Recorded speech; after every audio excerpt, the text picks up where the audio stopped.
Bo día a todos e a todas. Imos comezar o pleno ordinario de novembro de 2025, son as 10:35, e comezamos polo primeiro punto da orde do día, que sería a aprobación se procede das actas de sesións anteriores.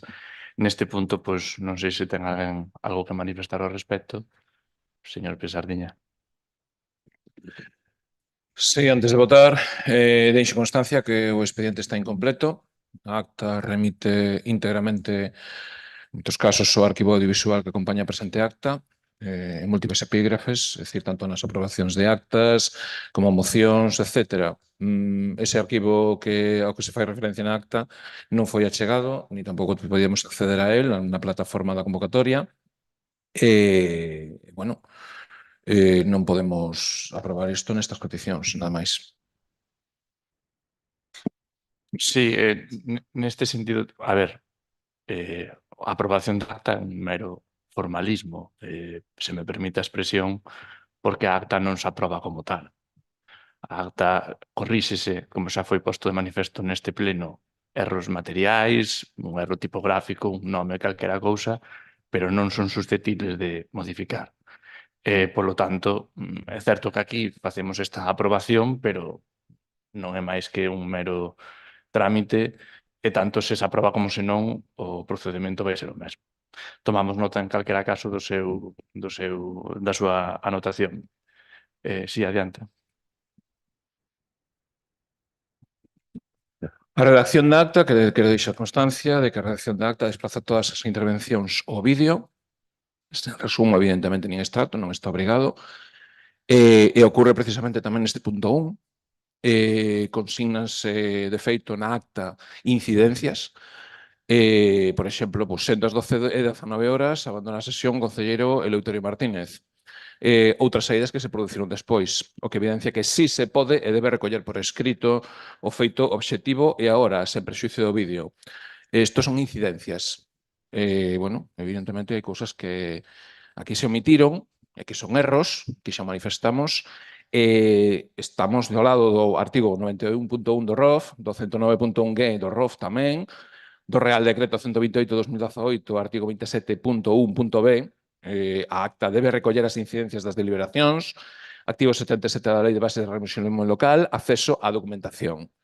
En estas condicións, evidentemente, non aprobamos a acta, que é o título do punto, ademais. A aprobación se procede das actas de sesións anteriores. A aprobación, o propio título xe o di. Entón, non sei para que votamos. Sinceramente, se pon aprobación o punto e non votamos, digo dunha vez, pero temos que votar obrigatoriamente. Por lo tanto, é o que corresponde, nada máis. Si, ten a palabra a secretaria. Advirto-vos expresamente que vai constar en acta que as actas non se someten a votación. O que se somete a votación é os erros materiais ou de feito. Se non existen erros materiais ou de feito, as actas non se poden someter a votación. Enténdense aprobadas por unanimidade. Oído igualmente a súa intervención, pois procedemos á votación. Señor Delfín. Sí, bo día. Eu na acta do día 10, como non estuve presente, pois estamos na mesma tesitura, logo. Perdón, no meu caso tamén eu non estive presente na acta do día 10, así que tamén vou estar. Comezamos pola acta de finais do pleno ordinario de finais de setembro. Votos a favor. Votos en contra. Do pleno do pasado día 10, votos a favor. Abstencións. Votos en contra, ningún. Vale. Visto xa o primeiro punto, pasamos ao segundo. Expediente modificación de crédito 46/2025 na modalidade de suplemento de crédito financiado con maiores ingresos efectivamente recadados. Ten a palabra a secretaria.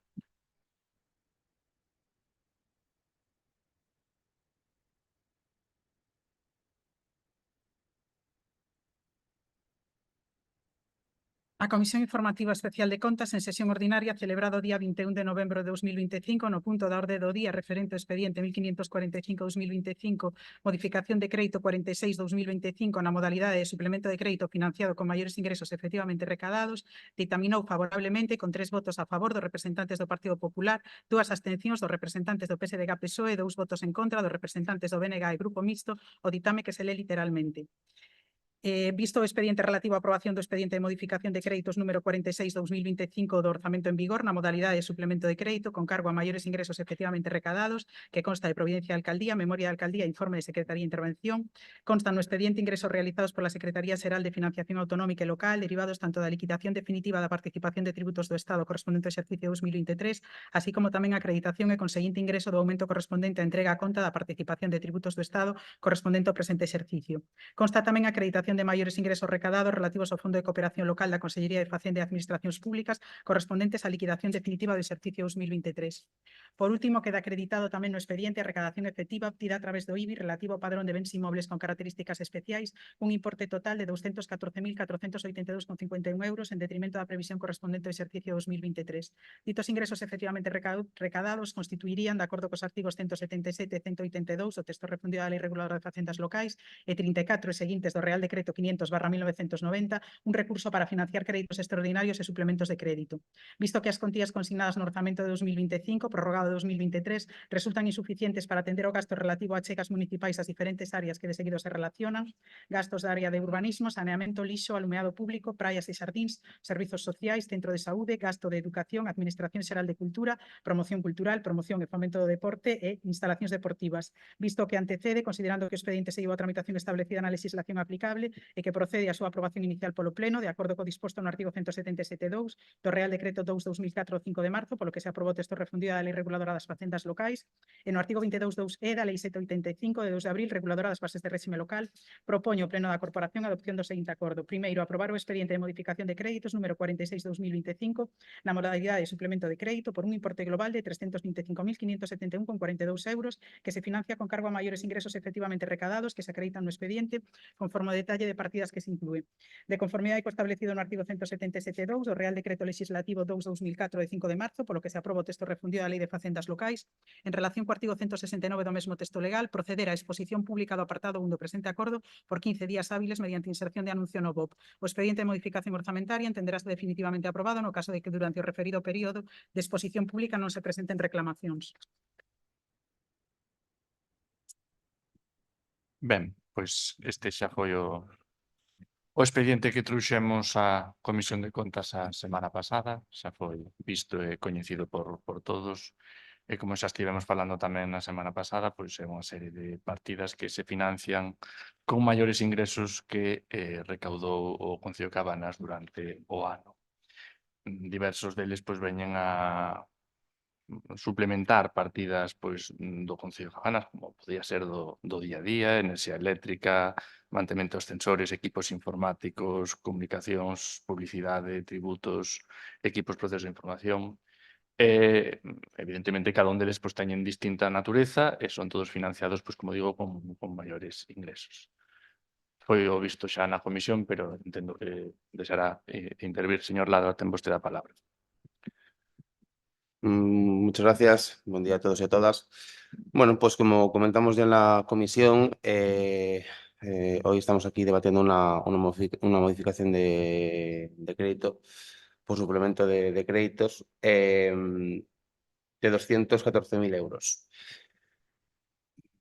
Esto demuestra que, bueno, evidentemente, pues estamos sin presupuestos desde el 2023, unos presupuestos que evidentemente nada que ver tienen que ver con la realidad de hoy en día de este concello y que, claro, efectivamente, pues a final de año pues nos encontramos con que las partidas pues se agotan, las partidas no cuadran como deberían, ni de ingresos ni de gastos. Es una modificación bastante grande si sumamos esta modificación en la que viene después en el siguiente punto. Son cerca de casi 400.000 euros. Entonces es para tener un momento de reflexión y ver cómo se está gastando tanto tanto en muchas partidas, ¿no? Porque aquí tenemos partidas donde se incrementan 86.000 euros, 50.000 euros, 60.000 de recogida de eliminación de basuras. El otro día en la comisión, tanto este grupo como el resto de grupos, solicitamos a la alcaldía que nos detallara un poquito más el porqué de esas grandes cuantías y un poquito pues, en qué se está gastando tanto dinero respecto a otros años anteriores. La alcaldía evidentemente no nos respondió, hizo esquivos a esas preguntas, pero desde nuestro grupo volvemos a reiterarlo, ¿no? Como también le dijimos en la comisión, esto demuestra su ineficacia, su falta de proyecto político, porque no son capaces de realizar unos presupuestos. Llevan desde el 2023 con unos presupuestos que dejamos nosotros como borradores, por lo cual demuestra mucho su falta de liderazgo en este concello, demuestra su falta de actitud de poder negociar unos presupuestos con el resto de grupos políticos. Nunca fue capaz, por lo cual se demuestra que usted es un alcalde bastante fracasado. Moitas gracias, señor Varela. Moitas grazas, bo día a todas. Podemos facer unha única intervención para este e o seguinte punto de orde do día, xa que ambos veñen a ser parches dun mesmo problema estructural. E nesta primeira parte, máis que cara a vostedes, quería dirixirme cara a veciñanza, esperando que a veciñanza escoite, porque vostedes xa vexo que non, porque o que estamos a debater aquí hoxe non é un tecnicismo, é algo que calquera fogar de Cabanas entende en 2 minutos. Imaginemos que unha familia fai a principios de ano o seu orzamento anual. Coñece os seus ingresos, sabe cantos cartos vai ter ese ano, e sabe a priori canto vai gastar en electricidade, vivenda ou gasolina. Pero a final de ano descubre que gastou o dobre na conta da luz, que non deixou nada apartado para reparacións básicas e que de repente non lle chega para pagar o alugueiro ou a súa hipoteca, nin para cubrir os gastos do día a día.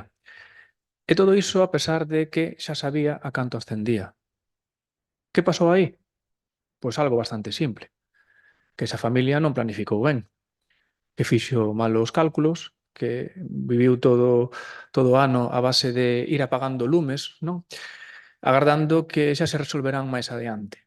E iso, exactamente iso, é o que lle pasa hoxe ao Concello de Cabanas.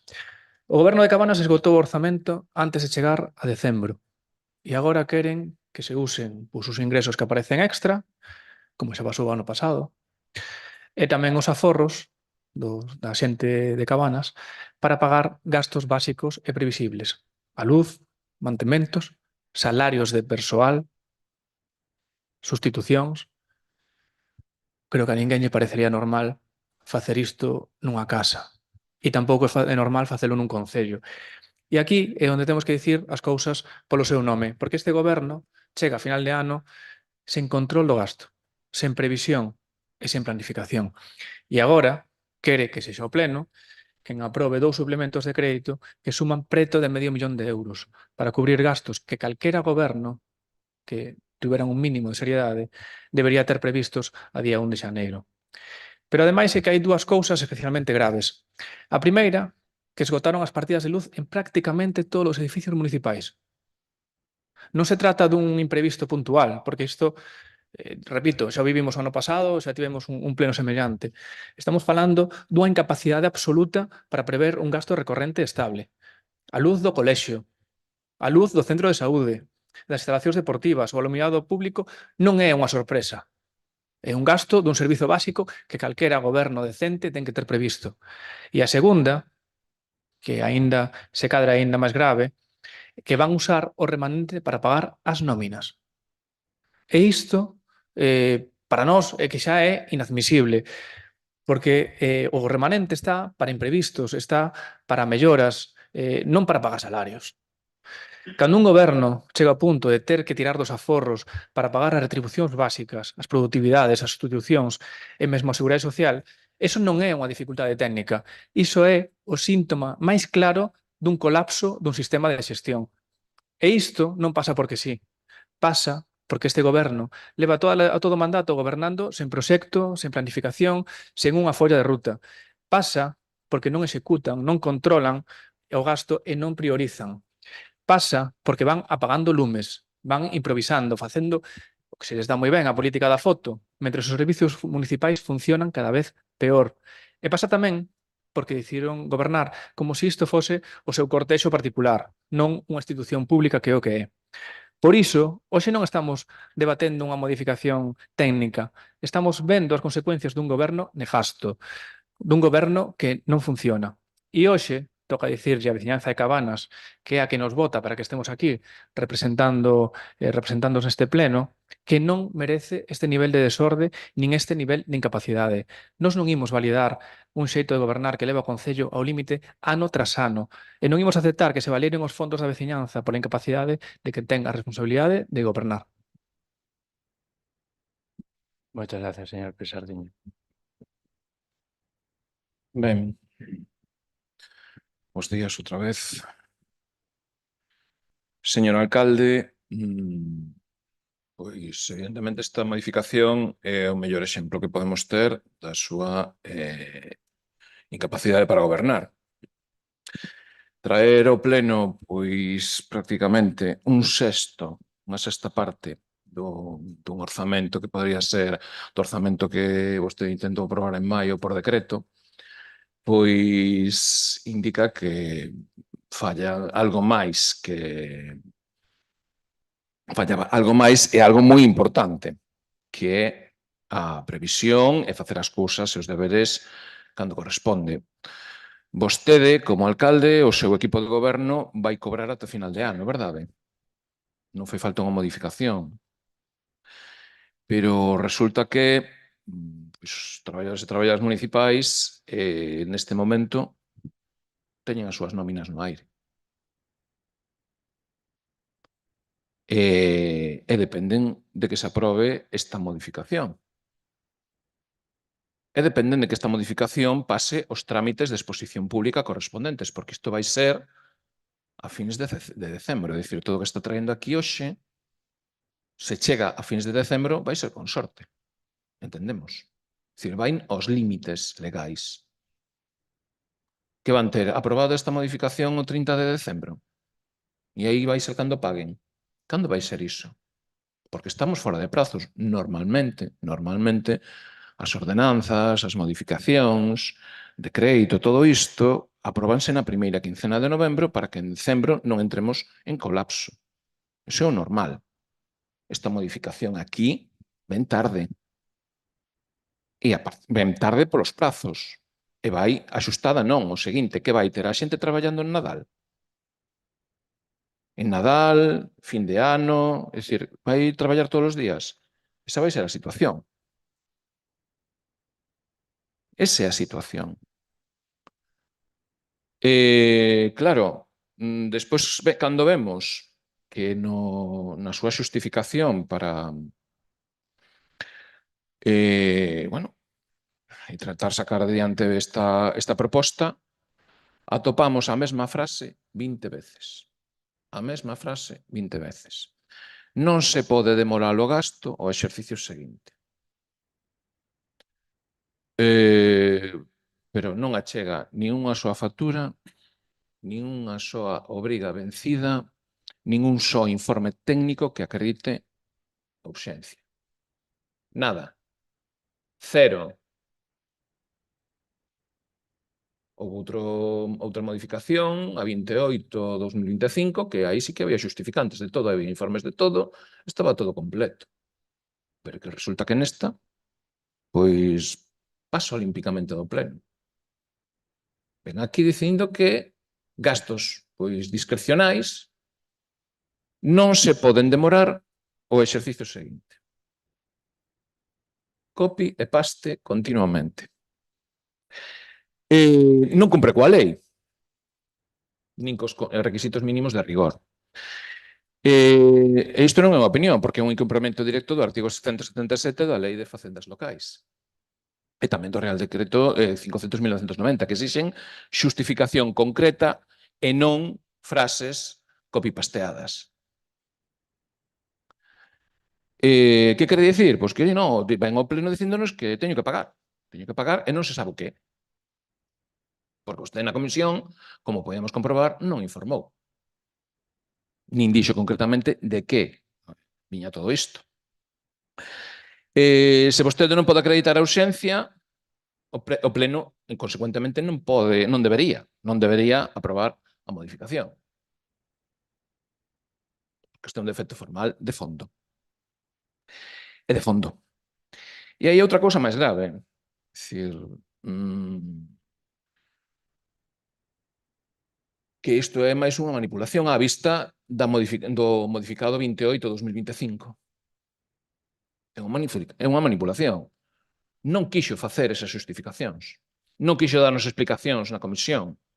Aquí no pleno, polo que vemos, tampouco. Para nós, no pleno, que podemos considerar que é inaprazable? Pois as nóminas, a seguridade social, iso sí que é xustificable. Pero todo o demais, non.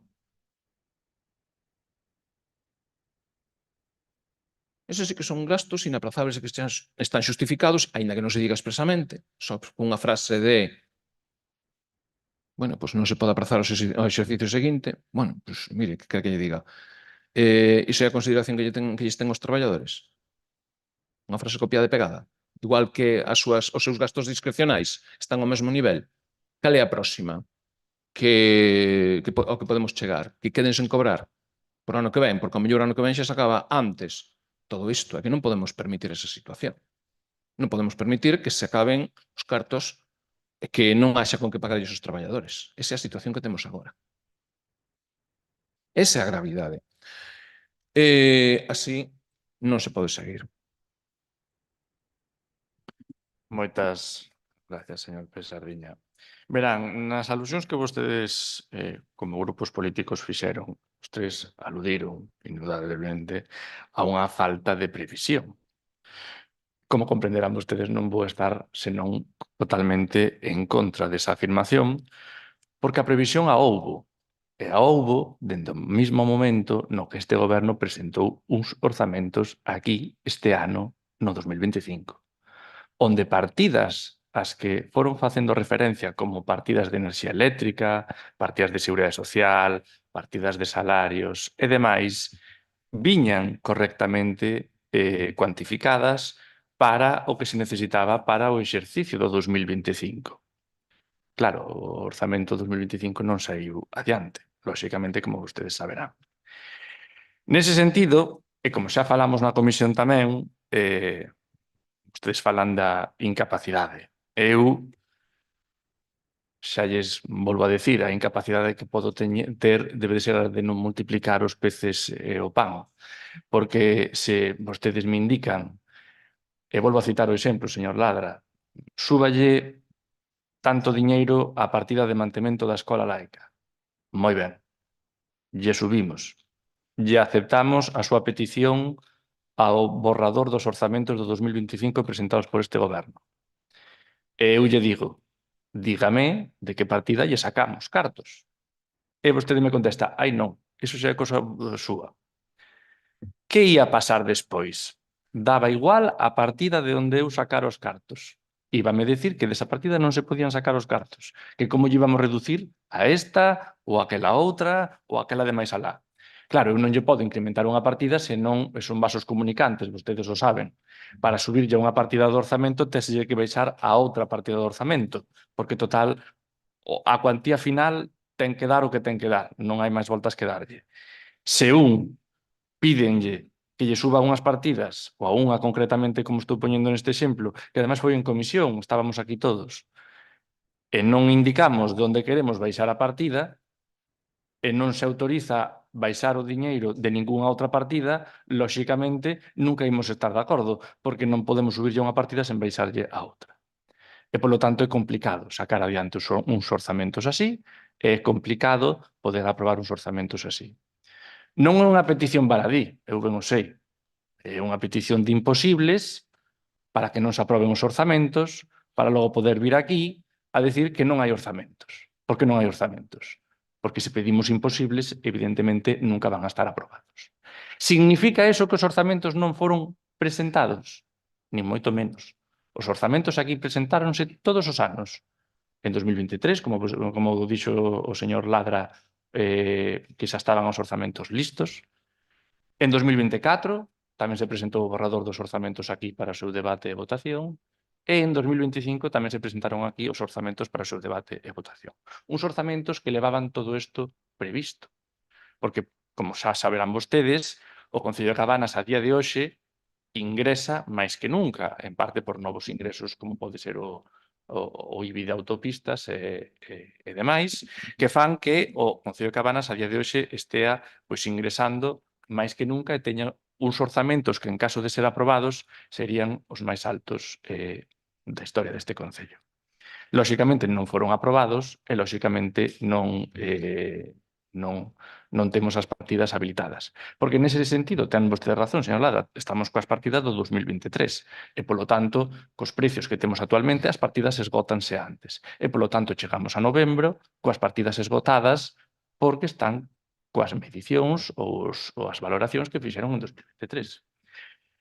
Podo coincidir con vostedes sobre o por que non se esgotaron antes, porque estamos todavía co 2023 e demais. Sen embargo, permítame que yo teño que decir, todo o que vostede di é extrapolable á política nacional. Aquí nos poñemos moi exixentes cos presupostos porque estamos cos do 2023. Quero lembrarlle que en España estamos cos orzamentos do 2023 tamén, que no Congreso dos Diputados non pasa nada e que temos un presidente que dixo que se tiña que gobernar sen o Congreso e sen orzamentos que ia tirar para diante. E parece ser que está validado. Pois está validado, estará validado para toda España. E senón, haberá que intentar aprobar os orzamentos, que é o que nós intentamos facer e que os presentamos. Que o Goberno de España nin os presentou. Xa non é que non se aprobaran, é que nin os presentou. Nós aquí fixemos o exercicio de presentamos, nós aquí fixemos o exercicio de traelos e nós aquí fixemos o exercicio de debatilos. Xa fixemos máis. En canto ao que decía o señor Varela, que vende ou intenta vender unha historia de cataclismo económico. Mire, vostede ten un papelón importante. Porque hoxe aquí di que está todo moi mal nas contas. Bota as contas e di os contos. Porque, evidentemente, está todo moi mal, son un desastre. Logo, a finais de ano, principios do ano que ven, principios deste ano, finais do ano pasado, damos conta de como foi o exercicio. A conta xeral do exercicio 2024. No cal, o Concello de Cabanas cumpliu a estabilidade orzamentaria, cumpliu a regra de gasto e mesmo incrementou en 125 ou 129.000 euros, se non lembro mal, o aforro. Isto foi diñeiro que quedou sen gastar das distintas partidas e que foi para remanente, que foi 125 ou 129.000 euros aproximadamente.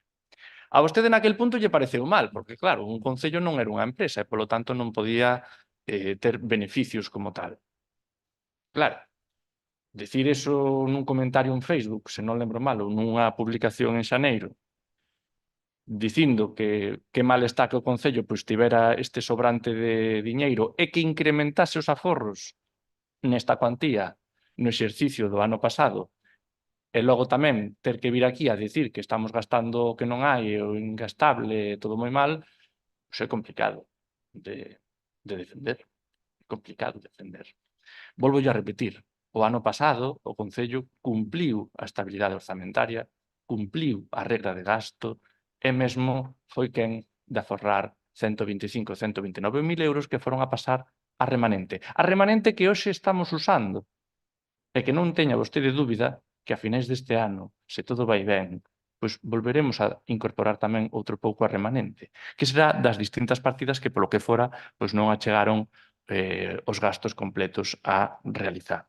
Polo tanto, as contas do Concello van ben, o Concello non está endebedado, o Concello non está gastando por riba das súas posibilidades, o Concello non ten ningún plan de axuste, isto xa lo dixen na comisión, hai algún concello de por aquí que ten plan de axuste, ten que meterlle cintura ao seu orzamento, non é o noso caso, non estamos tutelados pola Xunta de Galicia por non cumplir a estabilidade orzamentaria e, polo tanto, podemos decir con máis orgullo, se acaso que os demais, que as contas do Concello de Cabanas non están para nada mal. Evidentemente, co orzamento 2025, estas modificacións, moitas delas non terían que ter lugar. Estou completamente de acordo. A iso me remito o que xa dixen fai uns intres. En tanto, a presentación e debate das contas do 2025.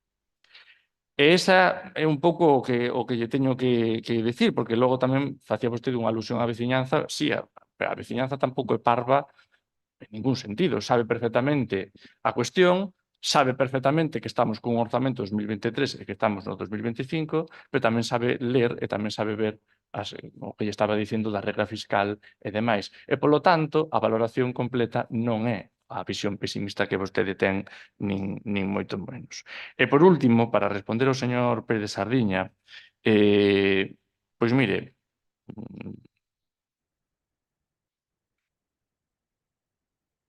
os traballadores e traballadoras deste Concello, todos sabemos, e creo que ninguén o pon en duda, que fan un gran traballo. En decembro pagarán as facturas que terán ou poidan pagar con esta modificación se finalmente sae adiante. Xa o ano pasado, evidentemente, por unha cuestión orzamentaria, pois evidentemente pechar o exercicio sempre conleva certo traballo extra. En ese sentido, non podemos máis que estar agradecidos a esas persoas que aquí fan moitas horas en decembro para pechar o exercicio e comenzar o de xaneiro.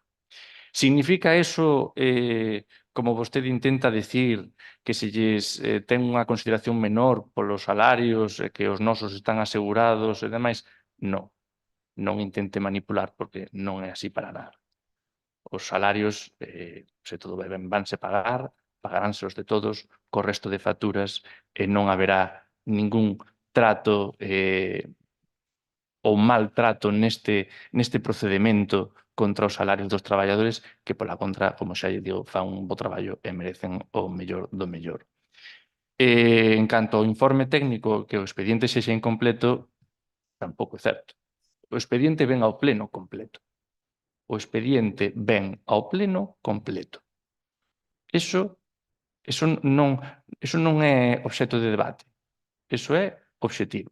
O expediente que ven aquí ven cos informes necesarios, das áreas necesarias, e ben completo. Outra cousa é que a vostede lle apetezca 500 páxinas para amosar un gasto, outro para ali ou para lá. Eso é o que a vostede lle apetece, pero non significa que o expediente non veña cos informes e os documentos que ten que vir. Ben, por suposto que ben, porque senón xa non o poderíamos traer. Para iso temos unha serie de garantías e traballadores neste Concello que xa traen as cousas como teñen que traelas. E o expediente ben completo. En tanto a xustificación que fago dos gastos, pois mire, mesmamente un pouco do que xa falamos na comisión. É que non hai moito máis que xustificar dun gasto que pon enerxía eléctrica da partida 920 que é a Administración Xeral. Queda claro para que é. Podemos estar debatindo se temos que ter unha tarifa mellor ou unha tarifa peor do prezo do kilovatio hora, pero queda claro para que é. E como xa falamos na comisión, hai algúns gastos que, de estar o orzamento, poderían estar previstos e tamén hai algún outro que non ia estar previsto en todo caso, como podería ser o do equipo informático, ou igual o de enerxía eléctrica en algún caso se a flutuación do precio da electricidade fora moi alta, ou o mantemento dos ascensores tamén. Sempre vai haber algún gasto, eso é normal, non ten nada do outro mundo, que non vaya a estar previsto no orzamento a principios de ano. Eso non significa nada. Pero outros tantos sí poderían estar no orzamento.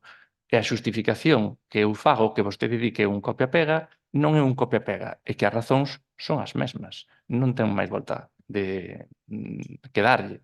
Pero vostede intenta decir que non trae necesaria. Pois non é certo. Está perfectamente xustificado. Outra cousa é que vostede pois, quera darlle voltas e voltas e voltas. Lle volvo a repetir, para min o exemplo máis claro é 9,20, enerxía eléctrica. É que non hai máis voltas que dar. É enerxía eléctrica, é para pagar as facturas da electricidade, é para pagar as facturas deste Concello ou, en xeral, pois, do capítulo da Administración Xeral, que, como vostede saberá, é o 9,20. E non hai máis voltas que dar. Segunda quenda, señor Ladra. Muchas gracias. Bueno, lo referido a mí casi se dedicó más tiempo a los presupuestos del Estado que a los presupuestos de Cabanas, pero bueno, cada uno que haga lo que pueda. Aquí estamos para hablar de Cabanas, ¿vale? Lo que no le justifica es traer unos papeles, decir, los presente y ya está. Porque fue poco más lo que hizo. Trajo aquí unos papeles, estos son los presupuestos. Nos podrían gustar más, nos podrían gustar menos. Nosotros les dijimos una serie de cosas. Evidentemente, nosotros en nuestra labor de oposición tenemos que requerir ciertas cosas hacia un presupuesto, como por ejemplo pues, lo de la partida de la escuela laica, que la eliminaba, y al igual también hemos comentado otro tipo de partidas como en servicios sociales, en cultura, le hicimos algunos matices más a mayores. Unos presupuestos no se negocian un día para otro, o en una misma sesión plenaria o en una comisión. Si tú quieres negociar los presupuestos, evidentemente tiene que haber un recorrido previo, ¿no? Porque los presupuestos no dejan de ser, como quien dice, la ley más importante de un ayuntamiento, ¿no? Es la vela de un barco, es la parte fundamental de un concello. Entonces consideramos que no es algo para negociar o para traer a una comisión, decir, aquí están los documentos, este es el presupuesto, me los aceptáis y ya está. No. Porque esa básicamente fue su actitud. Y esa no es la actitud para negociar los presupuestos municipales. Hay que tratarlos con mucho más cariño y más cuando usted, y se lo dije en aquel día, es decir, usted le cuesta a veces, muchas veces, le cuesta asimilar de que está en minoría, porque tiene actitudes de mayoría absoluta. Cuando tiene mayoría absoluta, pues se puede pegar el lujo, si usted quiere, de no negociar los presupuestos. Debería, sí, pero no tiene por qué, porque está en mayoría absoluta, por lo cual tiene garantizado su documento. Pero usted tiene esos aires de mayoría absoluta sin serla. Entonces, no es consciente de que usted tiene que negociar. Y usted, esa parte es la que usted siempre se salta en los presupuestos municipales. Entonces, evidentemente, todos los años fracasa en ese intento porque no los negocia como debe negociarlos. Yo, desde luego, no le voy a decir dónde tiene que sacar el dinero. Esa es su función. Nosotros le decimos, oye, hay que mejorar estas partidas, hay que incrementar estas partidas. Luego, pues evidentemente, eso es una negociación. Usted verá dónde puede sacar, dónde no puede sacar y dice, oye, mira, hasta aquí hemos podido llegar y valoraremos la posición si nos llega o no nos llega. Pero no decir, como usted no me dice dónde tengo que sacar, pues mira, es lo que hay. No, no se ve que no sabe negociar.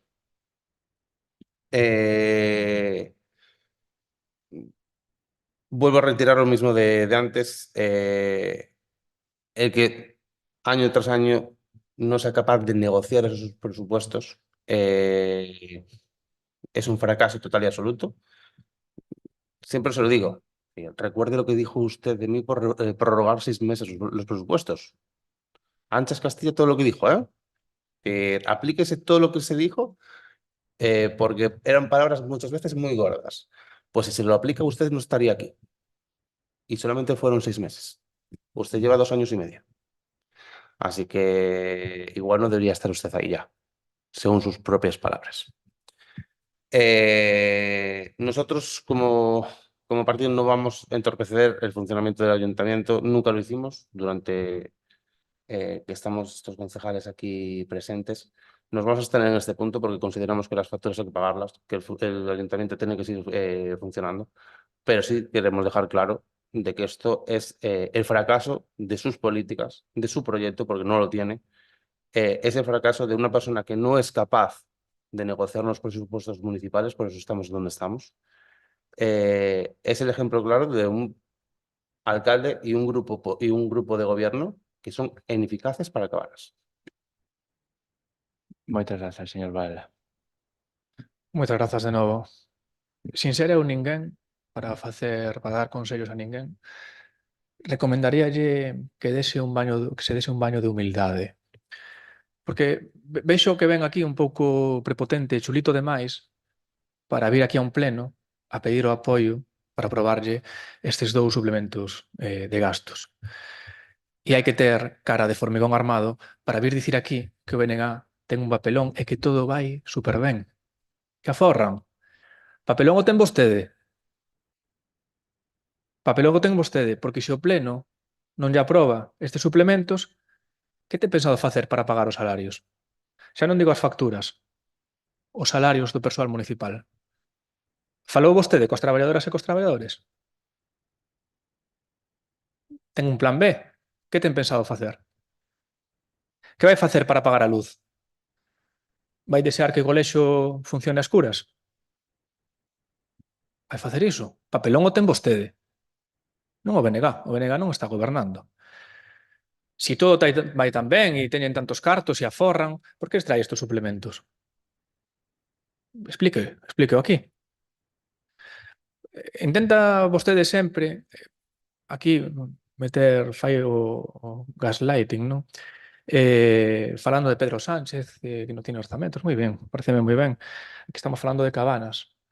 O presidente do goberno ten o decreto lei que lle permite traballar sin orzamentos moito máis fácil, vostede non, vostede ten que pasar polo pleno.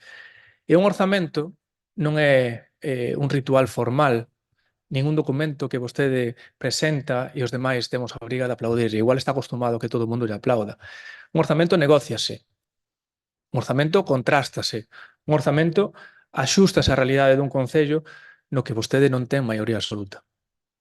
Dixémoslo en 2023, cando tuvo moita presa por traer ese orzamento que dixemos que non aprobara, que non valía para nada, que era un borrador. Vostede tiña moita presa, o PSOE abstívose, saiu adiante e iso que temos hoxe.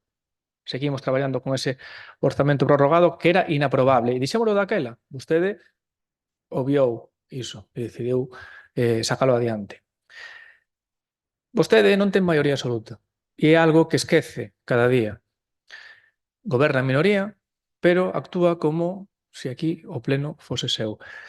Presentou un borrador, de verdade, sen falar con ninguén, sen unha soa reunión previa, sen incorporar ninguna proposta aos outros grupos. E despois ten a ousadía de vir aquí a dicir que non se aprobou. Non, señor alcalde, non se aprobou. Non se impuxo ese orzamento. Un orzamento non se aproba porque vostede veña aquí ou poña en riba da mesa. Apróbase porque hai un diálogo político previo, algo que vostede ata agora non fixo nin con este tema, nin con os orzamentos, nin con outros moitos temas. É máis, é fácil andar pola vida e vir aquí como se tivese maioría absoluta e, sobre todo, pues cando vemos, lamentablemente, un PSOE que decidiu instalarse na abstención permanente salvándolle as contas no pleno. Pero iso non é gobernabilidade. Iso é un parche político que dura o que dura. E vista a situación económica do Concello, teño miñas dúbidas de que dure moito. Moitas grazas, señor Pesatiño. Sí. Ben. Como xa comentamos, me parece que vostede pois está instalado no de facer oídos xordos a todo o que lle dicimos, a darlle a volta tamén e dicir que non é así, que non tal. Bueno, pois dígame vostede, se non trae esta modificación de créditos a este pleno, esa é aprobada, vostede poderíalle pagar os salarios aos traballadores? Non. Esa é a resposta e vostede sabe que é a verdadeira. Iso non lle pode dar a volta.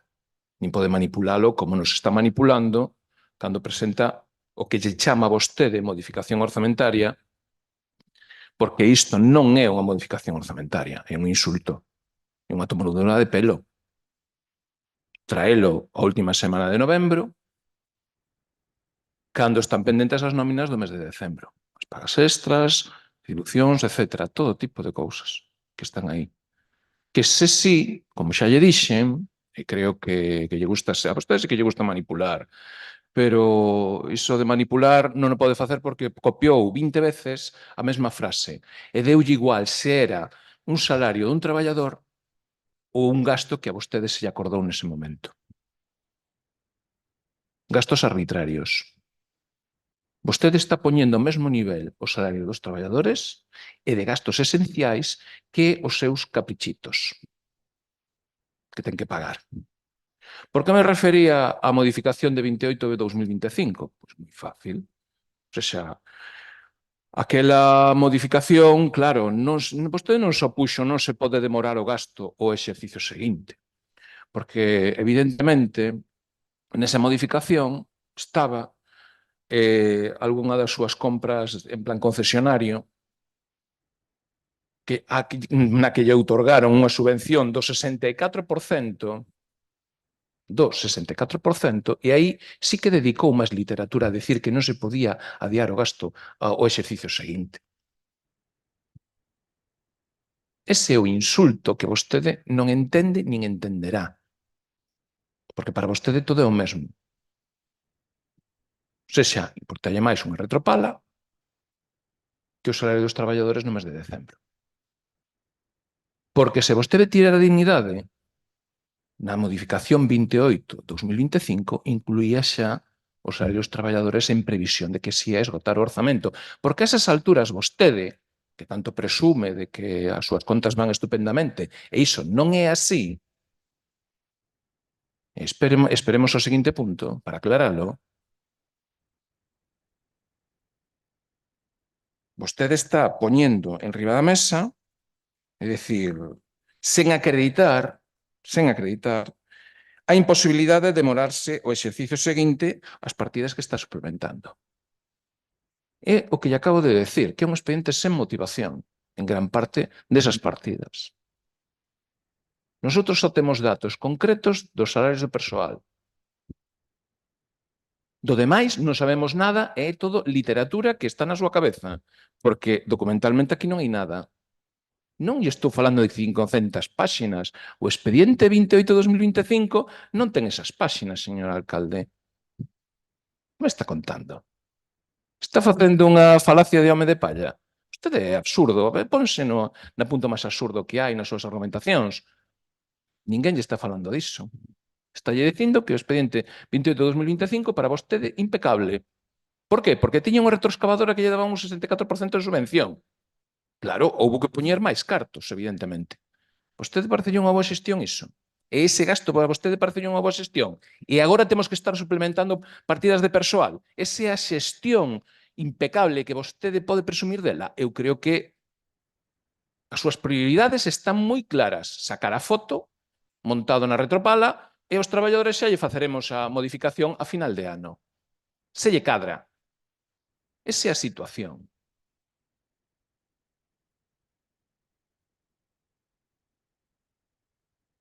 Non sabe xustificar unha modificación orzamentaria? Sí, na de 28/2025 sí, porque lle encantaba. E esta non. Non sabe. Vostede que ten? Que problema ten? Se sabe nunha, por que non fai na outra? Non entendo.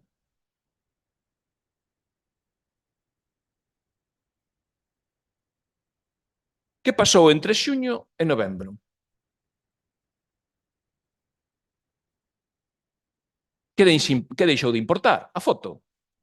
Ou faltalle algunha foto para facer agora no mes de decembro? Non sei. Vostede perdeu o control do orzamento. Literalmente. E, ademais, perdeu a vergoña política, porque ven aquí a dar leccións cando a realidade é outra. Eu estou explicando clara e diáfana. Moi clara e moi diáfana. Cos seus propios feitos. Non co que diga eu, E co que di o informe de Secretaría, evidentemente. Débese acreditar a imposibilidade de demorarse o exercicio seguinte. Dice literalmente. E, home, coa famosa frase esta de por la palabra de Dios, Señor, non se pode demorar o este exercicio seguinte, xa se justifica todo. Isto é unha frase justificativa? Non. Remítome ao expediente 28/2025. Aí hai máis que esa frase aí posta, para moitas cousas que di vostede aí. Home, non nos tome o pelo. Sen unha soa factura en riba da mesa. Que tampouco me contestou. Que como vai a esas falacias de home de palla, pois encántalle. Pero non, a realidade é, onde están as facturas? Este pleno non as pode valorar, por lo tanto, nós non podemos votar a favor. Así de claro, yo digo, Non lle estou pedindo un expediente de 500 folios, estou lle pedindo os papéis concretos para xustificar todo iso. Eu non sei que facturas ten pendentes, nin un lado nin noutro, nin o que subeu a electricidade, non sei nada, grazas a vostede. E os seus xogos coa información. Por lo tanto, entendemos que é unha estafa política en forma de expediente. Para nós está claro. E, ademais, evidentemente, dicir, que temos que aprobar algo que seña obrigatorio por lei. Xa llo dixemos concretamente, os salarios. Eu do único que temos información concreta, que a de vostede non dá, que o iguala ao resto dos gastos discrecionais que ten, que nos parece unha vergonza. E temos o que decir, porque é así. Non nos veña aquí a contar contos, porque as contas son outras, eh? Esperemos ao seguinte punto, porque agora sí que vou facer as intervencións completas. E vou explicar o que pasa neste concello. Teño clarísimo. Por noso lado, é dicir, non está capacitado para elaborar unha memoria orzamentaria, segundo este expediente. O que aprobou en xuño, porque tiña unha retropala, agora suspendio. Porque agora ten os traballadores. É a súa responsabilidade. Que quere? Que nos asumamos a responsabilidade de que o ano que ven, que nos atopemos a mesma situación que os traballadores xa non poidan cobrar 2 meses? Ou 3? Esa é a vergonza deste concello. Esa é a vergonza deste concello. Nada máis. Moitas grazas. Mire, bueno, vostede decía da retroexcavadora, a retroexcavadora foi motivada, evidentemente, cun informe que indicaba por que o expediente ou os gastos eran inaprazables. Xa era obvio, evidentemente, a subvención é deste ano e que tela xustificada a finais de outubro deste ano. Por lo tanto, a excavadora tiña que estar na porta do Concello a finais de outubro do 2025 e, polo tanto, era inaprazable. É o argumento máis claro de por que era inaprazable o gasto da excavadora do outro expediente de modificación do crédito que vostede fala. É así de simple, non ten máis voltas que darlle. En canto ao gasto do 64%, claro, a subvención dábanos o 64%. Significa iso que non estivera ben gastado o restante por parte do Concello? Ni moito menos. Volvolle a indicar, nos pedimos un orzamento para facer a limpeza de gabias nos camiños municipais, pouco máis nos deron uns orzamentos de alrededor de 34.000, 35.000 euros. Unha barbaridade que non podíamos gastar. E, polo tanto, o que fixemos é buscar alternativas, que é o que fai este goberno, e, polo tanto, o que fixemos é atopar que cunha retroexcavadora e unha subvención saía máis barato executar esta limpeza de cunetas e, ademais, a retroexcavadora quedaba para futuros traballos do Concello que houbera que facer doutra índole. Ben fora limpar unha beirarrúa, despexar un camiño, o que fora, etc. E, polo tanto, a retroexcavadora quedaba para nos para sempre. E, polo tanto, o importe que gastamos na retroexcavadora está ben gastado. E o que traemos hoxe aquí, vostede di, claro, equiparamos os salarios dos traballadores ao resto de cousas. Mire, non estou de acordo con vostede. Que veña no mesmo expediente non significa que non haya gastos máis prioritarios que outros.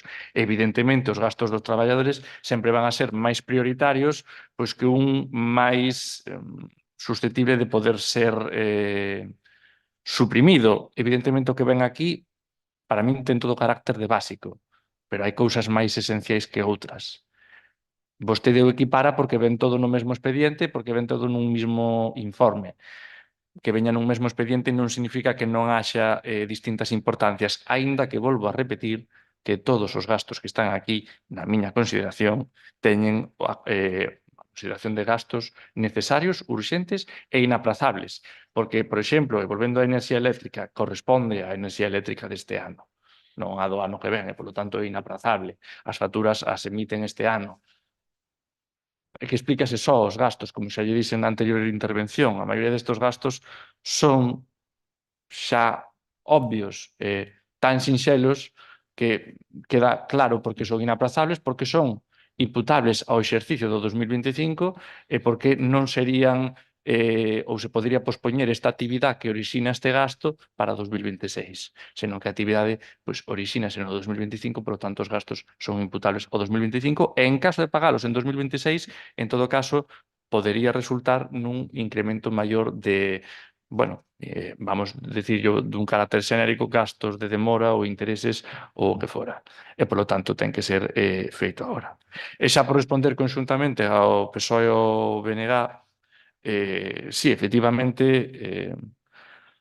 o orzamento non solamente ten por que negociarse nunha comisión, como vostedes din, hai que tratalo con cariño, con mimo e demais. Quero lembrarlles que ambos os dous grupos municipais, unha das cousas que dixeron en todo momento foi convoque unha comisión e o negociamos. Convoque unha comisión e o negociamos. Convoque unha comisión e o negociamos.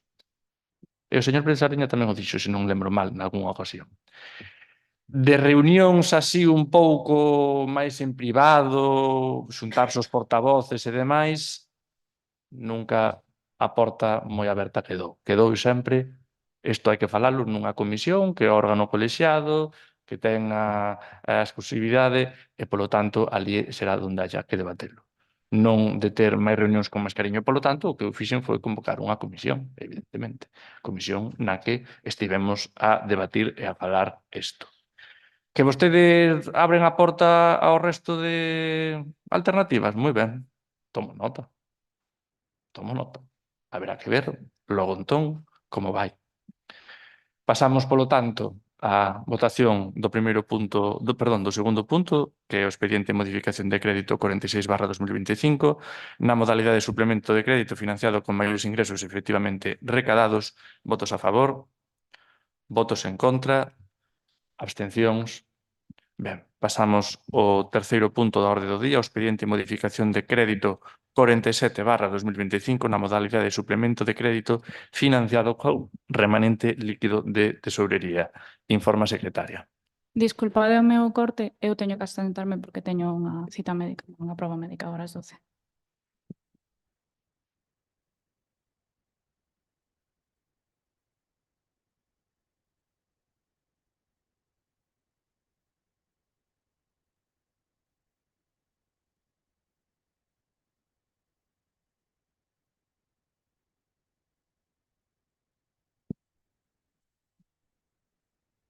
A Comisión Informativa Especial de Contas, en sesión ordinaria celebrada o día 21 de novembro de 2025, no punto da orde do día referente ao expediente 1545/2025 de modificación de crédito 47/2025 na modalidade de suplemento de crédito financiado con remanente líquido de tesourería, ditaminou favorablemente con 3 votos a favor dos representantes do Partido Popular, 2 abstencións dos representantes do PSDG-PSOE e 2 votos en contra dos representantes do BNG e Grupo Mixto, dictame que se lê literalmente. Visto o expediente relativo á aprobación do expediente de modificación de créditos número 47/2025 do orzamento en vigor na modalidade de suplemento de crédito con cargo remanente de tesourería para gastos xerais, que consta de providencia da Alcaldía, memoria da Alcaldía e informe de Secretaría de Intervención, visto que a liquidación do orzamento do Concello para o exercicio económico de 2024 ofrece un remanente de tesourería positivo de 931.464,48 euros de acordo aos datos que constan na resolución de Alcaldía 2025-232 do 18 de marzo, pola que se aproba a liquidación e dos que nesta data se atopan dispoñibles 473.201,43 euros. Visto que as contías consignadas no orzamento de 2025, prorrogado 2023, resultan insuficientes para atender o gasto relativo a achegas municipais e os investimentos que a continuación se relacionan, incremento de partidas destinadas ás áreas de gasto de seguridade cidadá, urbanismo, alumeado público, outras prestacións económicas dos empregados públicos, servizos sociais comunitarios, promoción do emprego, centro de saúde e área de gasto de administración xeral. Vista a subvención outorgada pola Consellería de Presidencia, Xustiza e Deportes ao abeiro da orde do 27 de xaneiro de 2025, pola que se establecen as bases reguladoras e se convocan subvencións de carácter plurianual en réxime de concorrencia competitiva para a realización de obras de eficiencia enerxética en edificios e infraestructuras vinculados á prestación de servizos municipais destinadas a concellos de Galicia, cofinanciadas nun 60% pola Unión Europea no marco do programa Galicia FEDER 2021-2027 para a execución da actuación rehabilitación enerxética do edificio do Concello de Cabanas con código de Expediente 2025-22 por importe de 115.590,69 euros. Segundo, comunicación recibida con registro de entrada 2.672 de 24 de outubro. É preciso incrementar a partida de investimento 920.632,00 para a achega municipal correspondente para a execución de dito proxecto. A execución do orzamento ata este momento pon de manifesto, polo tanto, a necesidade de incremento destas partidas para poder garantir o pagamento das obrigas ata final de ano sen que sexa posible demorar ata o exercicio seguinte este gasto. Visto que antecede, considerado que o expediente seguiu a tramitación establecida na legislación aplicable e que procede a súa aprobación inicial polo Pleno, de acordo co disposto no artigo 177.2 do Real Decreto 2/2004 do 5 de marzo, polo que se aproba o texto refundido da Lei Reguladora das Facendas Locais, e no artigo 22.2e da Lei 785 do 2 de abril, reguladora das bases de réxime local, propoño o Pleno da Corporación a adopción do seguinte acordo. Primeiro, aprobar o expediente de modificación de créditos número 47/2025 na modalidade de suplemento de crédito por un importe global de 151.438,03 euros que se financia con cargo a remanente de tesourería para gastos xerais que se acreditan no expediente conforme ao detalle de partidas que se inclúen. De conformidade co establecido no artigo 177.2 do Real Decreto Legislativo 2/2004 de 5 de marzo, polo que se aproba o texto refundido da Lei de Facendas Locais en relación co artigo 169 do mesmo texto legal, proceder á exposición pública do apartado 1 do presente acordo por 15 días hábiles mediante inserción de anuncio no BOP. O expediente de modificación orzamentaria entenderáse definitivamente aprobado no caso de que durante o referido período de exposición pública non se presenten reclamacións. Moitas grazas. Segundo expediente nesta índole...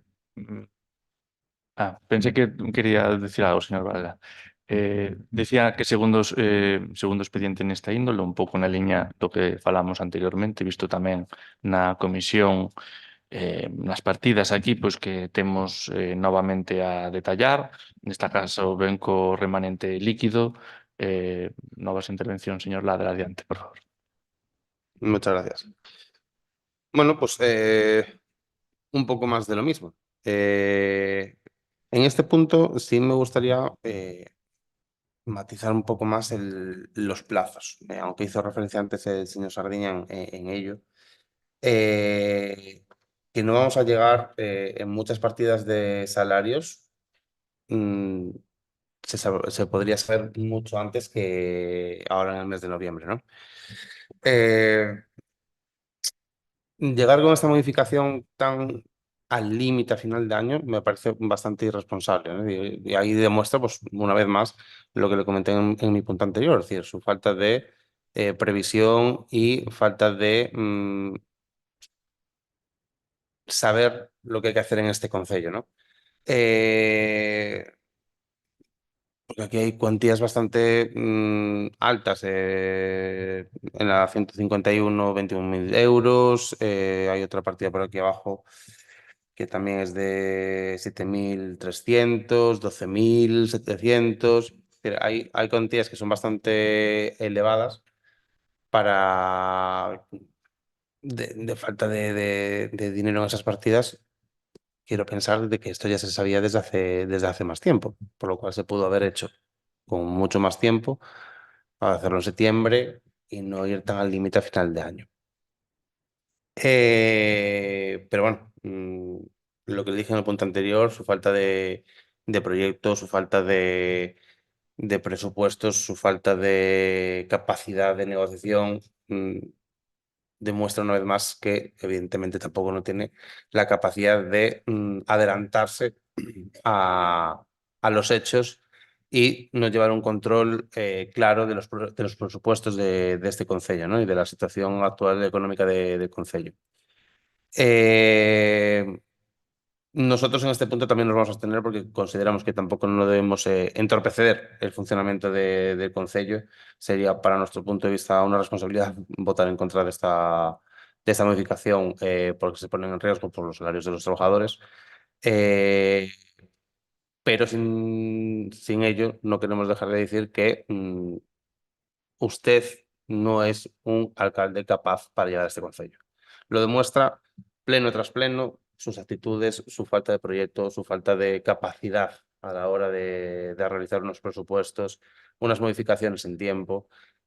Todos podemos entender que podemos traer modificaciones de crédito por imprevistos, vale, pero tema salarial, estas cuantías, cerca de 150.000 euros de modificación presupuestaria, quitando, bueno, hay 28.000 euros para la rehabilitación energética del concello, ¿no? Pero 120 y pico mil euros de modificación solamente para salarios, bueno, bueno, y 50.000 euros menos también de energía. Lo estaba revisando aquí. Decía yo que me faltaba aquí un gasto que también había de energía. Demuestra que hay falta de capacidad de llevar un control claro de los presupuestos municipales. ¿Por qué no se hizo esto antes? Es una pregunta que también se lo hicimos en la comisión y no nos supo responder, al igual que las otras cuantías de la modificación anterior. ¿Por qué tanto dinero a final de año y tampoco no nos respondió tal? ¿Por qué estas modificaciones están a última hora del año? Y si no se supo prever, ¿por qué no se supo prever de que esas cuantías económicas para salarios iban a llegar tan agotadas a diciembre? Moitas gracias, señor Varela. Moitas grazas. Dicía vostede antes, para non dar explicacións sobre os conceptos, non, que se incluen nestes dous suplementos, que o que debatemos hoxe son gastos obvios e sinxelos. En certa maneira ten razón, voulle dar a razón. É obvio e sinxelo entender que cando di vostede nesta proposta de suplemento que non existe crédito adecuado e suficiente para facer fronte aos custes derivados da partida de produtividade da área de seguridade cidadá é que non hai cartos abondos nesa área. É obvio e sinxelo entender que cando di que non existe crédito adecuado e suficiente para facer fronte aos custes derivados das retribucións básicas e produtividades da área de urbanismo é que non hai crédito suficiente para atender esas necesidades na área do urbanismo. É obvio e sinxelo entender que cando di que non existe crédito adecuado e suficiente para facer fronte aos custes derivados das facturas relativas á enerxía eléctrica é que non hai cartos para a luz. É obvio e sinxelo entender que cando di que non existe crédito adecuado e suficiente para facer fronte aos custes derivados da asistencia médico-farmacéutica é que tampouco hai crédito para iso. É obvio e sinxelo entender que cando di que non existe crédito adecuado e suficiente para facer fronte aos custes derivados da partida de retribucións, de persoal laboral temporal, produtividade e seguridade social da área de acción social, e que non hai cartos tampouco nesa área. É obvio e sinxelo entender que cando di que non existe crédito adecuado e suficiente para facer fronte aos custes derivados da partida de retribucións básicas e complementarias da área de promoción do emprego, é que tampouco existe crédito suficiente nesa área.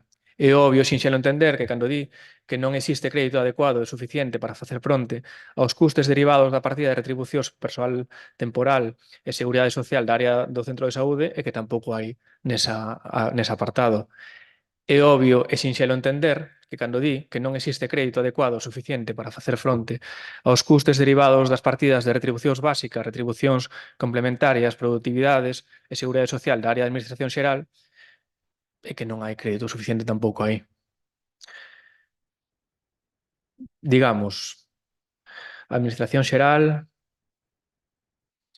Acción social, Asistencia médico-farmacéutica, Enerxía eléctrica, área do urbanismo, área de seguridade cidadá. E agora pretende que todo isto se pague con cargo remanente porque o Concello está ao límite.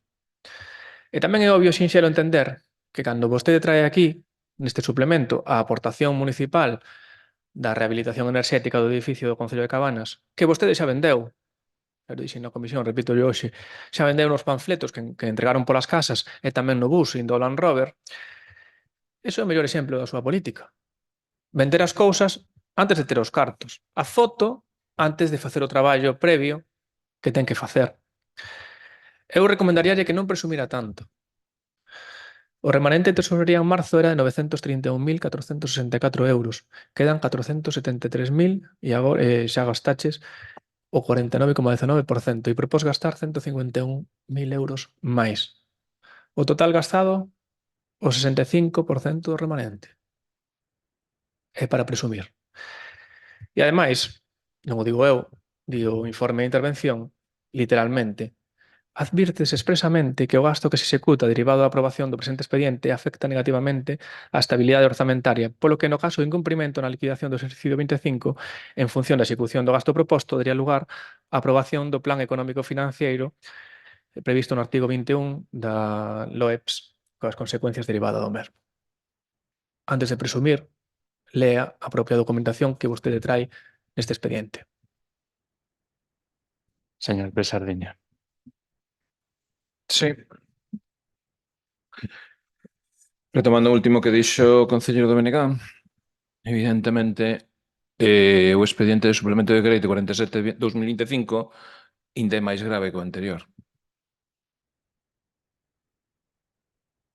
No anterior, claro, vostede dinos que a electricidade hai que pagala.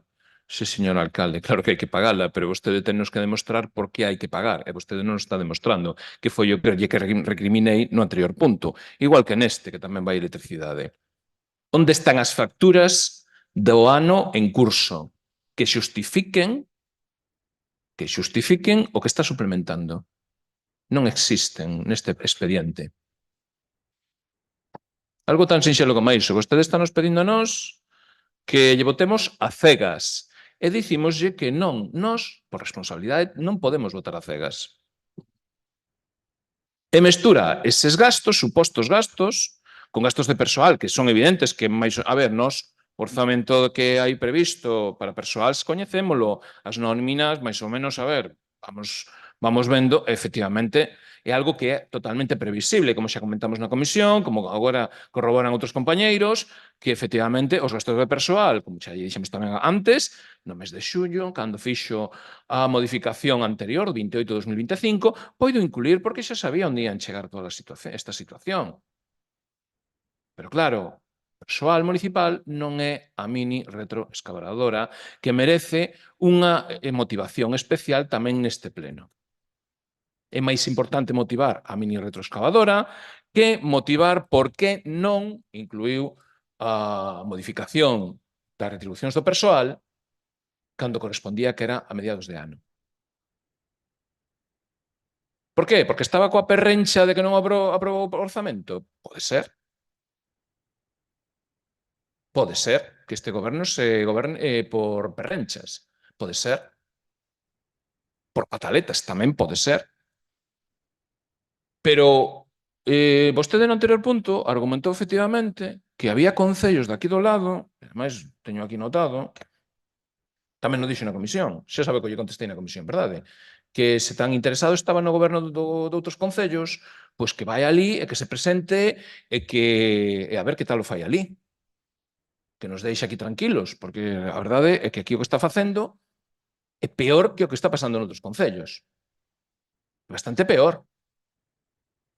Home, a gravidade deste seguinte punto, efectivamente, é que no informe de Secretaría dice claramente o gasto derivado deste expediente afecta negativamente a estabilidade orzamentaria e pode levar a obriga dun plan económico financeiro.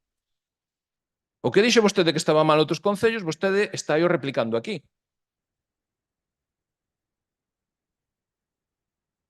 Preséntense neses outros concellos a ver que os amañe. Xa yo advertín na comisión que o que estaba dicindo non era para... É dicir, vostede non pode ir exportado a outro concello porque vai facer cousas peores. Non tardou nin 2 anos e medio en chegar aquí, a este punto. Xa están advertindo os informes. E vostedes que vostede que pensa? Que lle vamos facer caso a vostede? Non vamos facer caso ao que está no expediente? O mesmo pasa as facturas de electricidade. Vostede tiña que ter presentado as facturas de electricidade no expediente. Dicir, miren, isto foi o que gastamos e agora temos que suplementar esta cantidade porque así, consecuentemente, hai que facelo. Vostede que se cree? Que nos ven aquí tomar o pelo? A ver, non entende ni siquiera que lle están reclamando. É que non o entende. Facémolo a cegas, non? É dicir, porque lo creemos, palabra de Dios, sabe? Te alabamos, Señor. Non. Aquí non vemos a alabar a ninguén, nin moito menos a aprobar cousas sen ter os antecedentes e sen ter as cousas que temos que ter para poder votar dignamente unha modificación. Entón, Pretende no escolar 151.438,03 de gasto corrente con cargo remanente en novembro sen ningunha acreditación da urxencia. Igual que no caso anterior. Nin facturas de electricidade, nin eses gastos discrecionais que tamén ten ocultos por aí, é dicir, que non nos explicou, evidentemente. Pois, evidentemente, o que é o orzamento e o remanente do ano 2024, tal e como falou vostede aquí, parece que é o seu peto, que é o peto do alcalde. E non, señor alcalde, é a hucha do concello. A hucha dos veciños e veciñas, non do peto do alcalde. Entendeu-no agora? Está claro que o remanente é unha ferramenta excepcional para gastos obrigatorios, investimentos ou situacións extraordinarias, non para tapar furados da súa planificación ruinosa. Porque hai que dicilo con mayúsculas, planificación ruinosa.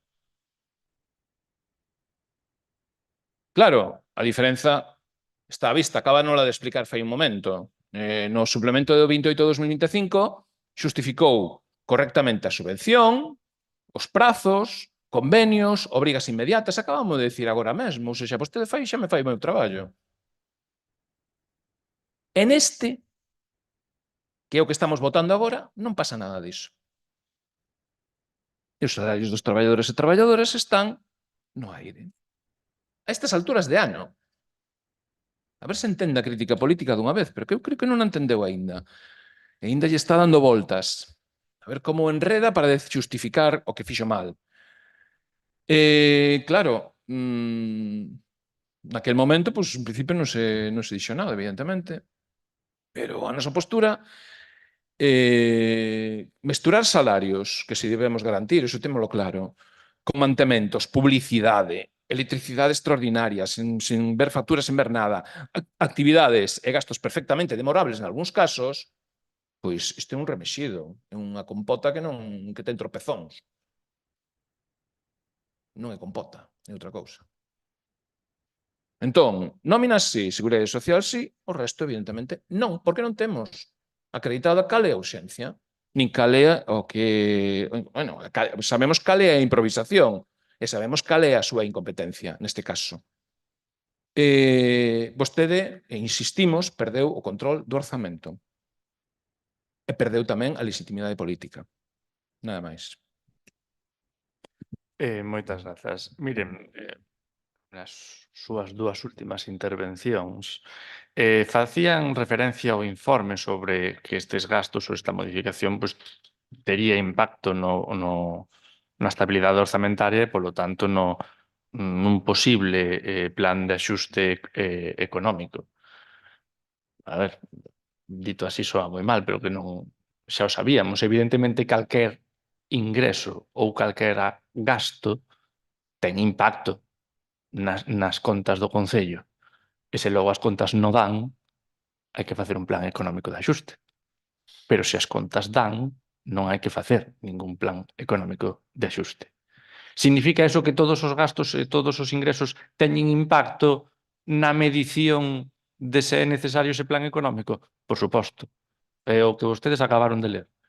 Que a realización desta modificación ten en conta, ten impacto nos números que hai que mirar ou que hai que ter en conta para o plan económico de axuste. Significa eso que haxa que facer un plan económico de axuste? Non. Significa que ten impacto. Será a final de ano, principios do ano que ven, coas contas do 2025, cando saberemos se hai que facer un plan económico de axuste ou non. Eu xa lle adianto que creo que non. Penso que non. Porque tamén, xa yo lo dixen na anterior punto da orde do día, o Concello de Cabanas tamén ingresa hoxe máis que nunca. E, polo tanto, tamén gasta máis que nunca en outras cousas porque os prezos pues, subiron bastante. Non teño que explicar como van os prezos de electricidade ou como están oscilando os precios doutras partidas orzamentarias. Neste sentido, o que decía pois, o señor Ladra, pois, 250.000 euros de salarios e enerxía.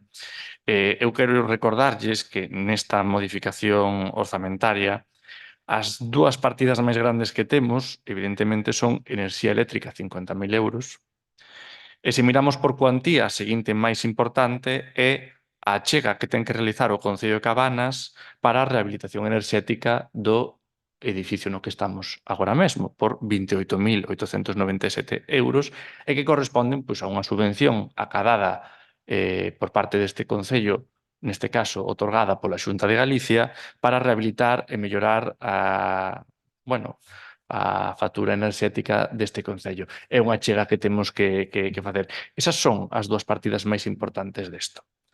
En tanto que suman un importe considerable, 250.000 euros, estamos hablando de 50.000 e de 28.000, é dicir, vai aí xa case a metade, como quen di, non?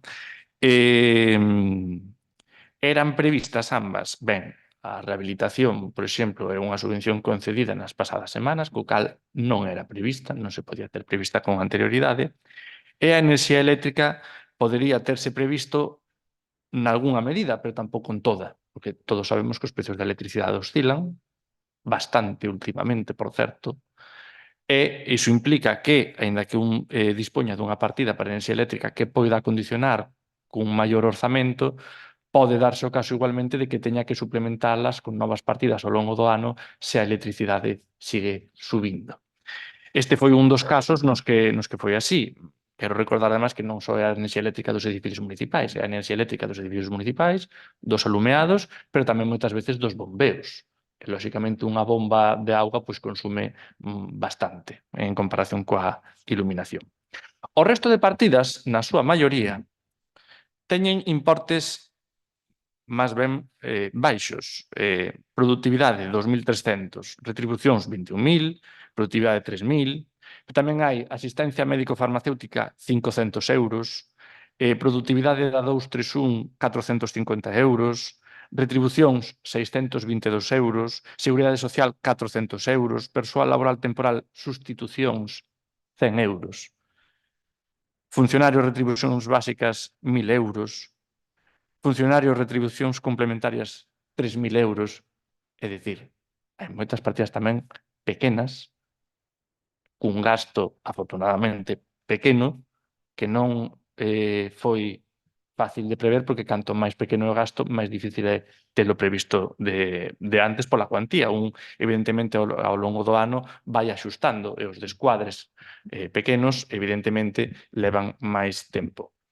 Volvo a recordar, novamente, como en resposta ao que dicía o señor Ladra, da falta de capacidade de anticipación, eu volvo a insistir, a maioría do que traemos hoxe aquí estaba previsto no orzamento, poderemos volver a debatir se comportámonos dunha maneira ou de outra. O orzamento foi traído a unha comisión. Vostedes dixeron que o orzamento tiña que ser debatido nunha comisión, non tiña cabida noutras sesións de outro tipo, así o fixen, e así demostrei, está demostrado. Vostedes agora din o outro, moi ben, eu tomo a palabra, veremos a ver. Entón, que pasa neste sentido? Pero non é unha falta de capacidade de anticipación na maioría dos gastos que están aquí, nin tampouco hai nada no informe de intervención que non sexa xa coñecido en tanto aos gastos, as regras fiscais e a estabilidade de gasto. Non é nada que non se supera. Evidentemente, hai algúns gastos que, polo que fora, pois, o departamento correspondente pois, tuvo que valorar facelo. Eu, obviamente, os expedientes os traemos ao pleno cando están completos. Se non se pudo traer no anterior pleno do expediente de modificación da retroexcavadora foi porque non estaba completo ou faltaba algo por cuantificar ou había algunha necesidade todavía por determinar. Senón, evidentemente, xa sería feito con anticipación. Non significa que nestes momentos non teñamos tempo suficiente a finais de ano para realizar os pagos destas facturas. Unha vez entren estas modificacións en vigor, vai a dar tempo.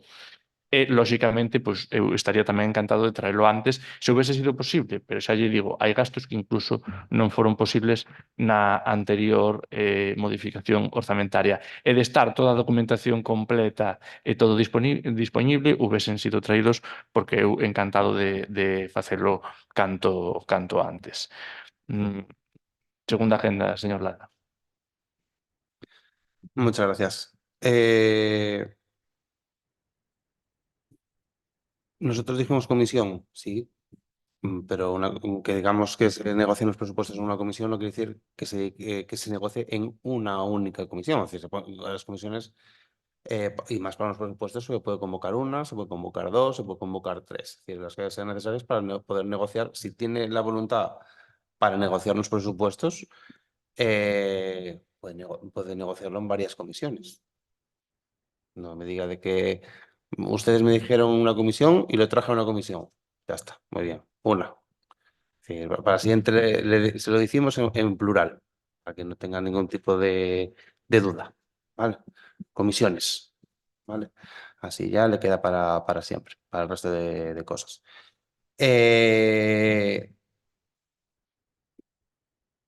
Sigo diciendo, falta de planificación. Y también la preocupación de que, evidentemente, pues tirar del remanente para pagar salarios, así es un detalle a tener en cuenta y preocupante. ¿Vale? Es decir, eso indica de que aunque se recaude mucho, también se está gastando mucho. ¿Vale? Sí que es verdad que es una cuantía es elevada, así que hay que tener control de que esto no suceda y tomar medidas para que esto no vuelva a suceder en el futuro. Lo dicho, nosotros nos vamos a abstener a modo de responsabilidad porque evidentemente no hay que entorpecer el funcionamiento del Concello y menos cuando hablamos de las nóminas del personal municipal, pero urge tomar medidas, urge tener un control presupuestario de este Concello, tener unos presupuestos correctos y que asimilen el gasto y los ingresos actuales de este Concello, que a vista está de que no hay ni un alcalde capaz de llevarlo a cabo, ni unas cuentas capaces de gestionar actualmente el Concello tal y como está. Moitas gracias, señor Varela. Moitas grazas. Sí, non me vou estender porque o que iba a dicir tamén o comentou o portavoz do Partido Socialista. Evidentemente, cando se queren ou se ten vontade de negociar os orzamentos é porque hai unha reunión, unha comisión. Dicía vostede que das reunións en privado, non sei, con nós non tuvo ninguna reunión en privado, non sei co resto de grupos, tampouco defendemos ese modelo. Nos entendemos que se teñen que falar as cousas en comisión, así o fixemos saber en reiteradas ocasións, e o que esperábamos dun alcalde de minoría era que convocase precisamente unha comisión para falar dos orzamentos, para posteriormente poñerse a traballar, elaborar eses orzamentos e traelos de novo a unha comisión para ver en que medida pois, se pudo chegar a eses acordos despois de ter escoitado a oposición. Non vir aquí cun documento feito por vostede, sin falar con ninguén, polo menos non co BNG, e pretender xa leválo a pleno urxentemente porque sí. Non funcionan así as cousas. Dicía vostede que ingresa máis que nunca, e menos mal. E menos mal, e non grazas a vostede, porque se o Concello, por exemplo, ingresa moito agora do IBI da P9 non é grazas ao seu traballo, é grazas a que, bueno, se deron unha serie de condicionantes que agora permite ter un maior ingreso do IBI e, polo tanto, pois que o Concello teña pois, máis cartos para facer fronte a gastos. Pero, aínda que temos este incremento de ingresos, os gastos son maiores. Temos igualmente esos que vir aquí a suplementar cuestións do día a día. O sea, de que nos vale? E que faría vostede se non tuvera esos ingresos adicionais? Preguntei yo antes, varias veces, non responde. Que plan B ten vostede para facer fronte ao pago de salarios se non sae este suplemento de crédito de adiante? O Partido Socialista se anunciou novamente que se vai abster para facilitarlle a vostede gobernar. Se non fora así, cal era o plan B? Que tiña pensado facer? Moitas gracias, señor Pesardiña. Sí, grazas, señor alcalde. Ben, insistimos, o punto anterior xa era grave. Este é imperdoable. Aquí temos, bueno, pues ese informe de intervención que vostede xa lle dá a volta e xa o que dicía para outro concello agora ten que estar falando desa mesma situación para Cabanas, porque di está aí pendente de que se cadre todo. Está moi ben que cadre todo, pero polo que se está vendo, para vostede, como nós xa levamos argumentado, para vostede foron prioritarias outras modificacións de crédito e outras obras tamén, como as da Casa do Concello, pero, por exemplo, o Centro de Saúde, metese agua tamén dentro, tampouco fixo nada por ese tema, entre outros, non? É que, evidentemente, é temeridade política diante do que estamos. Temeridade política e irresponsabilidade. É irresponsabilidade. Insistimos, o remanente para investimentos, para urxencias reais, para obrigas legais. Iso é o que pon a lei. Vostede, polo que se ve, pois a lei tampouco lle ten moita conta. Claro, póñense aquí a falar do orzamento, pero que vamos falar do orzamento se non é capaz de chegarnos cales son os gastos reais da electricidade? O señor alcalde, como imos facer ou como imos falar dun orzamento? Quen fala cunha venda posta nos ollos? Ninguén. Ninguén pode falar cunha venda posta nos ollos. Polo señor alcalde, evidentemente, que quere que aprobemos un orzamento a cegas. Quere que aprobemos unha modificación de créditos ou unha incorporación de remanente que é a hucha dos veciños e veciñas a cegas. Iso é o que quere. E nós temos que decir públicamente. Porque é así. A cegas tamén ten os veciños e veciños. É dicir, no anterior punto estaba o lixo tamén, 61.000 euros, non? Iso omitiuno habilmente, pero claro, anda dando discursitos por aí de que, claro, do lixo está todo bien.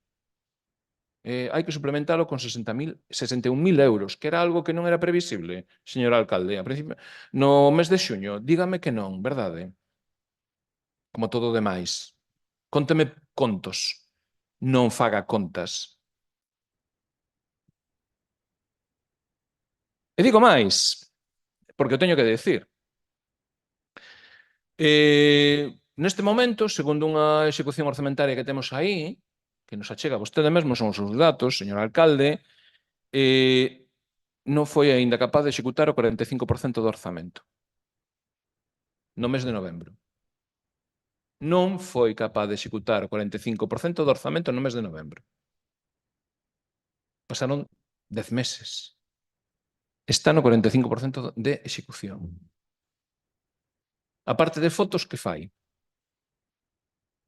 E agora nos vendendo aquí a moto de que sí que imos pagar todo, imos facer todo, os traballadores, pero nós o que pedimos é un trato polo menos digno, non que as nóminas son algo que non se pode adiar para o exercicio seguinte.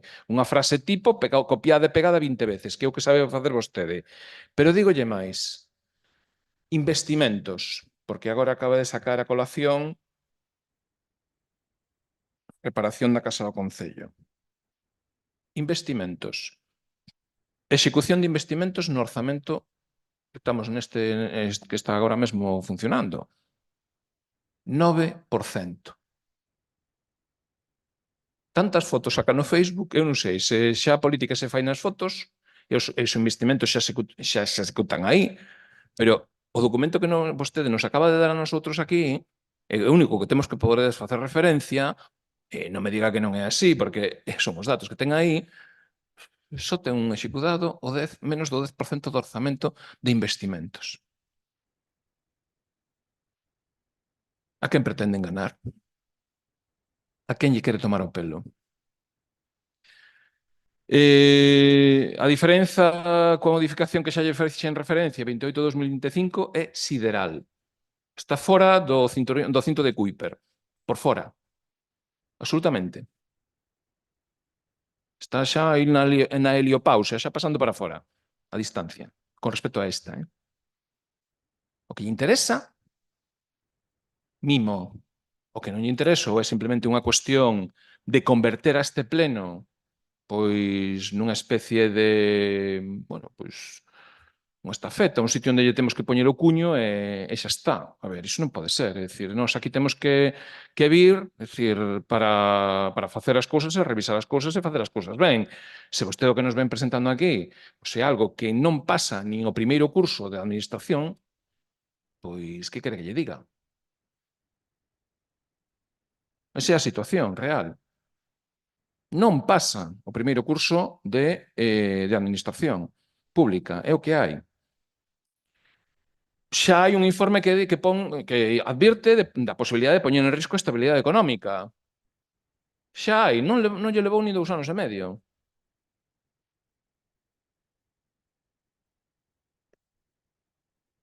O Concello neste momento está á deriva. Xa lle dixen antes. A causa está en improvisacións, en chapuzas, parches e descontrol interno. Esa é a situación. E claro, iso é perder a autoridade moral para gobernar. E así. Nada máis e moitas grazas. Moitas gracias, señor Pesadriña.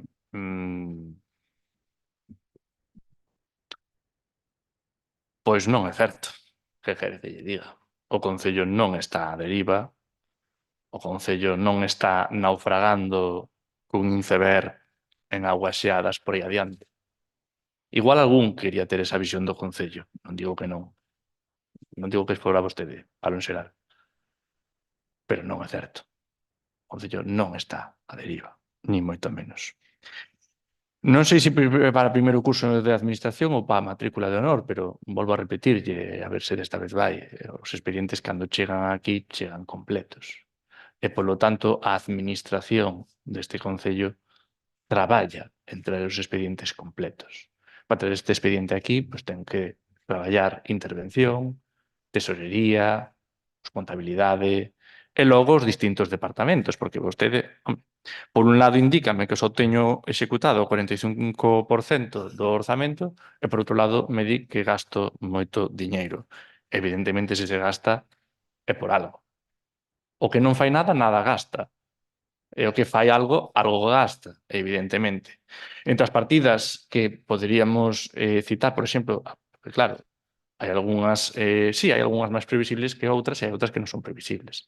Unha das que non son, por exemplo, non estaban previstas, foi a limpeza que hubo que facer pois, na nave municipal do polígono de Vilar do Colo para que iniciaran ali as obras e que houve que traer pois, diversos containers de, bueno, distinta tipoloxía con distintos precios, evidentemente.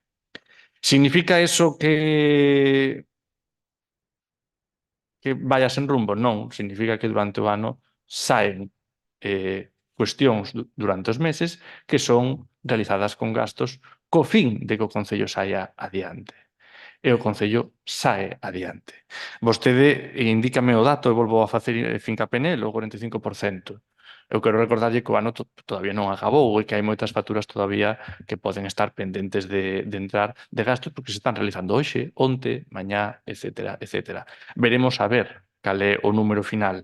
En todo caso, o que quede sen executar non é cartos que sae pola ventana e nunca máis volve. Os cartos que queden sen executar, que vostede os amosa hoxe aquí como unha crítica, sabemos que van para o remanente. O ano que ven estarán formados polo remanente dos cartos que non gastemos este ano. Significa eso que non hai que gastar os cartos? Non, significa que hai que gastalos no que hai que gastalos. E significa, evidentemente, que hai que facer a labor do Concello de Cabanas pois, cun gasto de lógica e sentido común. Pero todos eses cartos que vostede achega aquí como que soamente se gastou o 45%, ben, igual soamente houve que gastar ese 45%. Aínda quedan semanas, xa yo digo que non vai quedar neste 45%. Pero o que quede sen gastar irá para remanente, para os aforros do Concello de Cabanas. E tamén terá o seu impacto neste informe que advirte sobre o plan económico de axuste, neste caso para ben, porque a maiores ingresos ou menores gastos, menor posibilidade de ter ningún plan económico de axuste. E, polo tanto, equilibranse as dúas cousas E, polo tanto, cando chegue final de ano, principios do ano que ven, por moito que vostede queira exportarme por aí adiante, haberá que ver se cumplimos a regra de gasto, a estabilidade orzamentaria, como pechamos o exercicio e con que remanente, que será aí onde se vexa como foi o exercicio. O exercicio non o podemos ver agora co capítulo aberto, mirando pois que levamos o 45% deso e as inversións feito. Non é unha irresponsabilidade gastar, se gasta no que hai que gastar e cos precios axeitados. Falaba vostede do centro de saúde. O centro de saúde, evidentemente, non está como edificio nunha boa situación e hai que intervir nel. Tamén había que intervir no Concello, onde había goteiras, por certo. Agora, con pouco de sorte, non as vai haber. Pois, por algún lado, habería que empezar. O importante é que se está a facer, o importante é que o Concello conta cada ano con mellores infraestructuras co ano pasado e que nos vindeiros anos, o gallá sexa xa nos vindeiros meses, poderemos tamén traballar no centro de saúde, porque significará que o Concello avanza, significará que o Concello cada vez conta con maiores infraestructuras ben postas en disposición de atencer a veciñanza, que ao final é ao servizo de quen ten que estar toda esta infraestructura, os cartos teñen que gastarse no seu beneficio e, polo tanto, así o acadaremos. Este ano, neste punto, vai pois, no Concello de Cabanas polas, xa lle digo, goteiras e outras cuestións. Tamén estamos pendentes do centro de saúde e o gallá que o consigamos canto antes. E non hai moita máis volta que darlle, porque ao final o que temos aquí son gastos que son necesarios para o Concello. E vostede di que algún expediente gustábame máis e lle puxen unha autopista e a este non me gustaba tanto e foi a trancas e barrancas. Non é certo. Ambos os expedientes son importantes, ambos chegan co expediente feito. Vostede quería ver todas as facturas de electricidade. Ben, vostede xa ve os informes preceptivos para este expediente, non está a cegas, aquí non hai ninguén a cegas. E para iso hai aquí a documentación que indica as partidas, e unha partida onde vai a enerxía eléctrica, xa se sabe que vai ir para esa partida, non vai acabar gastado noutra cousa. Por lo tanto, se o importe é desa cuantía, significará pois, que está previsto gastar esa cuantía en enerxía eléctrica.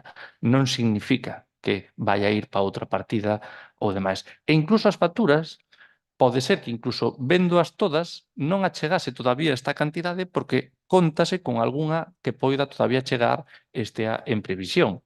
E podría vostede dicirme, non, é que está vostede suplementando con maior crédito do necesario esta partida. Pode ser que non, pode ser que ainda queden facturas por chegar e iso non significa que non estea medido. Xa lle digo, este expediente ten varios departamentos implicados, ten varias previsións, non soamente é facturas que poida haber, senón facturas que van chegar, facturas que están todavía pendentes de realizar o pago, e aínda que vostede o quixera ou vostedes os quixeran facer ou ter en xuño ou xullo, iso non significa que non esteamos en tempo. Estamos en tempo de pagar estas facturas neste ano, de pechar o exercicio correctamente e de facelo conforme. Porque senón, evidentemente, perdónme a expresión, pero que xa non estaríamos aquí, porque xa non ia dar tempo. Non é certo. Vai dar tempo e vanse cerrar e pagar todas estas partidas como debidamente é. Evidentemente, esperamos que se siga recaudando o mesmo e, evidentemente, pois, esperamos aforrar nalgúnas partidas, nalgúnas outras vai ser moi complicado. Por exemplo, pois, na enerxía eléctrica xa sabemos como vai, aí non vai haber moita posibilidade de variar. Hai outras partidas que son puntuais e que vostedes saben perfectamente que non teñen por que ter este suplemento de crédito todos os anos de maneira sostida, senón que pode ser un ano mismamente pois a rehabilitación, que é unha cousa que se pon este ano, pero non ten que estar o resto de anos. O ano que ven pode haber outra suplementación, pois igual para outra infraestructura municipal como poida ser. Procedemos, polo tanto, á votación do terceiro punto da orde do día, da suplementación ou do expediente de crédito. Votos a favor do expediente de modificación do crédito 47/2025 na modalidade de suplemento de crédito financiado con remanente líquido de tesourería. Votos en contra. e abstencións. Visto o punto, pasamos á segunda parte do pleno, que sería a parte de control de órganos da corporación. No punto 4, informes da presidencia, dentro do cal estaba o 4.1, resolucións da alcaldía. Informa a secretaria.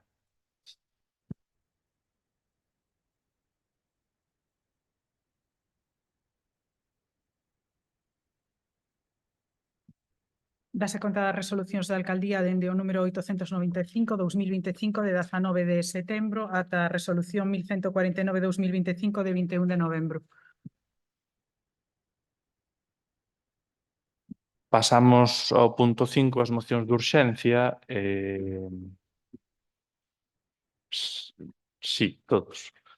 Mire, se lles parece, antes de empezar coas de cada partido, facemos primeiro a do ferrocarril. É unha moción que non achega o Grupo Municipal do PP, sino que é unha moción que insta o Foro do Ferrocarril, que a traemos hoxe aquí como, vamos a decir, como órgano de goberno, pero que ven presentada por eles. Esta moción foi presentada pois en distintos plenos de distintos concellos, tamén no pleno da Mancomunidade de Concellos de Ferrolterra, e ben instada por eles. Eu empezaría por esta e logo seguiríamos coas dos partidos se lles parece ben. Teríamos que votar a súa urxencia para incluíla a súa debate. Se lles parece, votamos a urxencia, posteriormente fago lectura da mesma e procedemos ás valoracións e votacións. De acordo? Vale. Votos a favor da urxencia? Ben. Por unanimidade.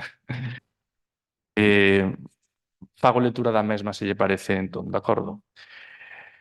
A unidade dos diferentes actores públicos ferroláns e galegos decidiu a presentación ante o Goberno de España das demandas por un tren do século XXI para as comarcas de Ferrolterra, Eume e Ortegal.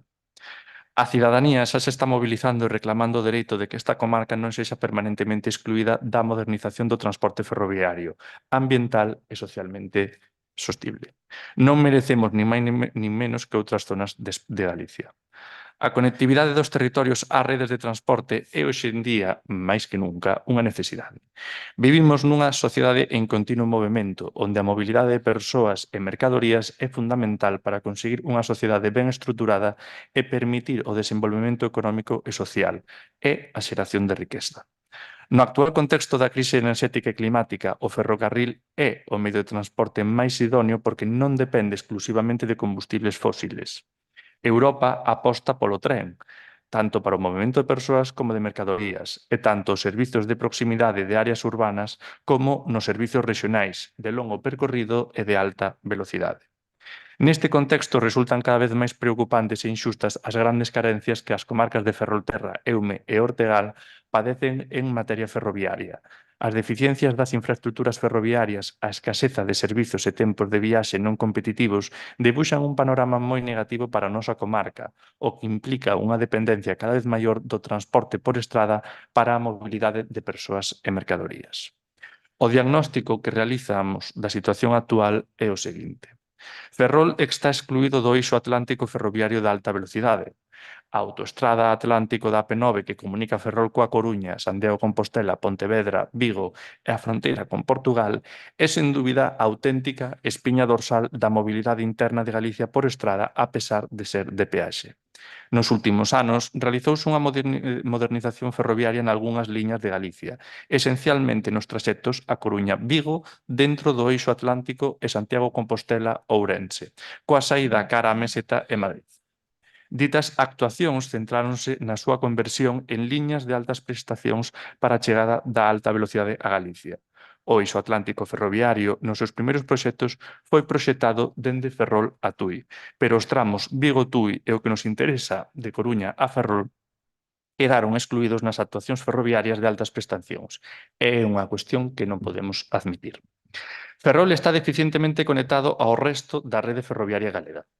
Ferrol uniuse á rede ferroviaria galega a través do tramo Ferrol-Betanzos-Infesta, que se empezou a construir a finais do século XIX e finalizouse na segunda década do século XX, cunhas características técnicas que non se adaptan ao contexto actual, con curvas de radio pequeno. O trazado está sen dobre vía, sen electrificar, en algún tramo aínda existen travesas de madeira. Os investimentos máis destacados que se realizaron neste tempo foron a instalación do bloqueo automático para incrementar a seguridade, o que supuxo tamén a desaparición de persoal nas estacións do traxecto e a supresións de algúns pasos a nivel. Isto dá unha idea do deixamento e a falta de investimentos importantes na infraestrutura. Iso condiciona toda a mobilidade ferroviaria de fronte ao exterior de Ferrol, tanto de persoas como de mercadorías. Como consecuencia disto, a conexión entre Ferrol e A Coruña é moi deficiente. Segundo as directrices de ordenación do territorio da Xunta de Galicia, as dúas cidades conforman a rexión urbana do Golfo Ártabro e deben tender cara a unha integración funcional. A realidade é que existen moi poucos servizos ferroviarios entre ambas cidades que a día de hoxe, con tempos elevados non competitivos e adaptados ás ligazóns con trens de altas velocidades da Coruña a Madrid e viceversa, obviando a mobilidade do resto de poboación que se poida desplazar por estudios ou por traballo. Ferrol é a única das 7 grandes cidades galegas sen plans para a chegada da alta velocidade. Mentres que as cidades do Eixo Atlántico xa dispoñen de trens AVE e estánse executando obras para a conexión entre Lugo e Ourense, Ferrol é un fondo de saco ferroviario esquecido no que non existe calendario oficial para a chegada da alta velocidade ferroviaria. A maiores tamén se eliminou a conexión directa con Madrid, coa desculpa de que se ten decidido que as relacións entre Galicia e Madrid sexan con trens AVE, Talgo Serie 106, que son exclusivamente de tracción eléctrica. Desde Renfe xustifícanse con que se poñen trens regionais con ligazón na Coruña. Os servizos de proximidade que existen en Ferrol son de Renfe, ancho métrico e presentan un elevado número de deficiencias. Os únicos servizos de proximidade que se prestan en Galicia son os de que opera Renfe Ancho Métrico, antigua CEBE, entre Ferrol e Ortigueira, cunha deterioración paulatina ano tras ano. A falta de investimento importante en infraestrutura, un material rodadamente escasamente fiable, con avarías constantes e unhas frecuencias mellorables, fan que o servicio sexa deficiente. A conexión ás dársenas portuarias de Ferrol, tanto interior como exterior, non está integrada no Corredor Atlántico Europeo de Mercadorías. O transporte ferroviario de mercadorías na comarca e no porto de Ferrol está limitado polas características da liña entre Ferrol, Betanzos, Infesta e Lugo. Aínda que se abra en breve o prazo para o acceso ferroviario a Caneliñas e se realice a modernización do traxecto entre o porto interior e a estación de ferrocarril de Ferrol como un terceiro carril, a evolución e incremento de transporte de mercadorías vai a estar supeditada a que os tramos Ferrol-Coruña, Lugo, Monforte e Lemos non están incluídos no Corredor Europeo Atlántico de Mercadorías. Ferrol e a súa comarca foron sistemáticamente marxinados nos investimentos importantes ferroviarios.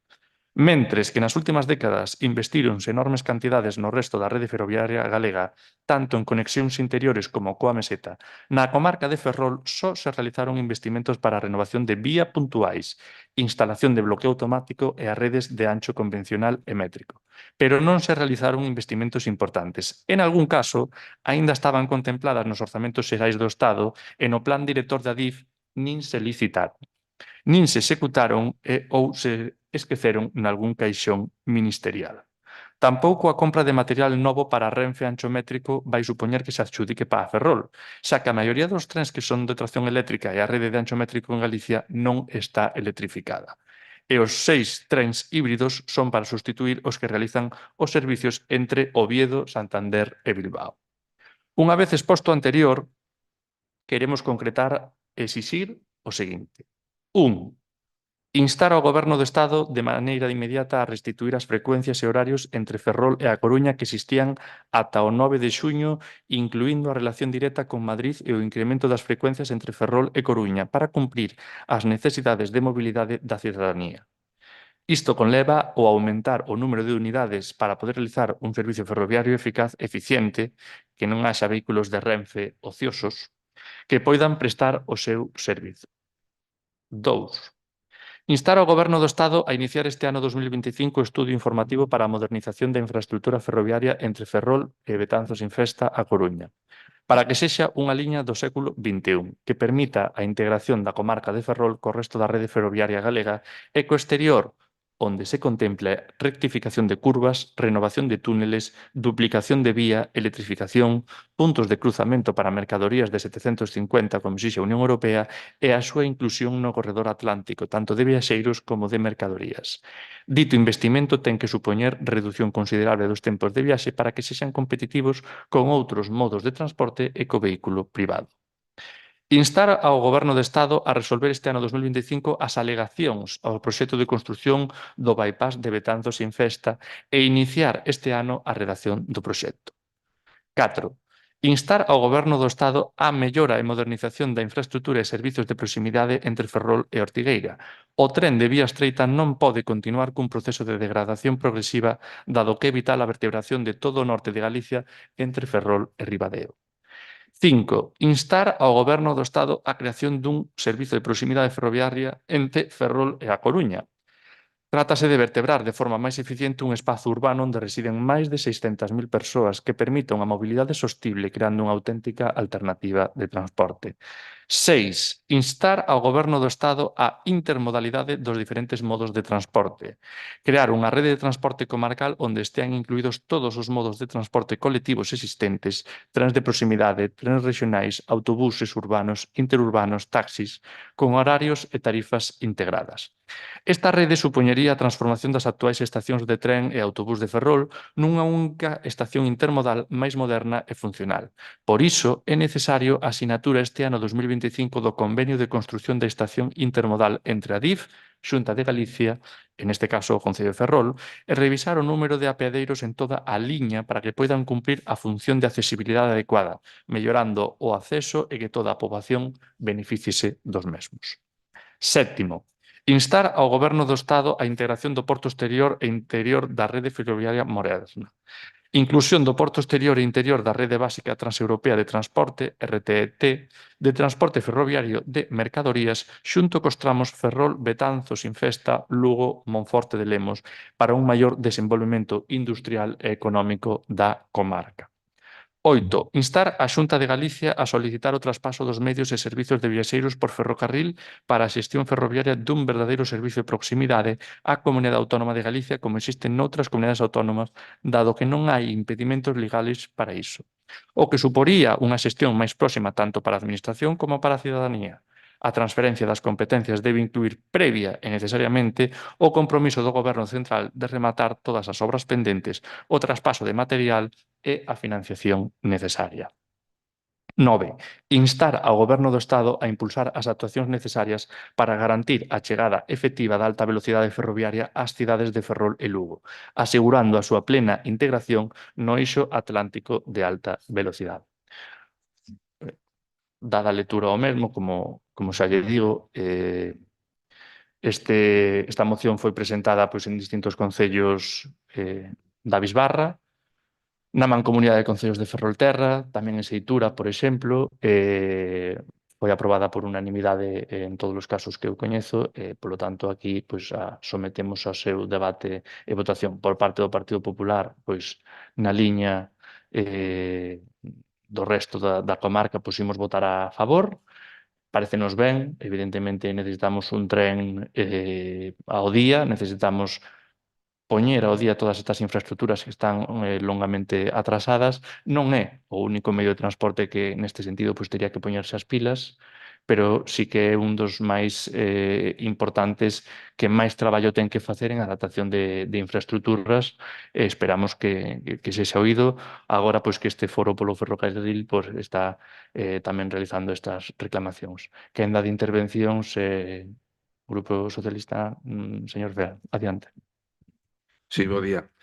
Efectivamente, o transporte, o servicio ferroviario está máis que estudado que é un dos servicios con respecto ao transporte máis eficiente, sobre todo no tema de mercadorías, porque desplazan grandes volúmenes en tempos axeitados. Eso non cabe duda que necesitaría sempre unha remodelación de todos os servicios. Ben día a exposición de motivos desta moción que, sobre todo o traxecto que nos compete na área de Ferrolterra, é un traxecto do século XIX. Non houve unha gran variación, non houve variación nos seus trazados. Eso non quere dicir que non necesite efectivamente un estudio como aquí se insta para remodelar. Xa hai tempo que este tema do tren estuvo encima da mesa deste Concello Pero, bueno, imagino que é unha competencia que nos supera a nós, o que non quere dicir que non teñamos que estar facendo pulo e pedindo remodelacións, porque, inda que o estudio pois, é estatal, me imagino que como todos estes estudios estarán compendiados con moitas administracións e demais, infraestructuras ou entes empresariais, entes sociais e demais, pero aquí se pon de manifesto tamén o tema de que a Xunta asuma as competencias comunitarias, me imagino, non? Que quere dicir eso, non? E que se vincule ou se intente intercalar ou interconectar todos os servicios como tamén está posto aquí. É dicir, é unha moción bastante acaída, necesaria, e esperemos que desta volta teña un recorrido necesario. Temos dous puntos importantes, aquí tamén na moción están referenciados, o porto exterior e o porto interior. Está ben, pero no seu momento, cando estábamos en aquel debate de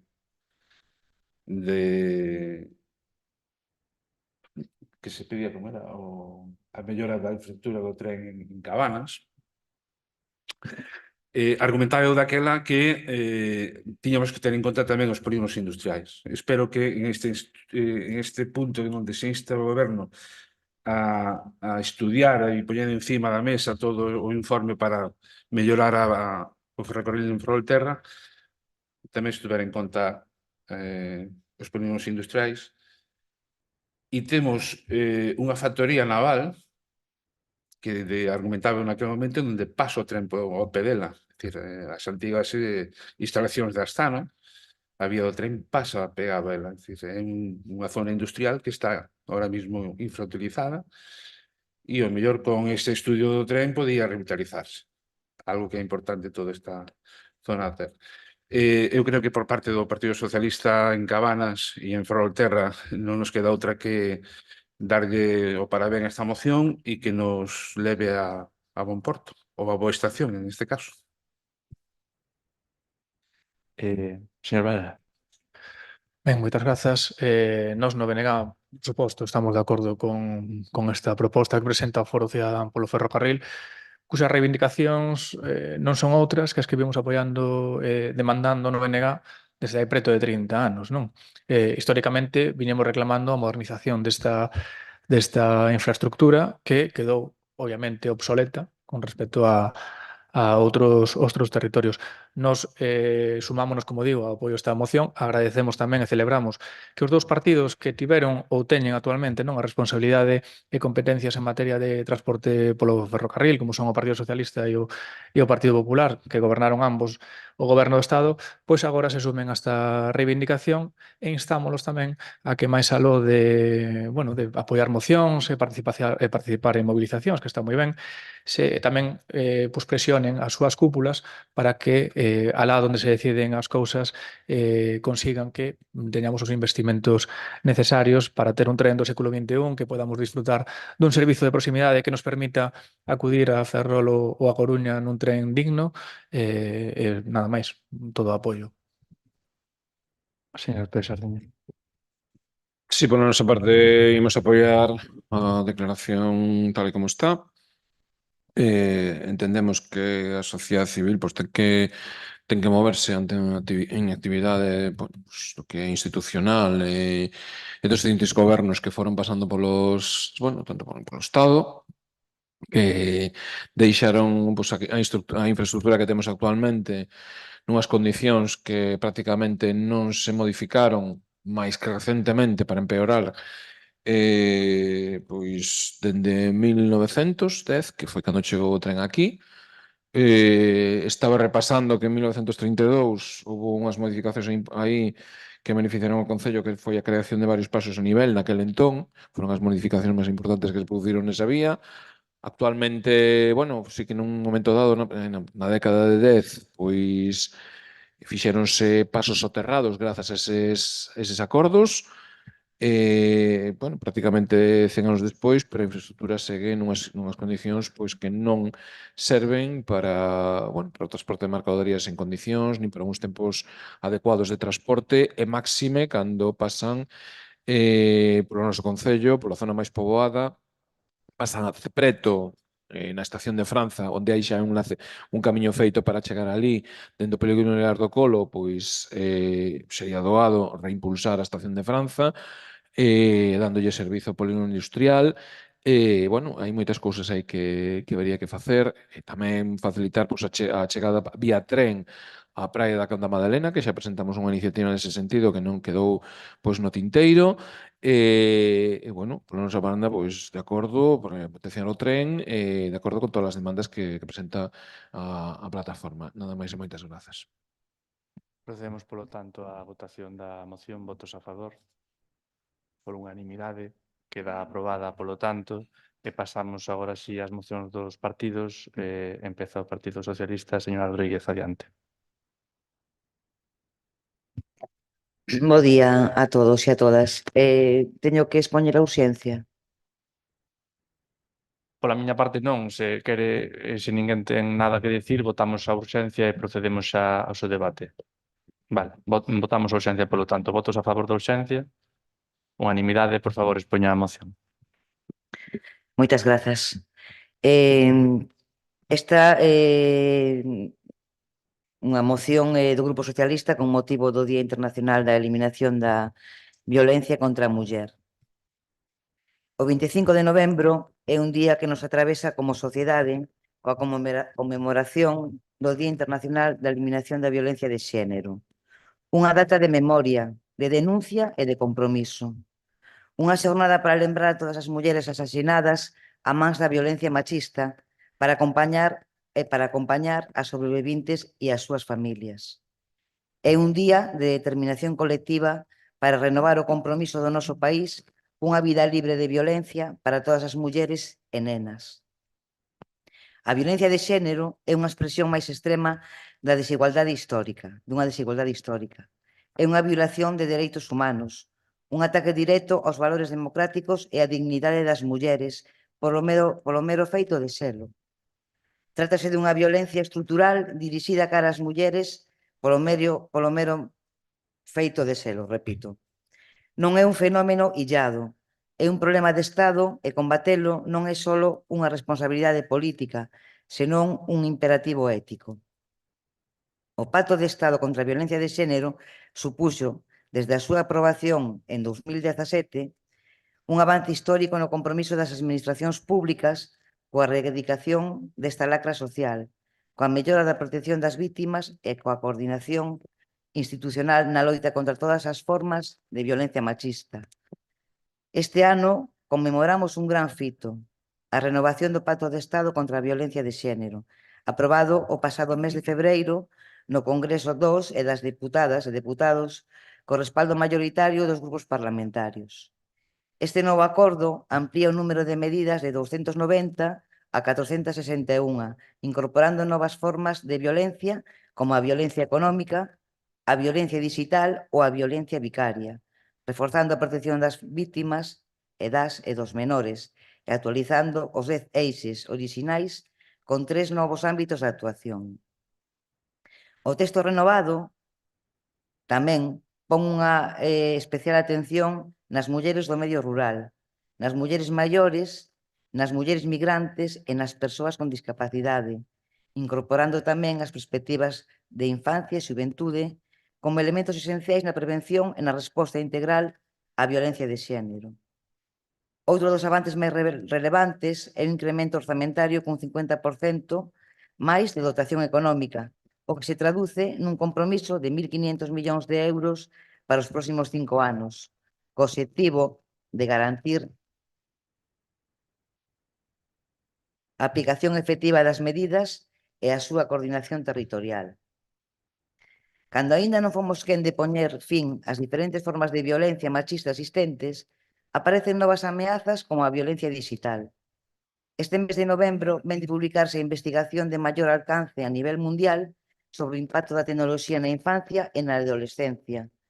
O informe Infancia, Adolescencia e Benestar Digital, elaborado por UNICEF xunto co Ministerio de Transformación Digital, Red.es, a Universidade de Santiago de Compostela e o Consello de Colexios de Enxeñería Informática. Este estudo ofrécenos información alarmante como que 1 de cada 3 menores accede a pornografía de forma involuntaria e a idades moi temperás, ou que o 11,4% dos menores sufriu presións para enviar fotos íntimas. As rapazas reportan estas situacións con maior frecuencia. Ademais, 1 de cada 3 adolescentes quen ten ou tivo parella reportou sufrir algún tipo de violencia digital, que vai desde o control de amizades nas redes sociais ata a difusión de información privada e a amenaza de agresión física. O fenómeno OnlyFans tampouco lle resulta alleo. O 75% das e dos adolescentes dixo conocer a plataforma e 8,6% contestou ter na súa contorna que gañou diñeiro ali e o 2,1% recoñeceu ter conta propia. En Galicia, o informe de Consello de Contas advirte que a política do goberno galego en relación coa violencia machista é reactiva, exixindo un declive nas políticas de prevención. O director xeral de loita contra a violencia de xénero manifestou que, lamentablemente, o número de asesinatos e vítimas de violencia de xénero non ten unha relación directa causa-efecto coa intensidade das políticas de prevención e sensibilización contra a violencia de xénero.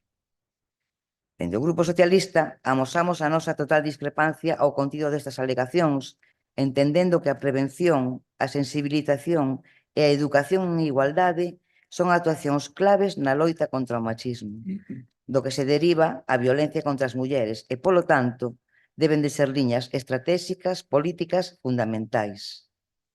A violencia de xénero segue sendo unha realidade inaceptable que require do compromiso constante e activo de todas as administracións públicas. Galicia, como comunidade autónoma, debe de seguir reforzando os seus mecanismos de prevención, atención e reparación e asumir con determinación as novas liñas marcadas polo renovado Pacto de Estado. Como cada 25 de novembro, desde o Concello de Cabanas sumámonos á chamada global impulsada polas Nacións Unidas e reafirmamos o noso compromiso coa prevención, atención e reparación da violencia machista. Non daremos ningún paso atrás nesta loita, porque é posible e é a nosa responsabilidade acabar contra a violencia contra as mulleres. Os concellos temos a responsabilidade e a obrigación de velar pola seguridade e os dereitos dos seus cidadáns e cidadáns, garantir contornas libres de violencia e así protexer as vítimas. E polo anteriormente exposto, o Grupo Socialista do Concello de Cabanas presenta para a súa aprobación polo Pleno Municipal os seguintes acordos.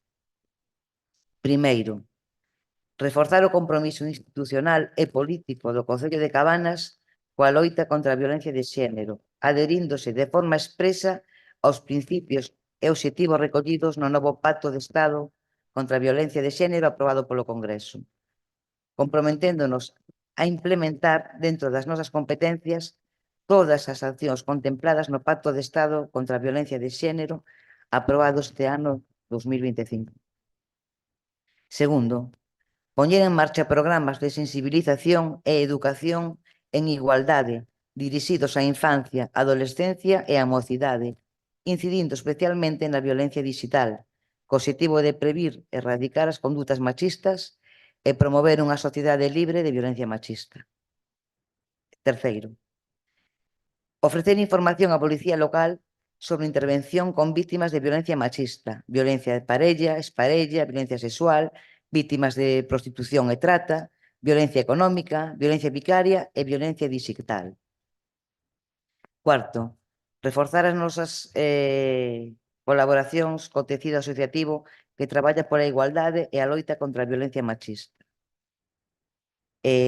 Por outra parte, instar a Xunta de Galicia a, primeiro, reforzar o compromiso institucional e político de Galicia coa loita contra a violencia de xénero, adheríndose de forma expresa aos principios e obxectivos recollidos no novo Pacto de Estado contra a Violencia de Xénero, aprobado polo Congreso dos e das Diputadas e Diputados.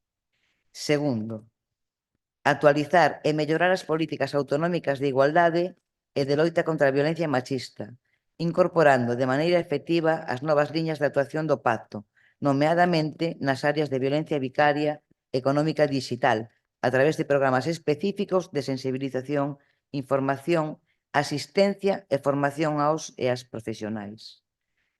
Terceiro, desenvolver programas de protección e asistencia específicos para aquelas mulleres que sofren unha dobre discriminación, mulleres do rural, as mulleres maiores, as mulleres migrantes e as persoas con discapacidade ou menores expostos á violencia.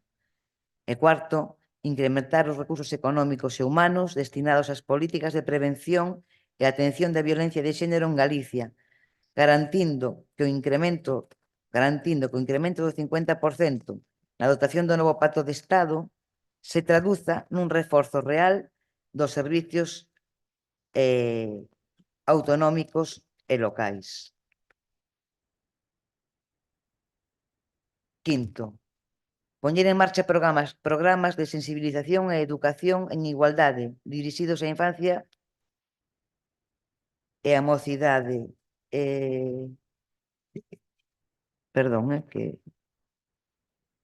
Incidindo especialmente na violencia digital, co obxectivo de previr e erradicar condutas machistas e promover unha sociedade libre de violencia machista. Sexto, realizar un estudio sobre o impacto que ten o acceso a contidos digitais nocivos no desenvolvemento persoal, sexual e afectivo da población nova en persoas menores de idade en Galicia. Sétimo, realizar un estudio sobre o impacto que ten o consumo de pornografía no desenvolvemento persoal, sexual e afectivo de menores en Galicia. Octavo, impartir formación específica en violencia digital contra as mulleres para todo o persoal da Xunta de Galicia que poida atender ou intervir con potenciais víctimas, sanitario, educativo, etc. E noveno, mellorar a coordinación entre administracións públicas, forzas de seguridade, servicios sociais, educativos e sanitarios, co fin de garantir unha resposta integral, eficaz e centrada nas víctimas. Moitas grazas. Moitas grazas pola exposición. Dende o Grupo Político do Partido Popular, evidentemente, estamos a favor de todos os puntos e imos votar a favor, porque, evidentemente, todos os recursos son poucos no obxectivo de acadar unha sociedade sen este tipo de violencias.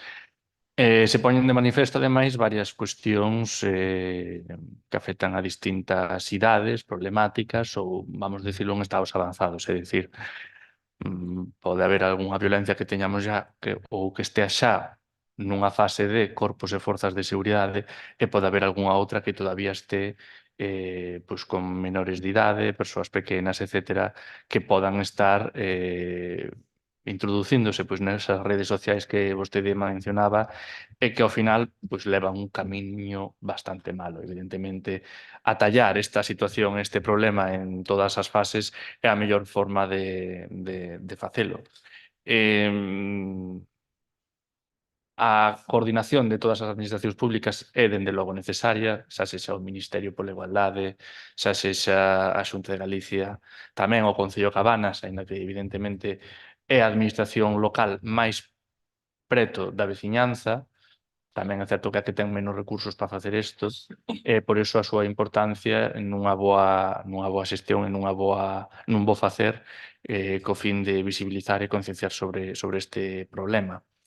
O incremento dos recursos económicos humanos é importante. Eu, neste sentido, lembro, pois, como vostedes saberán, o Concello de Cabanas foi recentemente ao programa de Land Rover e, polo que fora, coincidiu naquel momento con que estaba de visita o xuiz Taín, que participou ese día no programa, e fixo unha intervención pois, na que estaba poñendo de manifesto a necesidade de dotar de máis fondos aos xulgados de Galicia para poder ser áxiles neste tipo de cuestións indicaba que non era que non se seguira o procedimento, pero que había que garantir unha rápida xestións e iso solamente se podería lograr con xulgados pois, que estean áxiles e non estean atascados de traballo.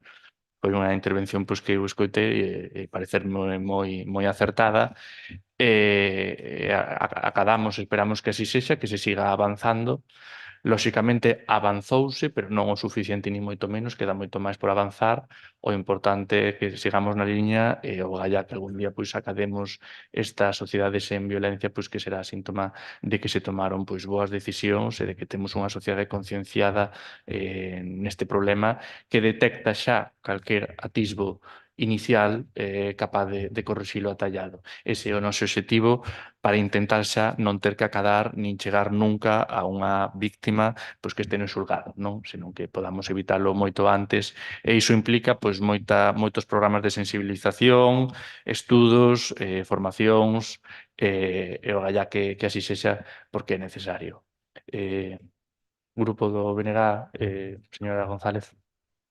Bo día a todas e a todos. Bueno, primeiro nos traíamos tamén unha moción sobre o 25 de novembro, pero bueno, tendo en conta que o contido é máis ou menos similar, nós teríamos dous puntiños para engadir na exposición de motivos que fan referencia a nosa lei que temos en Galiza desde o ano 2007 logo aspectos recollidos en esa lei que efectivamente pois a día de hoxe pois non se están levando a cabo. E logo un par de puntos de inclusión na orde do día de cousa, dos acordos de cousas que o temas como os CIM ou a reinternalizar no sistema público os centros de crise 24 horas, por exemplo. Aos que non se fai referencia concreta si se citan, pero porque irían dentro das axudas do Pacto de Estado. Entonces, non sei se queren que lea os puntos para a inclusión ou aceptamos. A ver, a min dame igual. Pode vostede ler os puntos que o Grupo Socialista valore se achegados ou non, ou podemos usar pola vía rápida, entre comillas, de centrarnos agora na do PSOE e logo completamente a do BNG. Depende de como vostede vexa que varía a moción. Se solamente son un par de puntos, pódese valorar. Se ten unha exposición de feitos bastante distinta, pois igual compensa que faga vostede lectura de cero. Como vexan. Son diferentes, evidentemente. Se quere faga vostede as achegas deses dous puntos e demais, e logo o Partido Socialista valora se quere achegalos a súa moción ou se non, pois se vota do PSOE así e posteriormente imos coa súa. Nada, o que proporíamos sería que neste ano 2025, que se cumplen 18 anos da Lei Galega contra a Violencia Machista, que xa foi aprobada no 2007, que esta foi unha lei vanguardista a nivel europeo e contemplou unha visión da violencia contra as mulleres en toda as súas dimensións. Ampliou o seu coñecemento máis alá do ámbito da parella e deseñou medidas integrais de sensibilización, prevención, protección e apoio ás mulleres que as sufran. Aspectos recollidos na lei como garantir a atención psicolóxica en atención primaria non son hoxe unha realidade nunha sanidade pública que a todas luces está en crise. As axudas económicas son aínda menores ás aprobadas hai casi 2 décadas e non recollen o medre da carestía da vida. Non existe unha axuda periódica que inclúa as vítimas de violencia sexual, non se garante a formación especializada dos profesionais que traballan na cadea de atención á violencia machista E no ámbito xudicial, por eso decía, sí que son coincidentes, porque sí, no ámbito xudicial sí que se fala. Sigue arrastrando unha enorme revitimización, falta de financiamento de persoal para os CIN, e os ámbitos estratégicos como o ensino público, onde non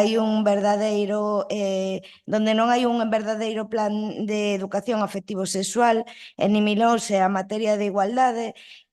O Partido Popular intenta impoñer mecanismos de control ideolóxico para restar espacio a iniciativas feministas.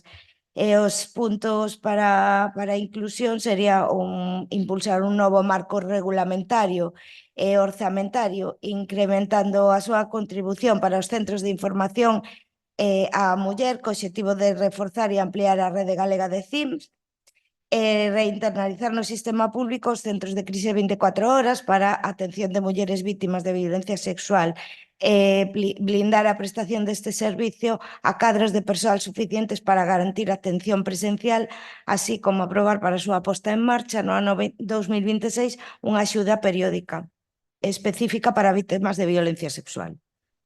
O resto serían puntos coincidentes. Intervención de Pérez Sardiña e despois o Partido Socialista indica. Sí, ben. Ben, sobre este asunto do 25N, bueno, Día Internacional contra a Violencia de Xénero, temos que decir que do noso punto de vista a violencia contra as mulleres pois supón a manifestación máis extrema da desigualdade que existe entre homes e mulleres como o maior obstáculo para o desenvolvemento dunha sociedade xusta e igualitaria. A violencia contra as mulleres e nenas arraigada nunhas relacións de poder desiguais entre mulleres e homes persiste como unha situación estructural derivada do patriarcado. No último ano e medio, ademais, a pandemia afectou a millóns de persoas no mundo e, polo tanto, provocou moitos efectos negativos nas mulleres. As restriccións para combater a crise sanitaria foron para moitas víctimas das violencias peores que o propio coronavirus, xa que ditas medidas obrigaron a reducir ao máximo as relacións sociais, a permanecer no círculo familiar máis estreito, é dicir, a ficar máis illadas co seu maltratador. E esa tendencia, a pesar de que pasou o coronavirus, pois ainda continúa. Cunha menor saída das persoas a eventos sociais e todo iso. Entonces, a ver, hai un maior pechamento da familia e outro tipo de prácticas que favorecen este tipo de actuacións contrarias pois, que a igualdade, a convivencia e o respeto polos demais. Non?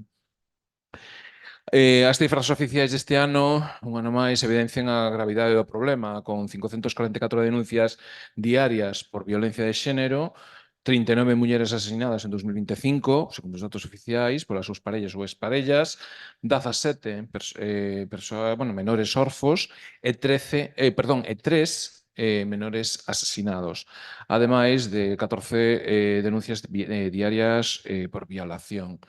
Esta é a situación dramática a que nos enfrontamos.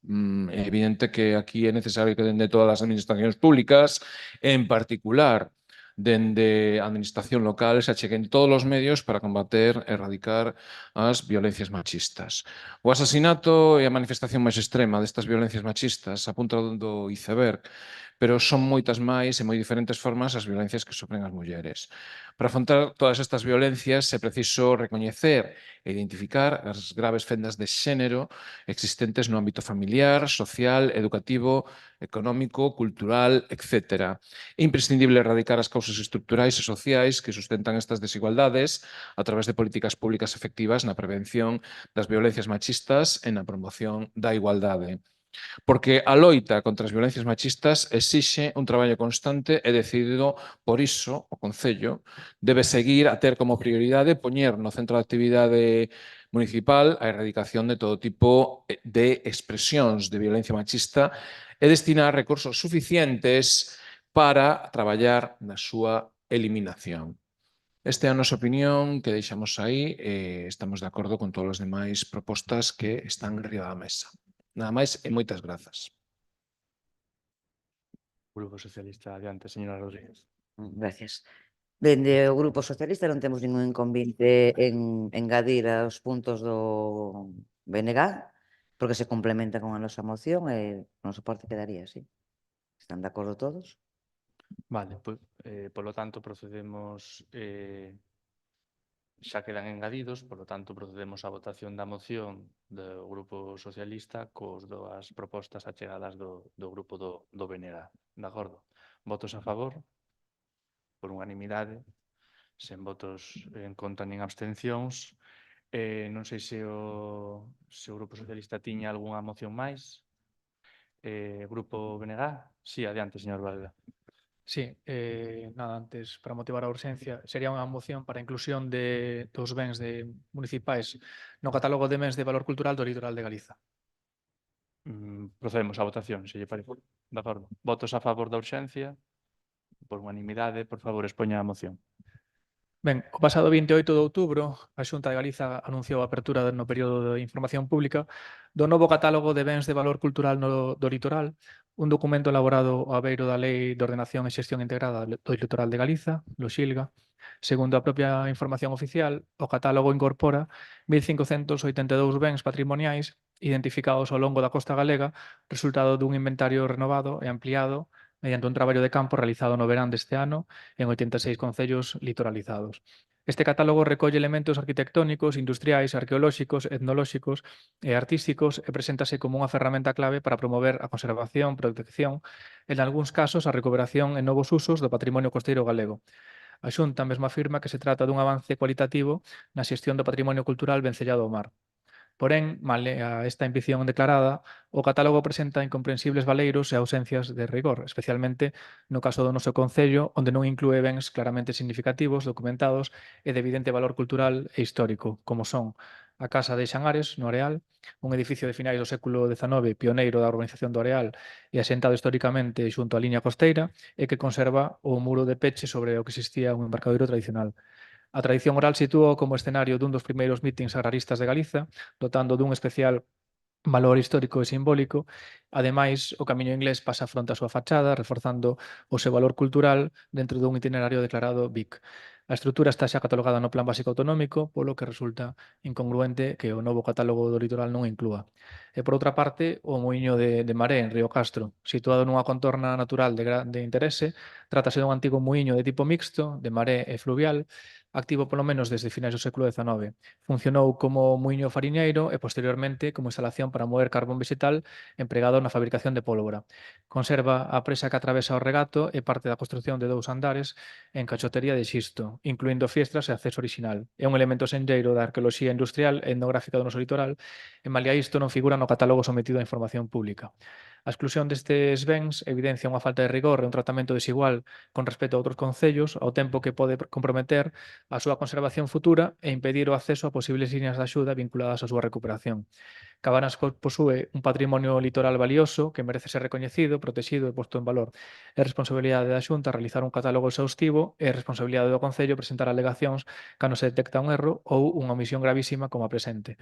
Por todo o anteriormente exposto, desde o Grupo Municipal do BNG, propomos ao Pleno a adopción dos seguintes acordos. Primeiro, instar a Xunta de Galiza a modificar o catálogo de bens de valor cultural do litoral, facendo unha revisión exhaustiva do treito litoral de Cabanas e incluindo nel cando menos a Casa de Xangares e o Moiño de Maré do Río Castro, atendendo o seu valor arquitectónico, histórico, cultural e etnográfico, así como a documentación existente que avala a súa relevancia. Segundo, instar ao Goberno Municipal de Cabanas a presentar alegacións formais no período de información pública, é dicir, antes do 1 de decembro de 2025, achegando toda a documentación necesaria para justificar a inclusión destes 2 bens patrimoniais, así como de outros elementos que poidan ser susceptibles de protección e non fosen incorporados. E terceiro, reclamar da Xunta de Galiza un proceso de elaboración máis rigoroso, participativo e coordinado cos concellos, garantindo que ningún elemento de valor quede excluído por falta de revisión, comunicación ou actualización dos inventarios locais. Moitas grazas. Moitas grazas. A ver, dentro do Grupo Municipal do Partido Popular imos votar a favor porque, evidentemente, instar ya que inclúan esos edificios está ben, evidentemente toda a revisión, facilitar pois todo o acceso a esta instancia, a que se revalore novamente a súa inclusión e demais, sempre positivo, nunca é negativo. Pero de aí a indicar que este oscurantismo ou falta de rigor técnico por non telos incluídos non podo máis que querer que non é así. Evidentemente, aquí houve un traballo de técnicos e técnicas que foi o que realizaron pola costa adiante esta primeira listaxe, que tampouco está pechada, é dicir, da listaxe tanto se pode entrar con algún ben como sair. Hai que valorarlo, evidentemente, e eu penso que farán as valoracións necesarias. Non é a capricho de ninguén incluir un sí, outro non, este agora sí, este concello é máis simpático, lle poñemos este concello non me gusta tanto, non lle poñemos este. Non vai así a cousa. Principalmente porque este tipo de cuestións é firmada por técnicos e técnicas competentes das áreas, cunha praza na Xunta de Galiza, que traballan precisamente para levar a cabo isto co maior rigor obxectivo posible. Iso non quita, evidentemente, que non podamos instar a súa revisión, instarlles a que creemos dende o Concello de Cabanas que deben estar estes dúas edificacións incorporadas neste catálogo e facerllo saber e reiterarllo para que o valoren. Por suposto que nese sentido non hai problema, pero non creo que sexa obxecto de indicar pois esa falta de rigor porque non, a meu parecer non tería que ser así. Máxime tratándose do primeiro borrador, de que non hai nada pechado e de que ademais este catálogo non é inamovible nos anos, é dicir, é permeable, pode ir incrementándose ou, polas razóns que sexan, pois me imagino que en algún caso tamén podería ir diminuindo a súa cantidade. Grupo Socialista, adiante, señor Lar. Muchas gracias. Desde el Partido Socialista vamos a votar a favor de esta moción. Consideramos que también es un error que no se incluyan estos bienes, así que bueno, que apoyamos esta moción para instar al Concello a que haga las alegaciones oportunas e instar a la Xunta de Galicia a valorar la inclusión de estos bienes. Señor Pesardiña. Sí, evidentemente, pois o catálogo de bens culturais do litoral en Cabanas, pois é como se fixese un pasapalabra, habendo bens que efectivamente están no litoral, ou que están ou que estiveron no litoral, como a Casa de Xangares, non? É dicir, a Casa de Xangares sería, pois, o que foi unha antiga salazón, ten unha concesión feita con esa finalidade de fins do século XIX, que está publicada no correspondentes boletíns oficiais. Extrañábanos que non aparecese aí. Efectivamente, xa non é porque esteña protexida por unha cuestión ou por outra, pero a súa relevancia é salientable. Despois, ao Muiño de Marés, que xa ven pois, de legislaturas anteriores, efectivamente, xa se leva restaurado. Esta administración pois xa ten investido cartos para o seu acondicionamento, sinalización do espazo e toma en consideración que está compartido concretamente pois, unha das partes do Muiño de Marés que está en Fene, evidentemente, do muro, que o río Castro divide os dous concellos, pero tampouco pois, no que é a construción principal, está na parte de Cabanas, está sendo desfeita polo mar neste momento. Despois tamén, pois, claro, esas son así os dúas, como os bens culturais do litoral, pois fosen edificacións, pero nós temos un ben cultural que está recollido no noso escudo, no escudo de Cabanas, que é o Piñeral da Madalena. E falamos de ben cultural porque evidentemente foi unha creación cultural dos veciños e veciñas que, pois, durante por varias xeracións foron plantando e sementando esa zona para, pois neste momento, crear un sistema natural que loita contra o cambio climático en sí, non? Entón, esa creación, esa vinculación dos veciños e veciños de Cabanas cultural con ese espazo, co que moitos políticos levan tropezado bastantes veces, pois tamén nos leva a pensar que sería interesante a valoración por parte da Xunta de Galicia da súa inclusión. Sen ir máis lonxe, eu non son nada sospeitoso de estar de acordo coa ditadura, pero xa no ano 71 hai un decreto de declaración da comarca de Eumesa, e dentro da comarca de Eumesa dos piñeirais costeiros, e están incluído este piñeiral, non nomeadamente, pero sí de maneira indirecta, foi declarada paisaxe pintoresca por as características que tiña. E un dos elementos eran os piñeiros marítimos.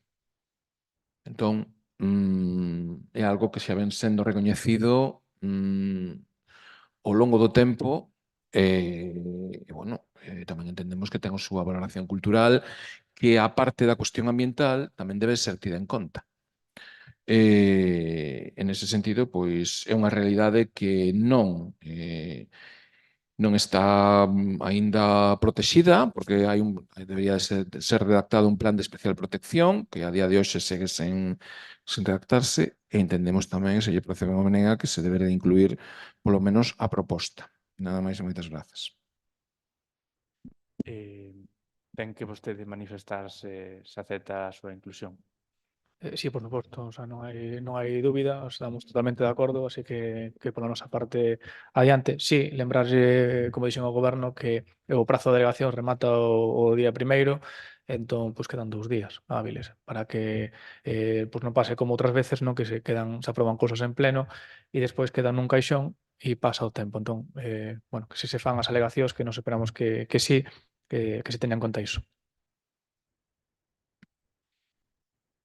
Oídas, procedemos, polo tanto, á votación da moción. De acordo? Votos a favor? Unanimidade, sen votos en contra nen abstencións. Seguinte moción, tiña o BNG algunha máis? Nada. Señor Pesardiña. Ben, temos algunhas mocións por aquí pendentes que, bueno, pois, dadas as circunstancias, teñen que vir a plenos ordinarios. Algúna delas debería de estarse presentada polo menos no mes de outubro, pero, bueno, en calquera caso sei que poden quedar para o seu estudo en vindeiras sesións. A primeira moción é sobre, unha comparecencia que houve a raíz dunha comparecencia que tivemos nunha comisión informativa, pois o alcalde sorprendennos con algúns datos destes que se sacan moitas veces así da manga, non? Que en vez de cortar, pois, en principio, o que estaba previsto que eran 166 árbores no Piñal da Madalena, pois saltounos que eran 180 ou 190, xa non me acordo. Outra cifra maior que non entendíamos a que viña. Entón, a ausencia é debido a que pois, hai un proxecto en marcha relativo a condicionamento da Piñada da Madalena e das dunas dese entorno, e queríamos que houvese un control da corta das 166 árbores que estaban previstas nese proxecto, control por persoal especializado, e, bueno, entendemos que é urxente porque se está levando a cabo e pode ser inminente ou en calquera momento que se pode proceder a esa corta. Queremos que haxa ese control técnico necesario. Nada máis. Se ninguén ten nada que decir, procedemos á votación da urxencia. De acordo? Votos a favor? Por favor, expoña a moción. Sí. Ben, en canto a con finalidade de garantir a legalidade, a competencia técnica e a protección da duna arborada da Praia da Madalena ante a anunciada corta do arborado por parte do alcalde na comisión, que incrementa, en principio, en calquera caso, as previsións iniciais, o que nos dá lugar pois, a pensar que hai unha seria arbitrariedade en canto á determinación de que árbores deben ser cortadas e, polo tanto, temos que facer a seguinte exposición de motivos. A duna arborada da Praia de Madalena está en dominio público marítimo terrestre, está cualificada polas normas sociedades no ano 1991 como solo non urbanizable de especial protección, polo que calquera actuación permanente queda condicionada á aprobación dun plan de especial protección e a correspondente compatibilidade urbanística. 2. Consta a autorización de costas do Estado, proxecto municipal que prevé a posibilidade de cortar até 166 árbores no ámbito dunal, actuacións que aínda non foron executadas a día de hoxe, mais poderían levarse a cabo pois, de xeito inminente nos vindeiros meses, antes de que pase o seguinte pleno ordinario. Está claro que para xaneiro, fins de xaneiro do ano que ven. Evidentemente, o alcalde xa comentou esta unha información diferente en comisión, acrecentando a incerteza, a nosa incerteza e a nosa preocupación ante esta situación. Non? Temos coñecemento, e así nos informamos, de que o Colexio Oficial de Enxeñeiros Forestais de Galicia formulou un escrito que chegou a este Concello, do cual o alcalde non nos informou en ningún momento. E gustaríanos coñecer ou acceder a ese documento. No seu caso, non temos maneira humana de coñecer cal é a súa referencia, nin cal é o seu rexistro. Igual que pasa coas modificacións, o alcalde di que temos acceso a todo, pero despois non temos acceso a nada. Entón, pois, esa é a situación e a violencia institucional que se exerce contra nós neste caso, neste tipo de cuestións. A diagnose do estado fitosanitario e o risco das árbores débese realizar por profesionais competentes e, neste caso, a valoración silvícola e de risco é competencia directa da Enxeñería Forestal. Consideramos, ademais, a necesidade de avaliación individualizada árbore a árbore e de estudar alternativas que non están determinadas nos estudos previos. Pois hai varias alternativas antes da corta, como poden ser a poda, como poden ser o trasplante, reconfiguración de trazados, limitacións estacionais, pois estabilizacións a través de outros mecanismos e, en principio, o que debe de rexer, para non só entender, é o principio de mínima afección. A clasificación autonómica da Madalena como praia urbana, que está no decreto 38/2019, non altera o réxime urbanístico municipal, nin sustitúe o plan especial que hai que redactar cando é exixible, que está sen redactar polo tanto. Non? Polo tanto, as autorizacións sectoriais ou o que sexa non suplen a compatibilidade urbanística nin a competencia técnica exixible. Urxe, ademais, previr danos irreversibles sobre a duna, evitar responsabilidades e garantir a transparencia e boa práctica profesional antes de calquera corta que non pode estar supeditada pois, a opinión dun alcalde cando di cifras o tuntún, non? Que xa tivemos prova suficiente do que é o que fai cando publica un dato e despois a realidade e os informes din outra cousa diferente. Entón, nos pedimos os seguintes acordos, non? O primeiro, acordamos a suspensión, a moratoria cautelar, acordar a suspensión inmediata de toda a corta de arborado e de calquera obra explanación no ámbito da duna arborada da Madalena ata cumprir cos puntos seguintes. Competencia profesional e informe independente. Hai que anular, efectivamente, calquera diagnose ou risco sanitario emitido por persoal non competente e sustituída por un informe independente asignado por enxeñeiro forestal colexiado con avaliación árbore a árbore. Especie, estado, risco, recomendación e todo iso. B. Prohibir que no futuro se utilicen informes de estado de arborado emitidos por persoal alleo ou visuais, que é o que hai actualmente. 3. Alternativas de mínima afección. Exixir no expediente un estudo comparado de alternativas. Poda, trasplante, variación de trazados, restriccións temporais, limitación de capacidade, medidas de accesibilidade non estruturais, con xustificación técnica e ambiental e estimación de custos, aplicando o principio de intervención mínima. 4. Compatibilidade urbanística e instrumento de ordenación. Solicitar da área de urbanismo informe de compatibilidade sobre a necesidade de plan especial previo. Non se autorizará ninguna corta nin obra que derive do proxecto mentres non exista instrumento urbanístico habilitante, se é preceptivo. Avaliación ambiental e patrimonio natural. Requerirá a Xunta a determinación de avaliación ambiental que corresponda, porque só o que hai, ata agora, só se refire á zona de praia que está afectada pola pillada das dunas, omitindo a existencia da duna arborada protexida pola normativa municipal. E despois, clarificación oficial de cifras, practicar inventario in situ, xa está feito, é dicir, con identificación de coordenadas, isto xa estaría feito. Non? Pero o que sí que é importante é a súa publicidade, publicarlo na web municipal da maneira máis rápida posible. Non? Ademais, pois, buscar que haxa un seguimento desas actuacións e trasladar estes acordos á demarcación de costas, a Consellería competente en Patrimonio Natural, o Colexio de Enxeñeiros Técnicos Forestais de Galicia e tamén o Seprona. Nada máis e moitas grazas. Moitas grazas, señor Pesardiña.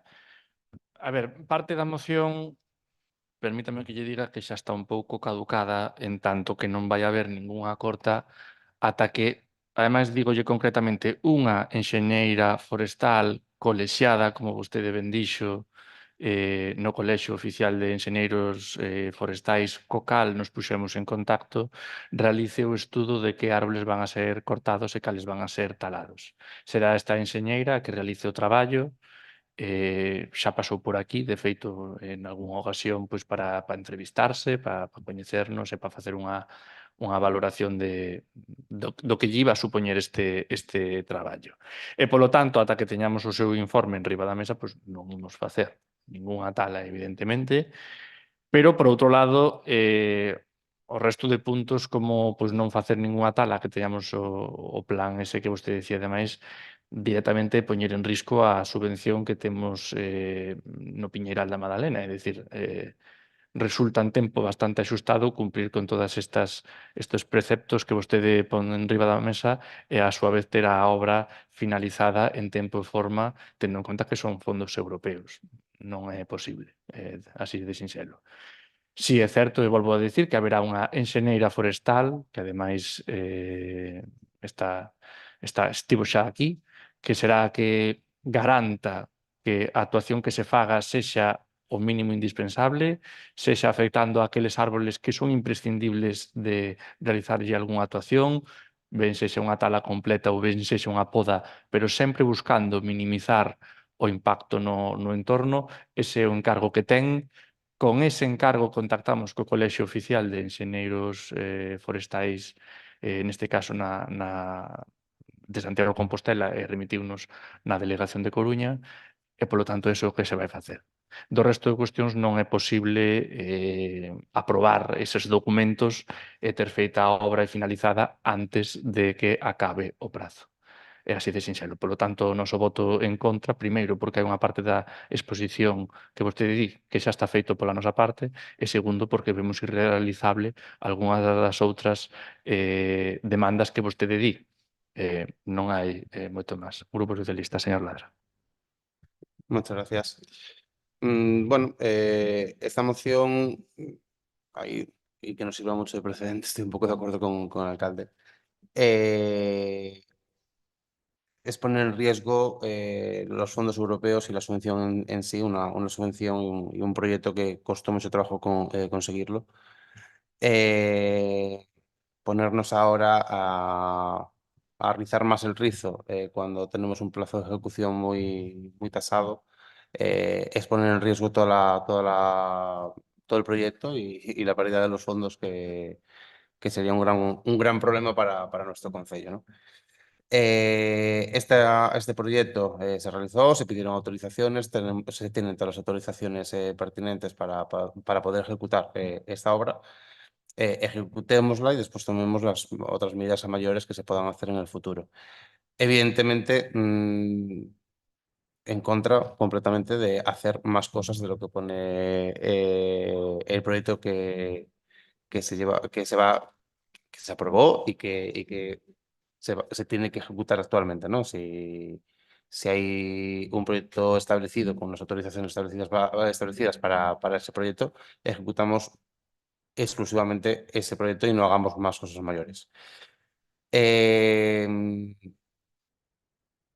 su día se contabilizaron una serie de talas que evidentemente pues ahora hay que actualizar y hay que revisar si se tienen que realizar todas o no, si hay una ingeniería forestal, eso garantizará que se haga el trabajo como se debe de realizar técnicamente y habrá que aceptar lo que ese ingeniero forestal diga, porque después nos podemos encontrar con la situación, como pasó en su día, de ese no me vale, como no dice lo que yo quiero, no me vale. Entonces, como eso ya lo he vivido, esto es un poco un déjà vu. Respetemos el trabajo de los técnicos especializados en esta área, se acatará lo que ellos valoren y acaten, y lo que hay que intentar hacer, y creo que todos debemos estar a una, es intentar mejorar esa zona, que es una de las riquezas naturales y turísticas de nuestro concello. Hagamos de ese espacio, sobre todo, un espacio seguro, porque actualmente es un espacio que está muy bien, pero tiene bueno, riesgos bastante elevados, así que por favor trabajemos todos juntos para garantizar la mayor seguridad posible en ese aspecto, mantengámoslo en plenas condiciones y este proyecto viene para eso, para sanear esa zona, para garantizar mayor seguridad y para humanizar sobre todo ese entorno de la playa de la Madalena y del Pinar de la Madalena. Moitas gracias, señor Varela. Sí, nada, moi brevemente porque concordo palabra por palabra co que dixo o portavoz do Partido Socialista e, por lo tanto, pues, para non estender máis o debate, pues, o sea, asumimos totalmente esa reflexión porque é o que tamén consideramos nós. Sí que advertimos tamén ao Goberno, porque sabíamos outras veces, que se cingan, o sea, se ciñan exactamente ao que recolle o proxecto e non vayan máis aló, que aproveitando a disculpa como pasou, por exemplo, no aparcadoiro, non? Que, pois, coa desculpa do aparcadoiro, aproveitaron para cortar árboles sen ton nin son. Entón, nese sentido, pois, advertímolos de que se cingan a facer o que di o proxecto que está aprobado, que ten financiamento europeo e que, como ben dicía o compañeiro Carlos Ladra, pois, foi moi difícil de conseguir e, polo tanto, sería unha mágoa tamén perdelos. Non sei se quere facer algunha intervención máis, señor Pesardiña. Sí, adiante. Ben, evidentemente, pois acabame de dar a razón que efectivamente esta proposta era necesaria e había que presentala. É curioso que falen de humanizar esa zona. Que máis lle queren humanizar? Que máis lle queren humanizar? Ou seja, o justificante para cortar os árbores do aparcadoiro foi precisamente que está antropizado. Entón, vostedes queren humanizalo máis, non? O sea, ese é o razonamento deste pleno, están todos contentos e moi contentos co proxecto que fixeron, que, sinceramente, ten os pés de barro o informe que sostén todo iso. É o que estamos poñendo aquí de manifesto. Unha vez máis. É dicir, cortar 200 árbores cando que queda aí xa son menos de 1000 é o 20%. Que están facendo? Que están facendo? Esa é a nosa cuestión e esa é o fondo desta iniciativa que queríamos poñer de manifesto. Hai unha enxeñeira técnica forestal? Bueno, hai unha enxeñeira forestal, efectivamente, ten que habela, porque houve unha protesta formal do colexio. Que lle tivo que recordar a este concello que, bueno, pois resulta que o que leva facendo aquí todo este tempo non é o correcto. Non foi o correcto. Pero iso non garante nada. É dicir, vostedes están me dicindo, sí, iso xa está posto tal, pero que lles custa aprobalo? Ou seja, a moción está coincidindo co que están dicindo, que hai que facer as cousas e teñen que ter pois un criterio de conservación e de preservación, non de humanización, senón naturalización, que a zona por algo é natural. As palabras descúbrenos.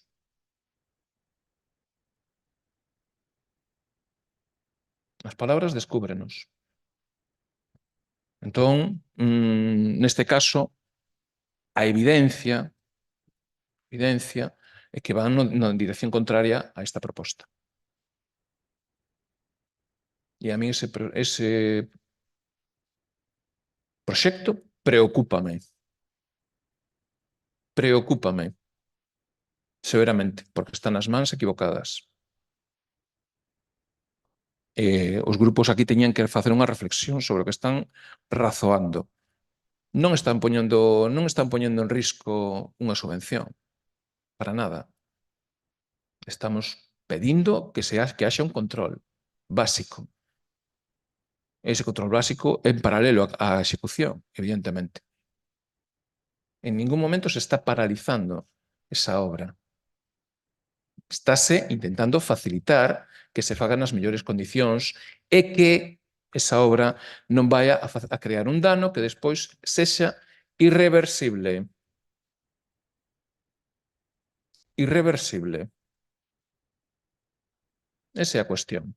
Polo que lles pido que reflexionen seriamente o que poidan chegar a votar. Xa non entran a negociar siquera, non poden dicir, bueno, pois isto non nos interesa máis ou nos interesa menos. Evidentemente, hai unha dirección que non é a de protección dese espazo, como acabamos de facer antes, pedindo que se inclúa no catálogo cultural. e a dirección absolutamente contraria. Por tanto, eu este pleno moitas veces non entendo que veño aquí. Vamos protexelo por un lado, pero despois polo outro vámoslo destrozar, porque temos que facer unha obra moi importante. Acabolles de decir que a declaración de praia urbana non está por riba das declaracións, bueno, do que é a normativa urbanística e dos títulos habilitantes urbanísticos que temos que ter. E se non se pode facer unha actuación tan agresiva, pois haberá que facerla un pouco menos. Non pasa nada. Que hai árbores aí que efectivamente pois haxa que cortar, pois pode haber algunhas, sí, pero tantas, a salvaxada que queren facer aí, iso non é razoable. Que queren facer un carreiro por cada 2 metros. Iso tampouco se pode facer nese espazo, porque o que fan é destrozalo, efectivamente. Como se está destrozando a duna, porque está destrozada, e se non vayan ali e miren onde chega o mar. Son cousas que todo o mundo vemos e que vostedes aquí pois non están nesa realidade. Eu xa advertín, cando comecei a exposición, bueno, no anterior punto, é un sistema dunar e arborado que nos protexe contra o cambio climático, que nos aforra moitos cartos. Non vayan gastar un feixe de miles de euros para facer unha tropelía e despois que iso nos provoque males maiores. Ese é o problema de fondo. Estamos falando de que temos que loitar contra o cambio climático. Isto que están vendo aquí, esta proposta que estamos vendo aquí, é unha proposta de loita contra o cambio climático. E o que están facendo vostedes aí é unha proposta desarrollista dos anos 70. Nada máis. Moitas gracias, señor Pesadeña. Eu novamente reitero o dito na primeira intervención.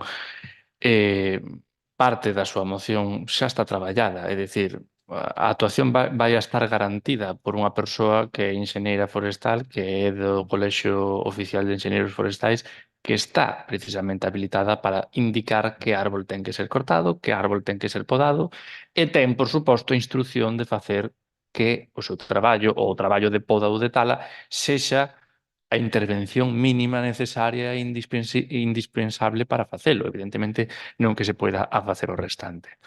Pero non é certo, é dicir, o resto de puntos que vostede damos na moción sí que poñen en perigo esta subvención. Falaba vostede en algún punto de paralizar toda esta actuación ata que houbera ali un plan título habilitante. Non pode ser, é que isto en maio ten que estar acabado e xustificado. Non pode ser. É que non dá o tempo. Que no futuro podamos miralo e facelo? Pode ser, pero agora mesmo a subvención non pode ser paralizada por este punto, porque xa está garantida precisamente que haxa unha persoa que interveña e que co seu criterio avalíe que árbores teñen que ser podadas, taladas ou o que sexa. Aí está precisamente a garantía desta subvención. Non se pode esperar, porque además son fondos europeos que son moi serios de acadar e de xestionar. O Piñeiral igualmente, en referencia a que vostede decía, mire, eu estou completamente de acordo en protexelo, coidalo, como vostede ben dixo, está no escudo de Cabanas, supón e ten unha importancia tremenda na nosa veciñanza. Iso non significa que non teñamos tamén que ter en conta a cantidade de xente que pasa polo Piñeiral cada día e máis en verano. E hai que intentar conxugar o mantemento do Piñeiral, o bo estado deste lugar e a súa natureza, pero tamén temos que intentar conxugar que a xente pasa por el e intentar facelo nun equilibrio onde a xente pase con seguridade e o Piñeiral, a súa vez, presente teña un desenvolvemento acorde coa natureza en condicións boas para as súas especies. Porque moitas veces o que pasa é rachar con todo, por así decirlo, cerrar o Piñeiral, e o que acaba pasando é que a xente pasa igual. O Piñeiral non se pode pechar como tal. Quero lembrar que a día de hoxe, cando hai unha alerta por fortes ventos, xa está previsto que o Piñeiral é o primeiro que se pecha. É dicir, en canto hai fortes ventos e unha alerta meteorolóxica por iso, o primeiro que temos que facer é pechar o Piñeiral. Sinal de que algo ou algún perigo ali hai patente. E aínda que o pechemos o Piñeiral, que non nos cansamos de poñelo en redes sociais, en algún cartel na entrada do mesmo, encontraste a xente polo medio do Piñeiral facendo deporte, camiñando e demais, en plena alerta laranxa, de noite, cun vento bárbaro. E hai xente que vai entrar de todas maneiras, vai lle dar igual.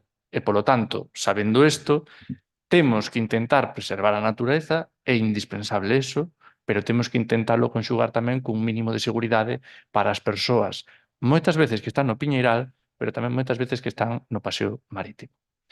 Polo tanto, será a enxeñeira forestal a que asuma esa labor, a que o faga, terá o seu estudo en tempo, mentras tanto a subvención pode ir avanzando noutros eidos, como por exemplo a caseta de socorrismo, a megafonía, as pantallas digitais, os cubrecontenedores, e será o Piñeiral, no momento no que vai ali unha árbore de algún tipo a ser cortada ou podada, será porque habrá unha enxeñeira que o motive expresamente.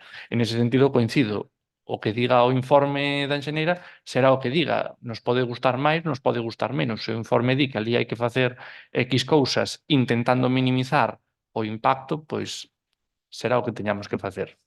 E, polo tanto, o noso voto en contra. Non sei se algún grupo, señor Ladra, adiante. Muchas gracias. Más que nada porque hizo referencia a unas palabras que dije de humanizar. Humanizar y naturalizar son palabras completamente compatibles. Humanizar es dar accesibilidad a aquellas personas que no tienen la posibilidad de acceder a la playa de manera correcta. Es decir, hablamos de personas con movilidad reducida como personas con sillas de ruedas o entidades que vienen de excursiones a la playa que ni siquiera pueden acceder a la caseta de socorrismo, que tenemos una caseta de socorrismo que no es accesible a día de hoy, que es muy triste. A eso me refiero como humanizar esa zona. Evidentemente nos tenemos que adaptar a los tiempos, es decir, la caseta de socorrismo tiene que ser accesible a día de hoy.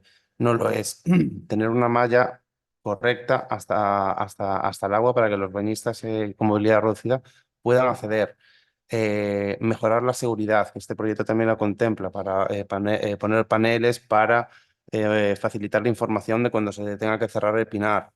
Mejorar también la seguridad con megafonía a lo largo de toda la playa para los bañistas en verano. Es una zona a la que tenemos que mejorar y actualizar a pleno 2025. Usted se centra mucho en los pinos que hay que talar, pero en este proyecto, aparte de talar algunos pinos, efectivamente, también se contemplan repoblaciones de otras especies. En eso no hacemos énfasis, pero hay que hacerlo también. Es decir, hay algunas zonas del pinar que los técnicos que habían hecho el proyecto y el proyecto que habíamos hecho en nuestro gobierno, que lo había hecho la empresa Arbogal, habían indicado que había unas zonas que estaban muy sobrepobladas de pinos y que eran peligrosas, y otras que estaban poco pobladas en otras zonas del pinar, que habría que contemplar repoblaciones en esas zonas. Bueno, este proyecto de lo que trata es de compensar el pinar, detectar los problemas, eliminar los riesgos mayores que tenga el pinar y hacer un pinar y un entorno mucho mejor y más seguro para todos y para todas. Se hacen 2 pasarelas a mayores. Las pasarelas lo que hacen es facilitar que la gente no pise las zonas dunares, facilitar el riego, el paso de la gente para que no pisen tanto el pinar, para que no pasen tanto por zonas peligrosas y canalizar todo el acceso a la playa en verano, que es una zona masificada. Así que es un proyecto que, por una parte, garantiza la zona natural y se trabaja para mejorarla y mantenerla, y por otro lado también para dar seguridad y canalizar todo ese flujo de gente en verano que tenemos actualmente de una manera muy descontrolable, donde la gente accede por cualquier lado, destrozando dunas, destrozando zonas naturales, y eso no se puede permitir. Este proyecto es para mejorar esa zona y mejorar sobre todo la zona natural del sitio. Nada, procedemos polo tanto a votación, señor Presardiña. Sí, evidentemente eu entendo que teñen que facer unha defensa do seu proxecto, iso entendo perfectamente, pero siguen omitindo o principal.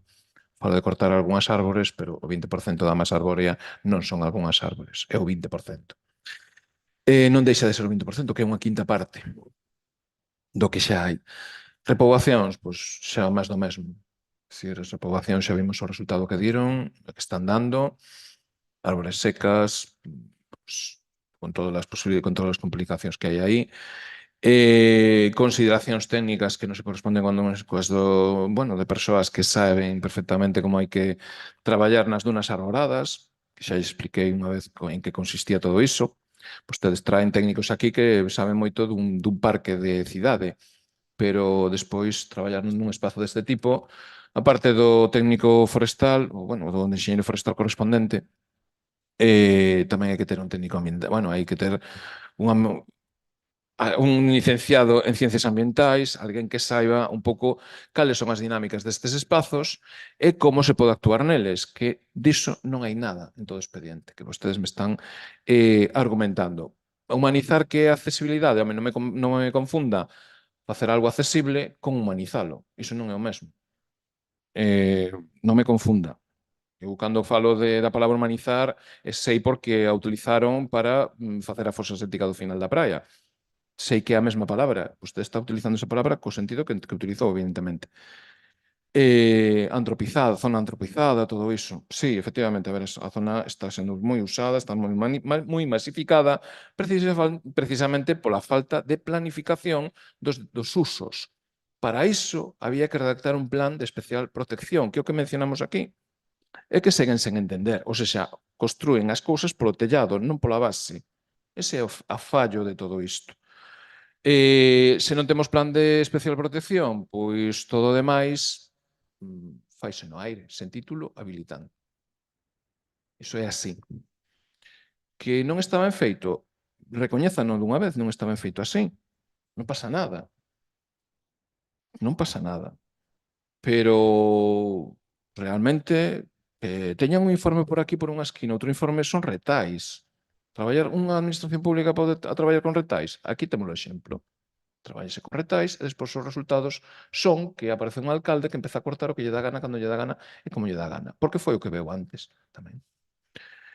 En ese sentido, nós, evidentemente, seguimos na mesma tesitura e seguimos defendendo iso, non porque corten un ou outro pino, non, porque non hai unha planificación ordenada de todo iso. Simplemente. É moi fácil de entender e iso non nos suple só un enxeñeiro forestal, como dixo vostede. Acabo de decir que ten que haber persoas relacionadas co ámbito ambiental que tamén avalían esa situación, que non sigue estando orfo este concello desa parte. A mí gustaríame que tiveran outra atitude, non só de defensa a ultranza dunha subvención, senón tamén unha reflexión e unha autocrítica necesaria en canto que levan feito nese espazo. Nada máis e moitas grazas. Moitas grazas. Se non hai nada por alusións, procedemos a votación. De acordo. Votos a favor de aprobar a moción da candidatura veciñal? Abstencións? Votos en contra? Dúas abstencións? Es que non vin a mano. Vale, de acordo. Hai algunha moción máis? Adiante, por favor. Temos dúas máis. Temos unha que sería unha moción de urxencia tamén para atender algunhas cuestións relativas á fiscalidade, que creo que xa imos tarde, porque xa ia tarde a modificación de crédito, pero neste caso tamén imos tarde, non tivemos outro pleno ordinario ou extraordinario convocado por un cuarta parte dos membros da corporación, onde se poidese incluir esta iniciativa, que é relativa ao inicio do expediente de modificación do artigo 13 da Ordenanza Fiscal número 1 da contribución do imposto de bens inmobles do Concello de Cabanas, para incorporar bonificacións específicas a asociacións veciñais, poden ser que teñan locais sociais ou cementerios veciñais, entidades culturais, deportivas ou recreativas sen ánimo de lucro, para que poidan ter unha bonificación específica da contribución urbana. Entón, por iso, Entendemos que agora hai que ilo preparando de cara ao ano que ven. É unha cuestión que está pendente. É necesario planificar un calendario, fai falta tempo efectivo para levar a cabo esta proposta, polo tanto, iniciámola cando podemos, que agora, xa sabemos que para o ano que ven non vai ser posible completar o expediente, pero polo menos que para o seguinte que haxa algo traballado e que haxa tempo suficiente para facelo e non teñamos que andar a trompicós con estas cousas. Por iso presentamos esta moción e entendemos que temos que facela agora e non despois para poder ir elaborando isto e facelo de cara ao ano vindeiro, nada máis. Procedemos á votación da urxencia. De acordo, votos a favor. Por unanimidade, por favor, expoña a moción. Sí, despois de xustificada, bueno, pues que temos que no termo municipal existen asociacións sen ánimo de lucro que teñen locais sociais, teñen, bueno, tamén hai cementerios veciñais rexidos por asociacións tamén sen ánimo de lucro. E, neste caso, pois, temos que estas asociacións están pagando unha contribución urbana necesaria, bueno, pues que teñen que pagar sempre, non? Estas sociedades, asociacións culturais, deportivas e recreativas desenvolven unha actividade continuada de interese social e cultural, vertebrando a vida comunitaria e promovendo pues, o deporte de base e a dinamización cultural e recreativa, non? O artigo 74.2.4 do texto refundido da Lei reguladora das facendas locais habilita os concellos para establecer bonificacións de ata o 95% na contribución para actividades económicas declaradas de especial interese ou utilidade municipal por concorrer circunstancias sociais, culturais, histórico-artísticas ou de fomento do emprego. Esa é a base desta proposta. O artigo 74.2.4 do texto refundido da Lei Reguladora das Facendas Locais. A ordenanza fiscal número 1 de contribución do imposto de bens inmobles carece na actualidade dunha regulación específica que recollan estas actividades, inda que sí que recolle outras relacionadas tamén con este artigo, pero concretamente estas non. Xa a ordenanza xa ten incorporadas outras bonificacións sobre este artigo, pero concretamente esta entra dentro da mesma clasificación porque estamos falando de circunstancias sociais, culturais, histórico-artísticas ou de fomento do emprego, calquera delas. Entón, aquí encaixan as asociacións, estas asociacións sen ánimo de lucro que teñen este tipo de actividades. Entón, entendemos que a medida é proporcionada, a súa proposta, é unha bonificación rogada, condicionada á declaración plenaria de interese con vixencia limitada e co control necesario, evidentemente. E o seu impacto recadatorio pois, sería asumible polas arcas municipais, porque son casos moi contados, non chegan a media dúcia, creo, en total. Non?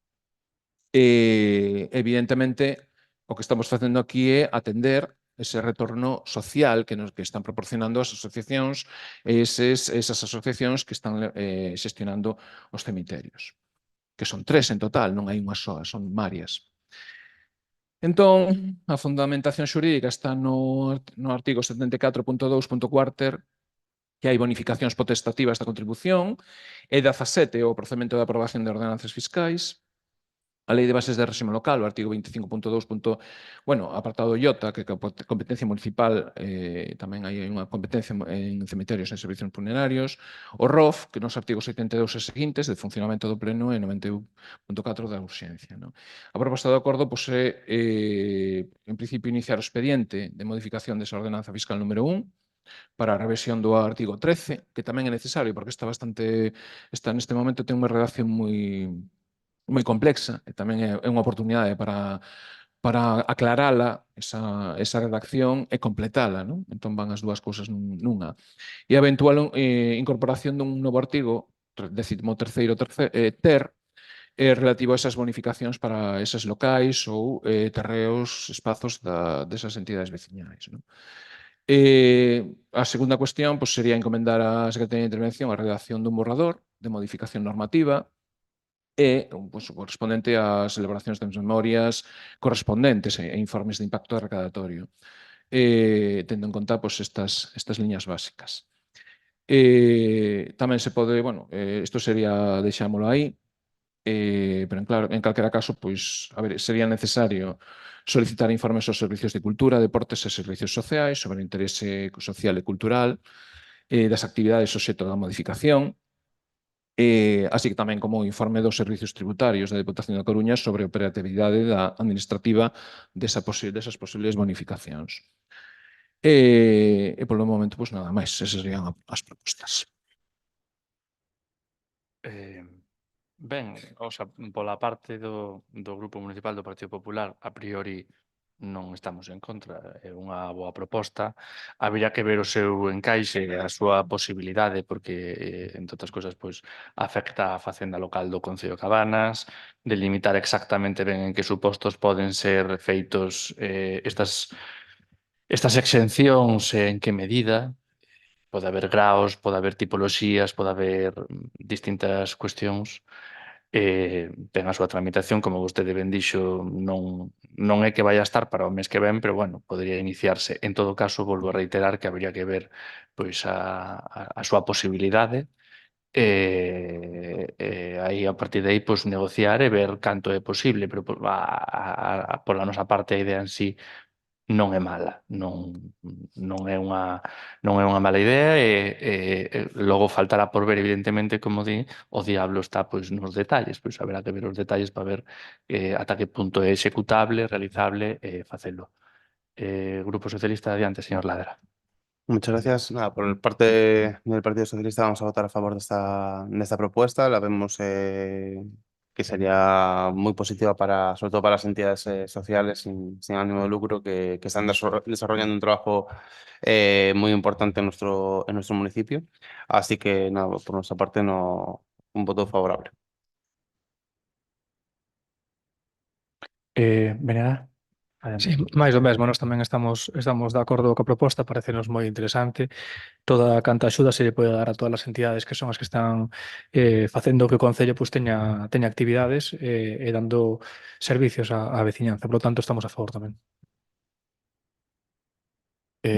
Pois procedemos se non hai máis intervencións á votación, polo tanto. Votos a favor de aprobar esta moción da candidatura veciñal, pois por unanimidade, sen votos en contra nin abstencións, e quedaba unha moción máis, pode ser. Adiante, expoña urxente, por favor. Sí, neste caso, bueno, pues tivemos algunhas consultas sobre tamén vai un pouco fora de prazo, como as modificacións, pero tampouco tivemos un pleno ordinario de presentalo convenientemente, tamén unha modificación da ordenanza reguladora pola taxa de ocupación do dominio público local, con mesas, cadeiras, tarimas, toldos e outros elementos análogos con finalidade lucrativa. Esta ordenanza neste momento pues, está nunhas condicións un pouco complexas en canto á súa aplicación. A nos gustaríanos que se iniciase que se abriese un procedimento de modificación que clarifique e beneficie un pouco mellor o que é a accesibilidade, que teña en conta unha serie de criterios que neste momento non están recollidos na ordenanza que temos en vigor.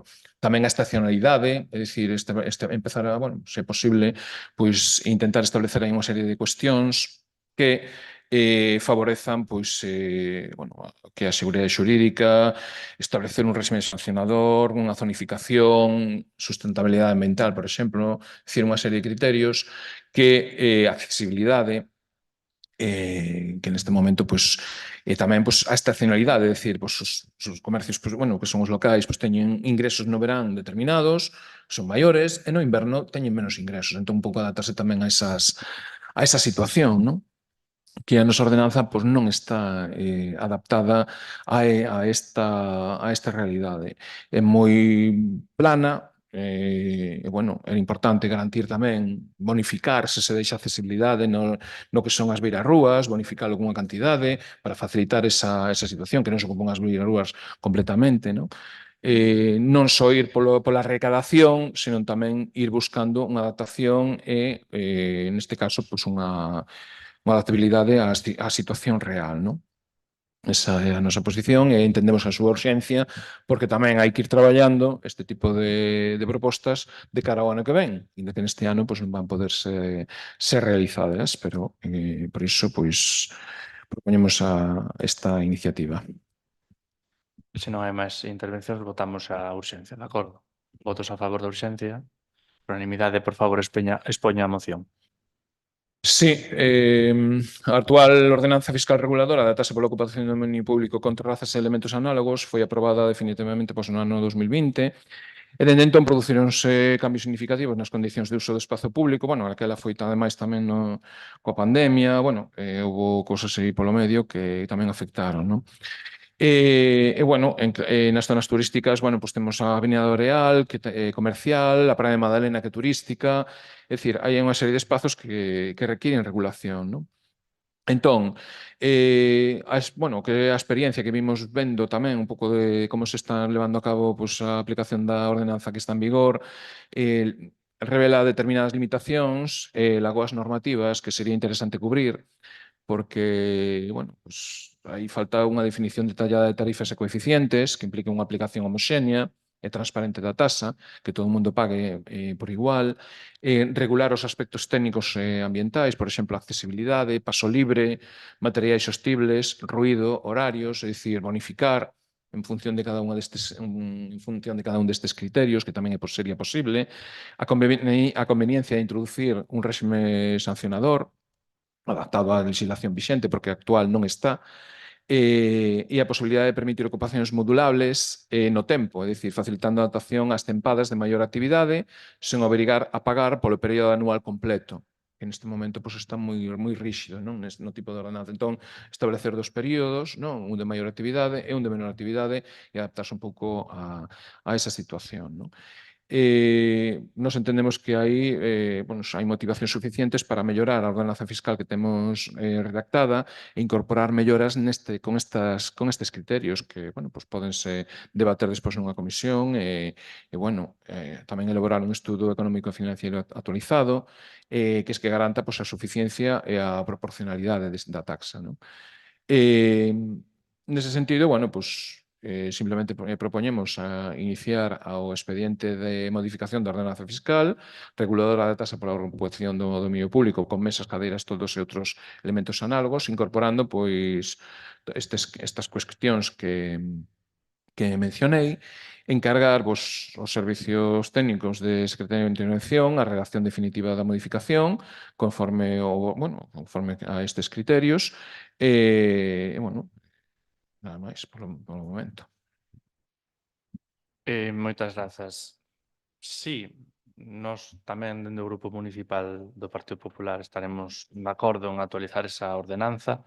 Non é a única xa que hai que actualizar e, de feito, unha das que estábamos traballando agora con distintas propostas era a de ocupación de vía públicas, porque non incorpora, imos decir, a grosso modo, que o prezo de a pagar por poñer un andamio ou unha grúa pois, na rúa prácticamente o mesmo, sexa un día, que sexan 30 días e 20 metros. Non é progresivo como noutros concellos e, polo tanto, nese sentido, pois persoal do Concello de Cabanas urxiu a necesidade de adaptar para que houvese unha fórmula que permita pagar en función do número de días que un ocupa a vía pública dos metros cadrados que se utilizan, centrada máis esta necesidade pois en algunha reforma de algunha vivenda, de algún edificio ou que sexa, e permitindo facer un equilibrio real entre unha e outra.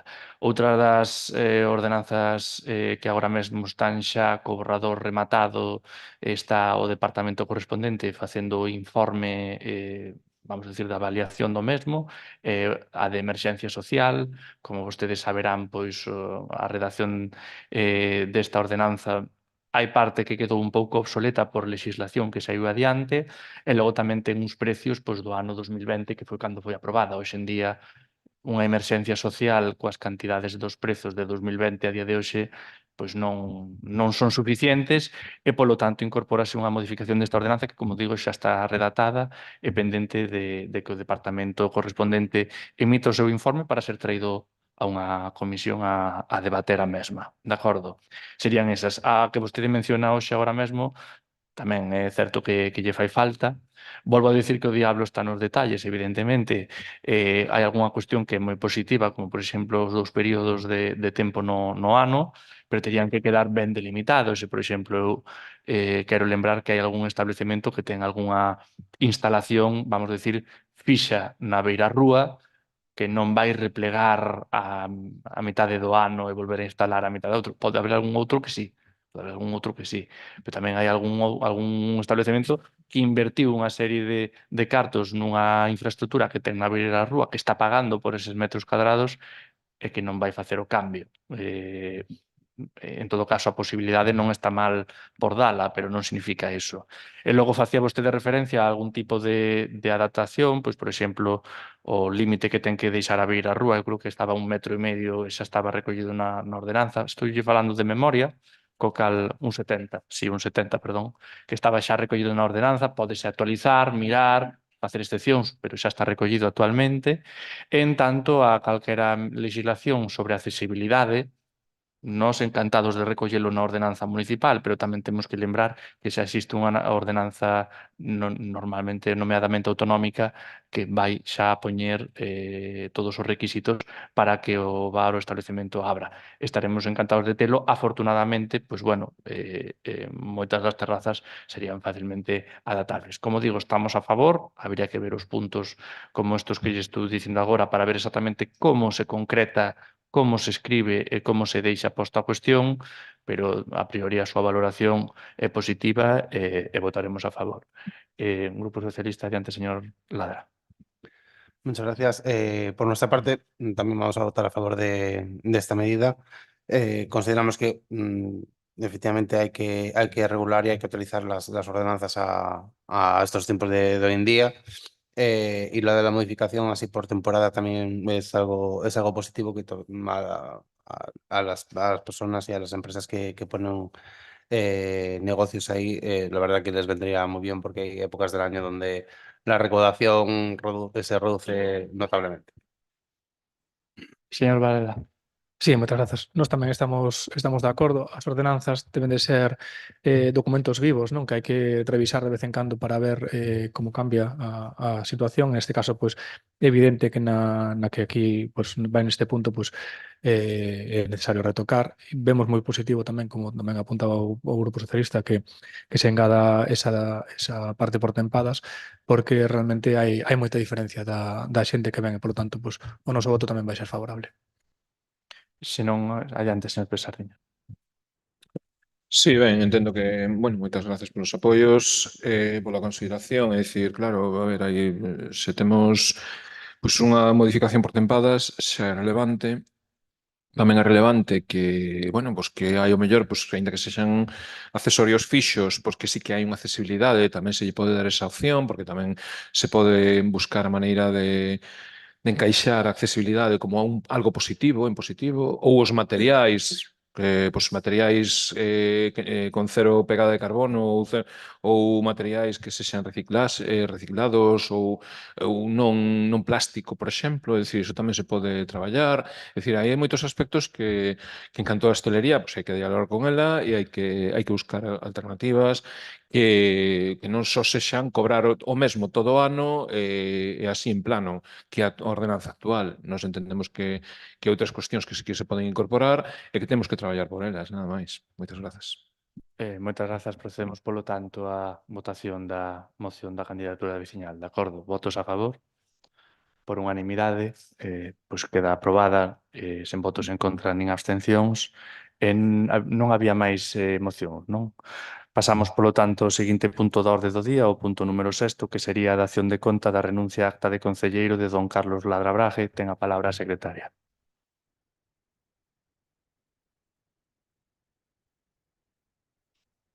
Neste concello tivo entrada escrito de Carlos Ladra Braje de data 11 de novembro de 2025 con número de registro de entrada 1880, concelleiro deste concello. No mesmo formalizas a súa renuncia voluntaria ao cargo que ocupa neste concello dende que tomou posesión do mesmo con data 16/6/2023.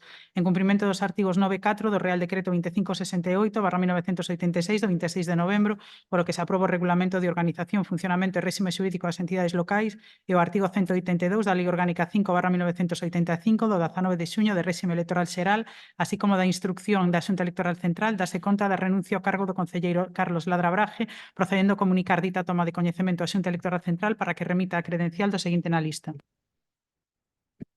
Moitas gracias, señor Ladra. Ten vostede a palabra. Muchas gracias.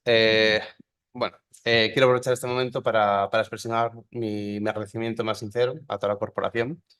Hoy cierro una etapa de 10 años como concejal, 4 de ellos como alcalde de este maravilloso concello.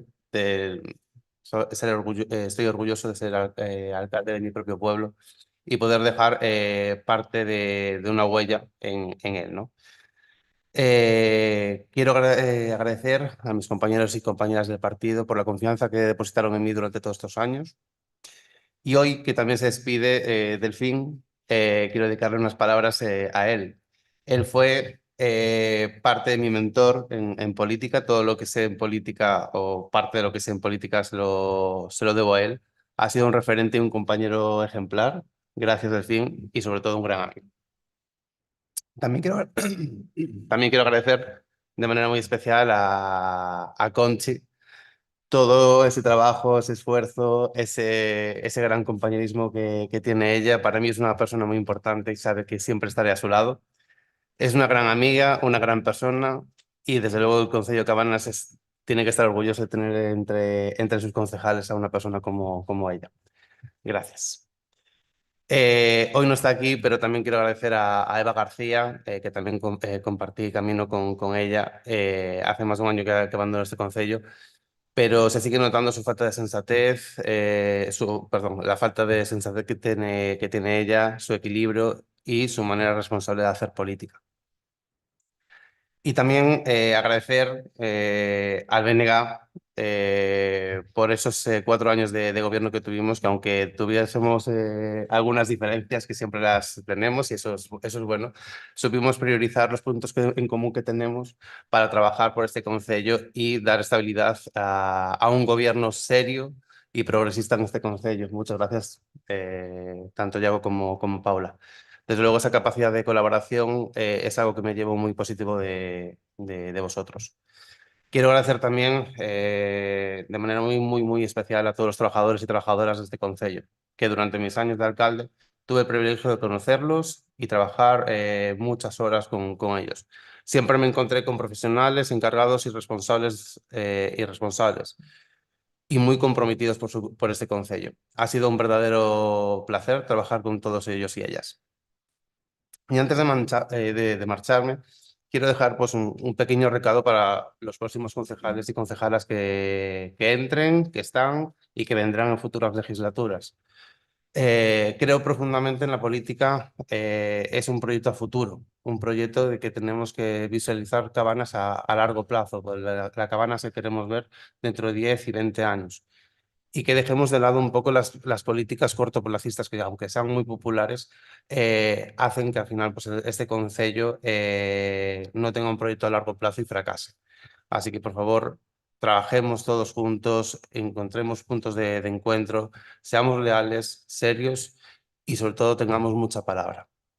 Y también pienso que quienes ocupamos responsabilidades políticas debemos entender la política como una etapa, no un destino. Todos llegamos para aportar y también llega un momento en el que corresponde dar paso, renovarse y permitir el relevo. Eso es bueno para las instituciones, para la política y para uno mismo. Es una convicción personal, siempre lo he dicho y así lo digo el día que me voy de la política, por lo menos institucional. Muchas gracias a la Corporación Municipal, al personal de ese ayuntamiento, a todos los vecinos y vecinas. Gracias por el apoyo que me brindaron por estar aquí. Seguiré siendo, como siempre, un vecino más comprometido por mi pueblo y orgulloso de haber formado parte de su historia. Muchas gracias a todos.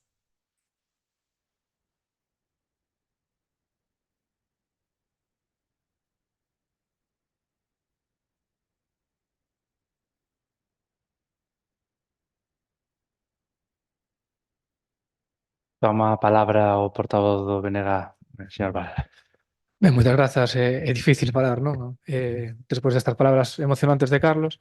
Bueno, dicir que en nome do BNG e no meu propio, pois, bueno, quería dixer unhas palabras tanto a él como a Delfín, pero especialmente a Carlos, con que formamos goberno no anterior mandato, non? Máis alá das diferenzas políticas que cada grupo poida ter, pois quero recoñecer públicamente a súa disposición para dialogar e para chegar a acordos.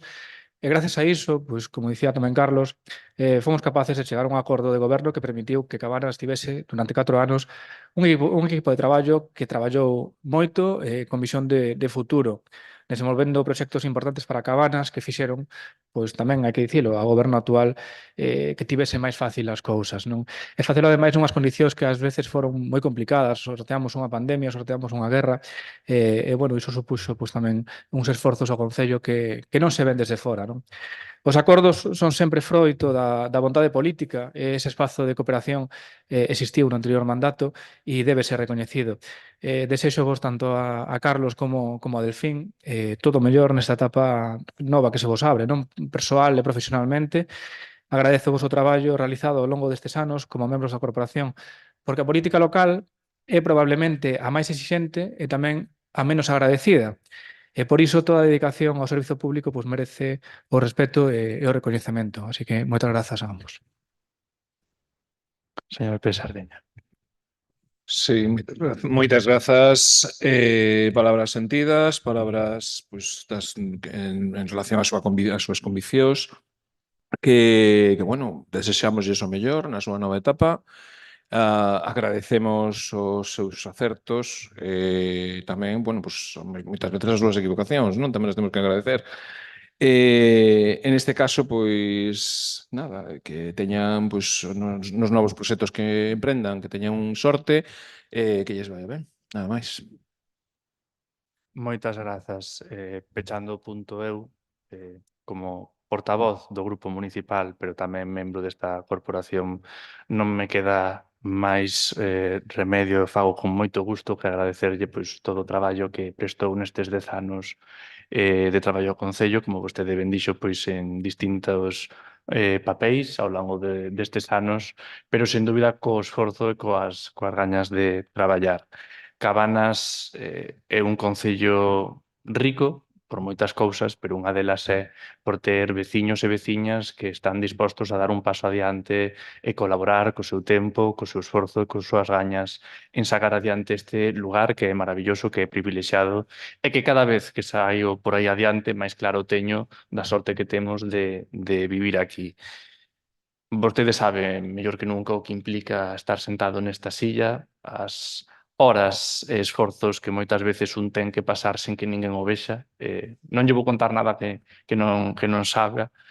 Existe incluso, aínda que igual alguén discrepa, pero existe unha importante diferencia entre ser alcalde e ser concelleiro. Existe unha exposición un pouco maior, unha responsabilidade un pouco maior que non ten nada que ver ser alcalde con ser concelleiro, incluso de goberno ou incluso da oposición, e implica unha exigencia moi alta nas vidas de cada un, afrontar e ter en consideración ese esforzo co ánimo de sacar adiante o lugar onde un nace, onde un crece e o lugar que ten o corazón, pois fala moi ben pois das persoas, en este caso de vostede. O máis que lle podo dicir é que lle agradezco que sexa así. O título non se perde, leve vostede con toda a honra do mundo o feito de que puido ser alcalde e traballar un día polo Concello de Cabanas e pola nosa parte esperar que o resto da vida a desenvolva aquí connosco, que teña un espazo aquí onde poder prosperar na súa vida persoal, laboral, familiar e que sexa coa maior das felicidades e que ademais algún día pois, podamos atoparnos na rúa como hoxe vaise vostede, mañá pois, irémonos todos nalgún punto, podámonos atopar na rúa e falar con agarimo destes tempos, destes días, da pegada pois, que cun pouco de sorte entre todos podemos deixar aquí. Non lle desexo máis que moita felicidade, que lle vaya ben e moitas grazas por haber sido alcalde, concelleiro e amosar o seu granito de arena neste traballo deste Concello. Moitas grazas. Pasamos, polo tanto, ao seguinte punto, que sería a dación da conta da renuncia acta do concelleiro de Don Delfín Feal Pereira. Informa a secretaria. Neste concello tivo entrada escrito de Delfín Feal Pereira de data 11 de novembro de 2025 con número de registro de entrada 1878, concelleiro deste concello, no mesmo formalizas a súa renuncia voluntaria ao cargo que ocupa neste concello dende a súa toma de posesión. En cumprimento dos artigos 9.4 do Real Decreto 2568/1986 do 26 de novembro, polo que se aprobou o Regulamento de Organización, Funcionamento e Réxime Xurídico das Entidades Locais e o artigo 182 da Lei Orgánica 5/1985 da 19 de xuño de réxime electoral xeral, así como a instrucción da Xunta Electoral Central número 1/2025, dase conta de renuncio ao cargo de concelleiro de Delfín Feal Pereira, procedendo a comunicar dita toma de coñecemento á Xunta Electoral Central para que remita a credencial do seguinte na lista. Señor Feal, por última vez ten vostede a palabra. Bueno, pois a vida é un continuo adaptarse. Eu son moi pragmático en estas cousas. E é certo, bueno, agradecer a Carlos as súas palabras, pero son mutuas, é dicir, botei aquí 8 anos, dos cuales tú me acompañache 4 como concelleiro e outros tantos ou máis como membro do partido. Enseño o que poden enseñar, cousa que a mí me enseñaron, e espero que quedara algún pouso en todos vós da forma de ser miña. Agradecer a Conchi a súa función que vai a levar e a que levou e a que vai a levar, e os compañeros que nos van a agradecer, pois que teñan sorte na súa labora, sorte ao Concello, porque a necesitamos todos, e eu intentei durante os 8 anos que estuve como concelleiro en oposición ser positivo. En este pouco tempo que estuve tamén o intentei, non fui capaz, o sinto. Espero que os que veñan detrás sean capaces de ter máis sorte que a min na súa labora. E nada, desexarlle sorte a todo o mundo e que isto continúe, porque non acabamos aquí. Isto nunca, sempre o dixen, isto nunca é como empeza, que é como acaba. Non sei como acabará. Nos continuamos unha vida laboral, e as miñas son moitos anos traballando e agora estamos en outra faceta. Espero que vaya por bon camiño esta que emprendín, igual que a de Carlos, e todos os demais, por sorte, e nada máis. Non teño máis que decir. Moitas gracias.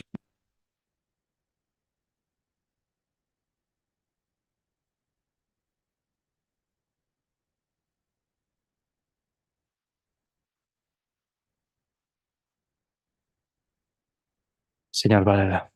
Sí, bueno, moi brevemente, porque xa o facía na anterior, bueno, xa era casi común, non, tanto para Carlos como para Delfín, pero, bueno, cando eu entrei aquí, pues, coincidín con Delfín, non, nesa posición, e bueno, pues agradecerlle tamén pues as colaboracións que tivemos. Bueno, quedou a espiniña aí de non gobernar xuntas, pero, bueno, a vida é así, non lle tocou esa parte, pero bueno, que desexarlle todo mellor e moita sorte. Señor Pesardeña. Sí, ben, pois Delfín venme á memoria agora que acaba de morrer pois Jesús Ternadas Pérez, que foi concelleiro do Partido Socialista na primeira corporación democrática. Co que, bueno, eu teña unha relación moi estreita, moi persoal. Moi persoal pola nosa historia, pola historia de Jesús, pola historia da miña familia, do meu avó, concretamente. Nese caso, pois, evidentemente, o desenvolvemento do traballo de concelleiro non se abandona nunca, inda que pensemos que agora acabamos aquí. Eu creo que non deixamos de ser concelleiros nunca. Porque evidentemente o paso por aquí, ao contrario do que di o alcalde, que parece que fai unha diferencia entre alcalde e concelleiros, pero eu creo que é o mesmo, é dicir, ao final é un servizo público que facemos todos como boamente podemos, como boamente sabemos, con equivocacións, con acertos, con moitas cousas, non? Entón, bueno, pois eu a Delfín o que aprecio foi esas conviccións, a defensa da súa posición durante todo este tempo, dos súas crenzas, evidentemente, a súa defensa do rural, que coñezo de primeira man, bueno, desexarlle o mellor tamén, como tamén lle desexei a Carlos, que teña sorte na súa vida, como dicía miña avó, a sorte, saúde e pesetas, que é o máis importante. Iso dicía sempre miña avó, que sempre que nos vía, o que vía calquera que lle caía ben, pois é o que lle desexo, e, polo tanto, agardo que todo vaya ben. Nada máis. Moitas grazas na mesma liña, pois novamente agradecerlle por parte do Grupo Popular tamén pois en nome de toda a corporación, aínda que xa o fixeron eles, o esforzo, traballo e dedicación que vostede levou a cabo neste tempo. Vostede ademais pois conta con un doble esforzo porque vostede tivo unha etapa e posteriormente agora veu por segunda vez ao Concello realizando pois unha doble labor e un esforzo adicado. Eu non podo máis que darlle o noso agradecemento por facelo e evidentemente a min non me tocou, si lle tocou, por exemplo, algún concelleiro meu pois de estar en anteriores etapas aquí con vostede, de algún alcalde tamén do Grupo Popular pois anterior, do anterior goberno, evidentemente sábese pois da dedicación e esforzo que hai que facer pois para facer de todos os anos. E de todos aprende. Moitas veces un ensina moitas cousas sen querer e a veces cando quere ensinar algo pois tampouco fai. Eu estou convencido de que sempre tamén se pode aprender de xente que leva aquí máis anos e sempre se pode tomar nota de moitas cousas. Eu, polo menos no meu caso persoal, así o intento facer, porque evidentemente todas as achegas e todas as aportacións sempre son benvidas e sempre son para valorar. Xa lle dixen pois, que evidentemente Cabanas é afortunada por ter persoas así na nosa veciñanza. Eu espero que desexo que o poida ver pois máis a miúdo pola rúa e podamos comentar, saudarnos e ver que o proxecto seu que inicia agora é positivo e é valorable e, en definitiva, está contento con el, porque será a boa noticia dos pasos que vostede dá aquí. Moitas grazas, ogallá que así sexa e ogallá que o podamos ver moitas veces aquí con moi boas noticias e así sexa, vale? Moitas grazas. Adiante. Quería puntualizar algo que me imagino que o meu compañeiro Carlos e a min que se me esqueceu na miña intervención é que, efectivamente, como dice o compañero Sardinha, que nunca deixamos de ser, unha vez que somos concelleiros, nunca deixamos de ser concelleiros porque somos, queramos ou non, un referente ao que veñen a falar, pero eu quixera, se digo, creo que Carlos vai estar de acordo comigo, é que, como si ten que ser, penso eu, con calquera outro membro veciño do Concello, que no meu ámbito profesional, que é a veterinaria e o medio rural, o que faga falta de consulta e de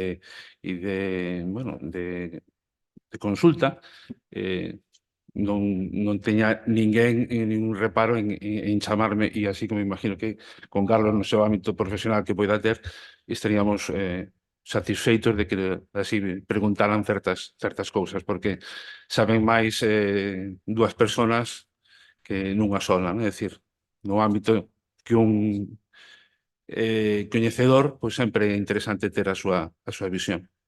E nada, a súa disposición o que faga falta e suerte, reitero, e gracias polas palabras. Moitas grazas. Eu achaco seguramente a que ese espírito que nos trouxo aquí nunca o perdemos o resto da vida e, polo tanto, aínda que sexa dunha parte máis separada deste lugar, o espírito non o se perde e, polo tanto, as ganas de mellorar o lugar onde estamos tampouco. Grazas polo seu agradecemento e, dende logo, que será tido en conta e, novamente, pois fala moi ben de vostedes como calidades das súas persoas e veciños dispostos a botar unha man sempre. Moitas grazas. Pasamos, polo tanto, ao oitavo punto, que sería rogos e preguntas. Señora Rodríguez. Moitas grazas. Queríamos saber en que estado se encontra a Casa de Xanares, que polo que podemos observar estáse a demoler pouco a pouco. Queremos saber se ten licencia municipal, autorización de patrimonio, demarcación de carreteras.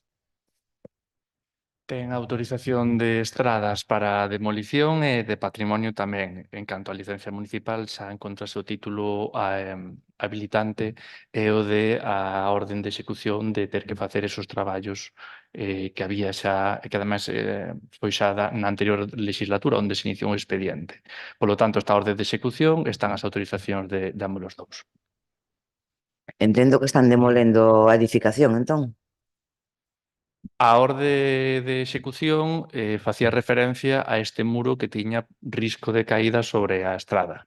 Esa é a parte que ten a actuación, non habilita a unha reforma integral en toda a vivenda nin a actuar en todas as partes da vivenda, sino naqueles puntos onde hai risco de caída, que é únicamente o que poden facer e onde se están centrando. Queríamos saber tamén que tipo de obras está facendo unha empresa eléctrica en diferentes zonas da Avenida do Areal, si teñen constancia, que se está a facer? Sei que está por rexistro de entrada o expediente e todo, non lle podo precisar exactamente de memoria agora mesmo, pero era renovación do cableado, basicamente. Pero, tería que velo porque non me acordo de memoria. Tamén queríamos saber se están ao tanto, esta pregunta xa a fixemos máis veces, pero entendo que sí, se están ao tanto de que hai unha praga de ratas ali en San Martiño xunto á iglesia na entrada para Chamoso, e se están ao tanto, que medidas están a tomar? Estamos ao tanto e aí o primeiro paso pasa por evidentemente o que xa fixemos que é mellorar os contenedores cara a que os animais pois, non podan entrar dentro e, polo tanto, ter alimento, que é o que fan que se desplacen hasta ali. Incluso por ali pasou un especialista que indicou evidentemente que iban ata os contenedores, pero que logo o seu espazo máis natural era alrededor do muro que estaba polas modias, que é onde habitúan están. Neste sentido, a hora de intervir, lóxicamente, temos que intervir con toda a precaución posible porque temos que cumprir unha legislación importante en canto a este tipo de situacións. Non é como algunha persoa poida creer, non, veña, a botar veneno, trampas ou que sexa, sin ton nin son por aí, porque pode haber evidentemente pois algún problema. Polo tanto, temos que tomar as medidas que podemos tomar e que a lei nos deixa e sempre pois, con algunha empresa especializada que é a que pode diseñar a campaña de intentar minimizar esta situación. Se entende que van a facer? Non, xa empezou fai tempo. Pois non se ve moitos resultados de momento. Bueno, cando van a comenzar as obras do muro que sostén o vial de entrada a Chamoso? Unha vez recibida a autorización de Augas de Galicia, despois dun requirimento que nos fixo con anterioridade, estaba xa para poder licitar. En canto o departamento encargado pois poida xestionalo, pois será feito. O sea, xa teñen todas as autorizacións, teñen todo en regla, só falta sacar a licitación cando poida o persoal, non? Sí, ali tiñamos autorizacións de patrimonio pola cercanía da igrexa, da Axencia de Infraestructuras pola carreira de estrada, evidentemente, e de Augas de Galicia. Está todo en regla, pois logo irá. Queríamos saber tamén que se está a facer na parcela municipal ali do día 8, se existe un expediente do que se está a facer. E ali está, evidentemente, como vostedes saberá, temos cedido dúas parcelas da empresa de Gadis, evidentemente.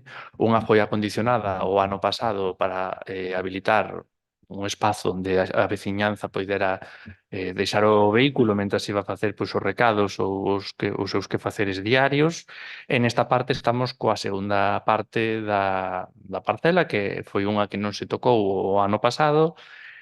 Novamente se está pois, habilitando nas mesmas condicións, un terreo de grava, desbrozar e desmalezar, e así mesmo será aí posto onde por agora pois, estean as instalacións do Clube KDM.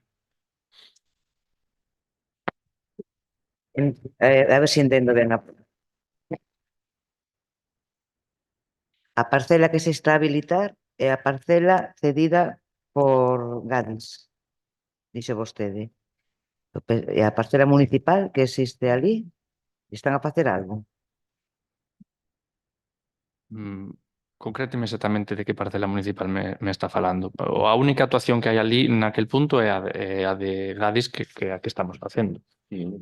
Bueno, ali hai unha zona que é municipal, sábeno, non? Sí, pero Aí non se lle tocou a nada, non, nin se lle vai a tocar. non está previsto. Solo O mantemento habitual, vaya, pero non hai algunha actuación. na parcela que non é municipal, que é de Gadis, e que Gadis accede ao Concello para que o Concello lle acceda ao KDM. Accede ao Concello. E o Concello, que fai? Dispón dela para que o KDM poda estar temporalmente en riba dela co beneplácito de Gadis, evidentemente. Claro, porque si son os propietarios.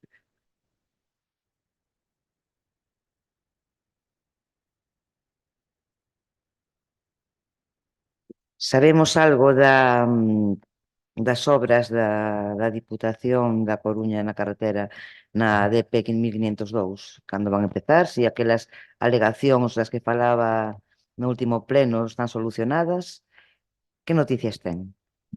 As noticias que teño, de feito preguntei fai 2 semanas aproximadamente, era que xa tiñan prácticamente resoltos os últimos 2 expedientes de expropiación pois que non habían acabado finalizar antes por mor de non poder localizar os propietarios. Xa os tiñan avanzados, de feito achegouse incluso algún rexistro de entrada aquí para facilitar por parte do Concello, pois había que reunirse nalgunha sala ou algo. Eu entendo que unha vez disposto estes 2 propietarios que quedaban, pois poidan xa sacalo á licitación próximamente. E en que situación está a licitación da Nacional 651? Está pendente das autorizacións de patrimonio e estradas e unha vez recibidas esas autorizacións será licitada. Vale, queríamos saber tamén se se está a facer algún desbroce polas beiras rúas do Concello. Agora estáse volvendo a empezar a facer desbroces. Súa serra están. Desbrozando en súa serra están. Acabaron hoxe, ademais. Hai que ter en conta igualmente que o trator, como xa falamos, creo que foi no pleno de 10 de novembro, unha comisión do pasado venres, pois pasou bastante tempo no taller, creo que foi un mes e pico, un mes e medio. Casi 2 meses. Case 2 meses pasou o trator no taller e iso dificultou as labores. Vale. En que situación están os pregos do ciclo da auga? Ali houbo unha chega por parte da empresa que actualmente xestiona o servizo dunha serie de facturas que igualmente non viñan ben, vamos a decir, non viñan ben estipuladas o prorrateo ao servizo, é dicir, esta empresa presta o servizo aquí en máis lugares e presentaba unhas facturas que tiña que proporcionar ben en que parte da factura ou que proporción da factura era aquí. Requeríuselle, está pendente de que o presenten, pero polo que teño entendido o teñen bastante avanzado, o presentarán a documentación próximamente, porque isto xa fai uns meses. A ver, a empresa presentou facturas. Se me pode volver a explicar porque non entendín nada. Para o estudo económico e a redacción dos pregos, a empresa actual presentou unha serie de facturas que dan idea pois, de canto ten que ser o concurso que se licite, que gastos pode ter a empresa, cales poden ser sí e non. Nesa serie de facturas, pois había algunhas facturas que eran bastante, vamos a decir, xenéricas. Que non quero tampouco darlle un exemplo que se sea erróneo, non sei, pois pode ser un ordenador, por exemplo. É un exemplo para o caso, non mo tome ao pé de la letra. Ese ordenador pode ser usado no servizo da prestación do servizo no Concello de Cabanas, pero tamén pode ser usado noutros servizos. Entón, o que se requeriu a empresa, neste caso, neste exemplo, pode ser menor, pero noutras facturas que presentaba era importante, que determinase canto uso tiña, no exemplo que estou poñendo hipotéticamente, este ordenador vencellado a este concello e canto uso tiña este ordenador vencellado a outros servizos que presta a empresa. porque esa imputación desa factura na proporción que sexa non é na súa totalidade, é nesa parte. A empresa tivo que, evidentemente, que facer un bo traballo administrativo nesa parte, e na última vez que me reuní con eles, que ademais lles preguntei por esta cuestión, me indicaron que estaban próximos xa a presentalo porque xa tiñan o estudo feito. Vale. O resto de pliegos que están tamén para salir a concurso. O do alumeado público, se non lembro mal, presentouse xa esta semana, por fin, despois de varias modificacións. Era un que tiñamos a voltas, primeiro pola importancia, segundo porque incorpora as luces de Nadal a teren xa incorporadas no servizo, o cal nos parece un avance, e logo porque había que determinar moi ben que pezas eran exactamente as que poida a empresa afrontar do seu peto como un gasto habitual, como poida ser unha bombilla, pero no caso dos LED, por exemplo, moitas veces non é sustituíble soamente o LED, a veces ten que ser o plafón enteiro da iluminaria, iso xa ten outro custe. Entonces, determinar ben nos pregos que custe era asociado polo Concello e cal era o uso cotiá ou gastos cotiás da empresa era o que nos levou bastante traballo, sobre todo pois tendo en conta que temos algún cadro eléctrico que está en necesaria revisión e reparación, algunha pica de terra que non traballa como debería, discernir o que é un mantemento habitual dunha posta a punto foi o que deu traballo. Será a próxima licitación, esperamos tela pois en breves momentos. Falta o da auga. Estivemos falando do da auga. Estaba co da luz. O da luz, evidentemente, o da luz foi remitido á empresa que traballa, que fai os pregos con Nosco, un acceso, vamos dicir, aos contadores do Concello telemático, onde pode avaliar, evidentemente, as potencias, as novas potencias contratadas, para redactar o documento, que basicamente é en liñas xerais o parecido que houve na anterior legislatura, que vostedes coñecen, cos suministros actualizados e coas potencias actualizadas para poder facer xa o acordo marco e facer a licitación. En ese sentido, a empresa que fixo os pregos indicou que o tería na primeira semana de decembro.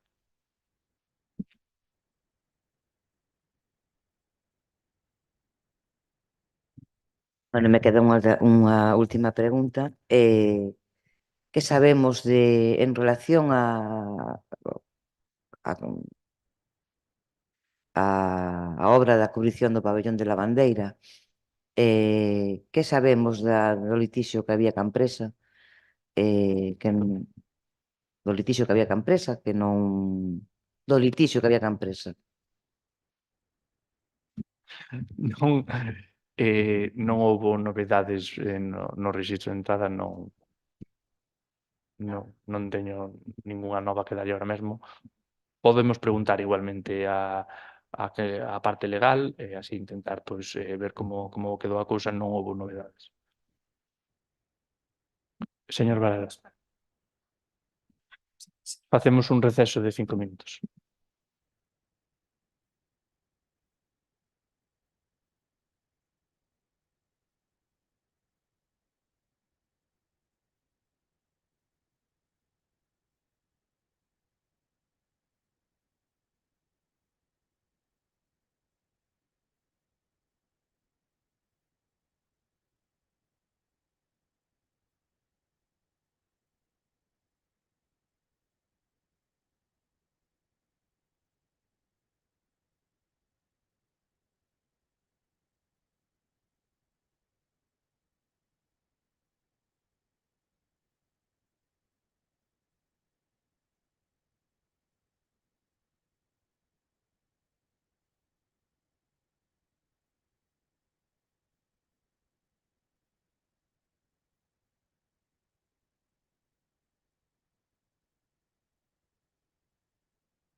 Retomamos a sesión. Era o turno de rogos e preguntas do grupo BNG, señor Varela, adiante.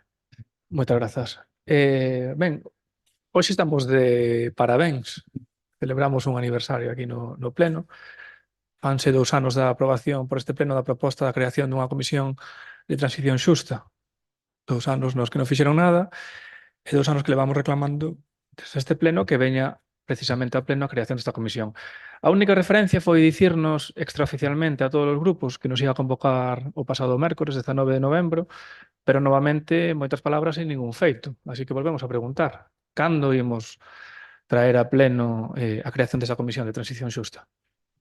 Miren, de feito a intención era facelo o 19 de novembro, pero houve pois unha circunstancia que me impedía a min concretamente pois estar presente, polo tanto non foi convocada ese día.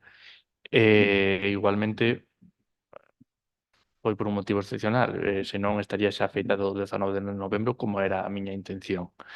É certo que agora, pois, na seguinte semana temos algún festivo, pero se podemos o intentaremos deixar convocado para a seguinte semana xa. A idea é telo xa canto antes, e xa lle digo, se non fora por unha circunstancia sobrevenida, o 19 de novembro houvese estado xa a reunión feita, e rogo disculpas nese sentido, porque era a nosa intención telo xa feito o 19 de novembro. De acordo, grazas. Preguntamos no anterior pleno, pero non tiña o dato concreto. Non sei se nos pode confirmar agora canto ascenden os ingresos por sancións de tráfico na zona da praia durante o verán. Igualmente, canto se recadou co aparcadoiro de pago?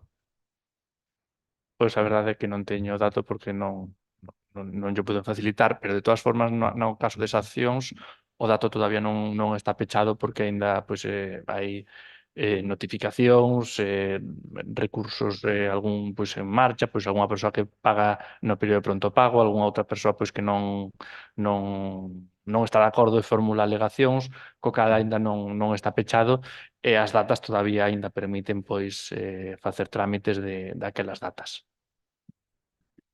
Vale, pues esperamos para o seguinte pleno pues, ter ese dato.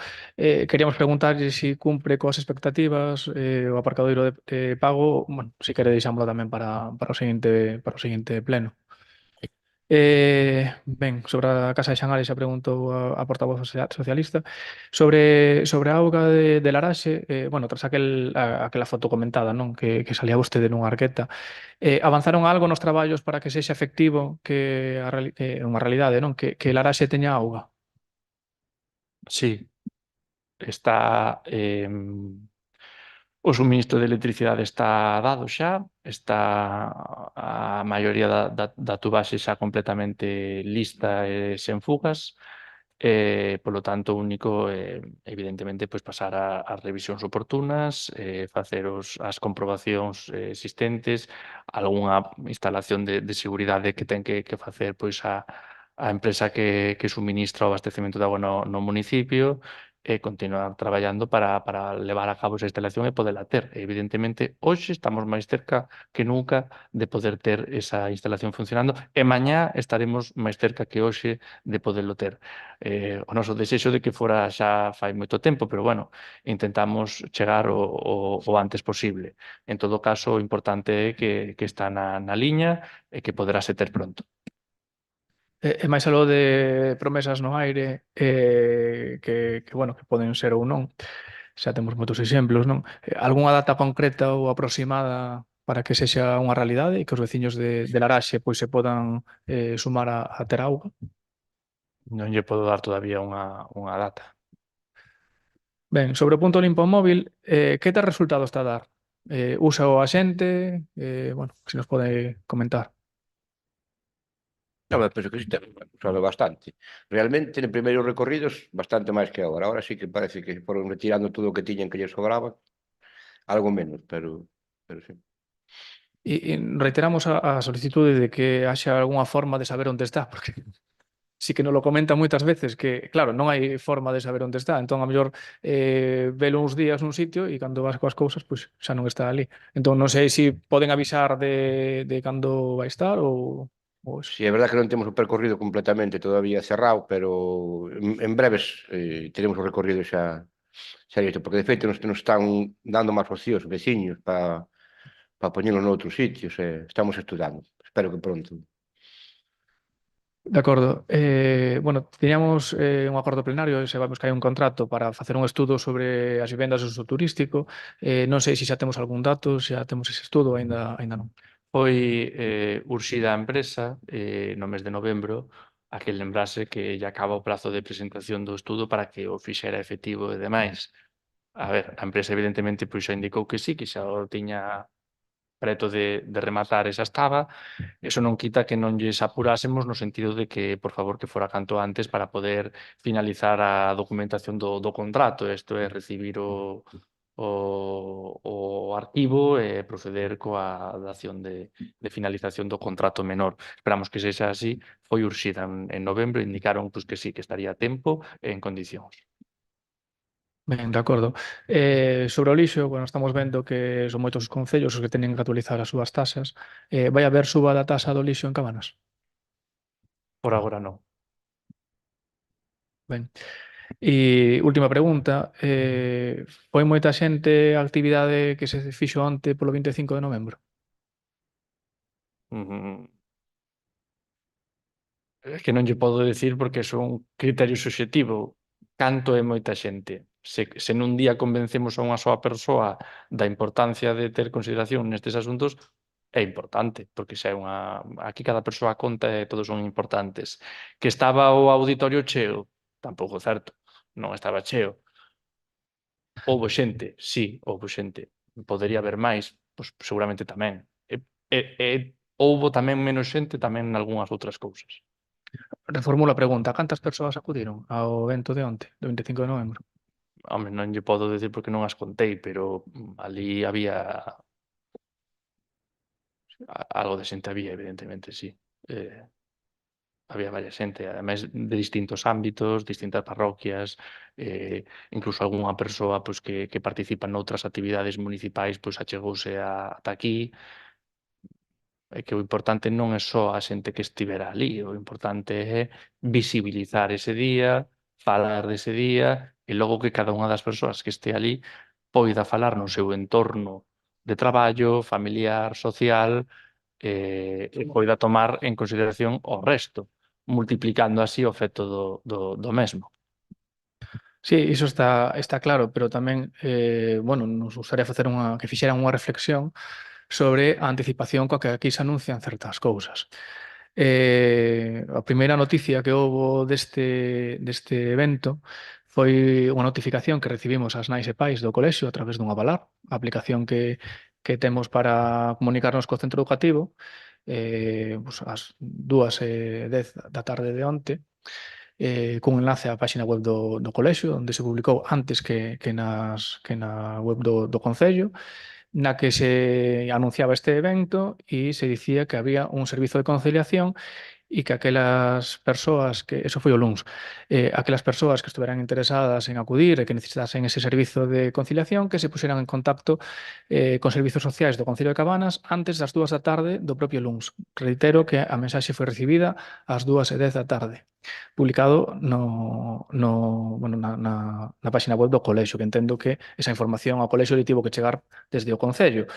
Posteriormente, a publicación municipal fixose a última hora da tarde do luns, xa se quitou esa referencia ao límite temporal non das 2 da tarde, constanos que se avisou ao Concello dese problema, non, de que se estaba enviando unha mensaxe despois pasado o prazo, non?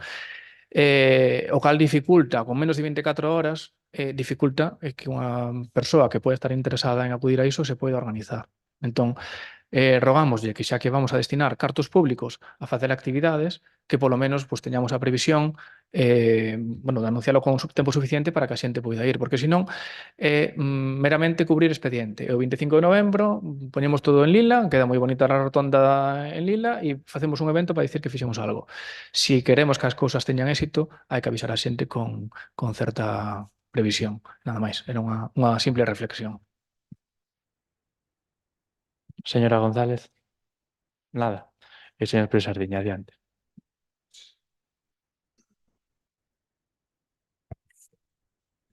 Ben, falando de rotondas Como dixo nunha publicación do Facebook que acababa de iluminar a rotonda do Areal. Dixo nunha publicación de Facebook, non? Dixo, iluminamos a rotonda do Areal. A rotonda do Areal é a que está toda chea de terra, que está polo tema das obras, está toda, bueno, desfeita.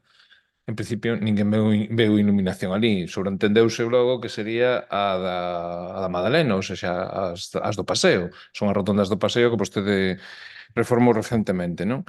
Pero a colación desta cuestión, ten algunha noticia ou alguna novidade sobre as obras da Ponte de Pedra, cando poden comezar, en que situación se atopan, a parte das iluminacións esas que fai vostede?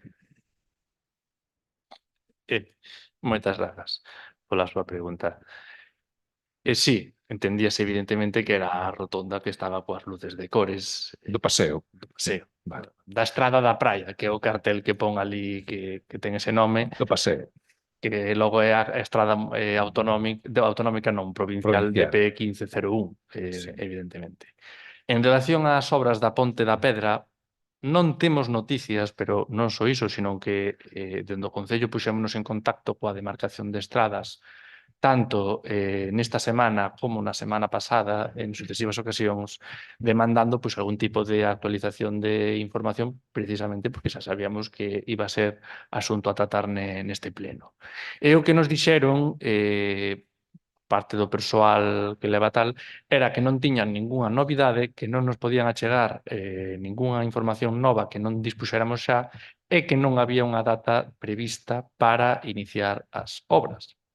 A este sentido, nós lembramos, evidentemente, pois que había un calendario previsto en que tanto que no período estival de verán como tamén no Nadal as obras son paradas, co cal xa era de prever que nas datas no que estamos non van montar a infraestructura para ter que parar en Nadal, case podemos dar por pechado que ata o ano que ven nada, salvo que monten nunha semana de decembro para ter que volver a paralizar no mes de finais de decembro polo Nadal. E a nosa mensaxe foi trasladada de, por favor, intentar poñerlle un pouco as pilas a este asunto que vemos que pasan os meses e estaba atrasado. Eu quero lembrar que en outubro de 2023 a nós estábamos dicindo que isto era cuestión de arrancar xa e ia seguir e durante 2 anos con paradas no verán e logo xa estaba. E de feito, houve obras que modificar ou proxectos que modificar precisamente por ese calendario. Agora atopámonos con que ese calendario non só se cumple, senón que pasa o tempo, xa van case 2 anos e aquí non temos ningún tipo de novidade, pero non só que non teñamos ningún tipo de novidade, que tampouco nos poden achegar un calendario de cando vai comenzar a obra ou cando vai ser. Seguiremos, lóxicamente, insistindo ante a demarcación de estradas. Eu soliciteille novamente unha reunión con eles para tratar este asunto e algún outro que considero importante. E o me poidan trasladar en persoa incluso máis información, porque menos, dende logo que non. Vale, quedamos como estamos. Os sensores siguen ali, non? Sí. Sí, bueno. Sí, ali siguen funcionando. Pois se siguen os sensores na ponte, non nos temos que preocupar que cando pasemos e caia xa nos avisan. Sí, además agradezco a mensaxe porque foi unha das preguntas que lle fixemos e evidentemente reitero que os sensores siguen na ponta, sigue algún que podese ver na Ponte de Ferro e en algún edificio tanto do lado do municipio veciño como no noso e que aínda que vexamos a obra parada en Barcelona, pois teñen o centro onde están monitorizando eso. Ben. Ata aí dixeron. Vale. Non comentaron nada de que iba a chegar algunha información ou iban vir aquí, porque aí atrás, pois a última información, unha das informacións que tivemos é que ia facer pois unha reunión coas corporacións, cos veciños, que ian explicar en que como estaban consistindo esas obras. Non hai ningunha outra noticia sobre esas actuacións? É que non dixeron nada. Nada. Non dixeron nada. Eu, precisamente, neste punto, o que entendo é que unha vez que vayan comenzar coas obras, porque o que é a obra en sí ata agora non empezou, ata agora o que hubo son catas, probas e demais, pero a obra en sí non comenzou, e tirán que vir e amosar, primeiramente, cal é este retraso, que é o que motiva este cambio de planificación no calendario, e teranos que expoñer esta situación, ademais dos puntos que xa íamos tratar en caso de non haber este retraso.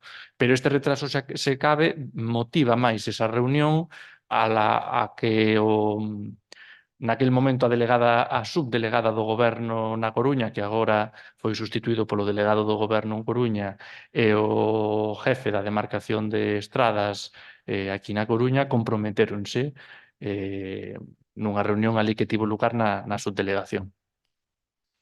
Perdón, por motivos personales me ausento. Ben, despois tamén a seguinte pregunta é tamén sobre outras obras que se están desenvolvendo tamén na zona da praia.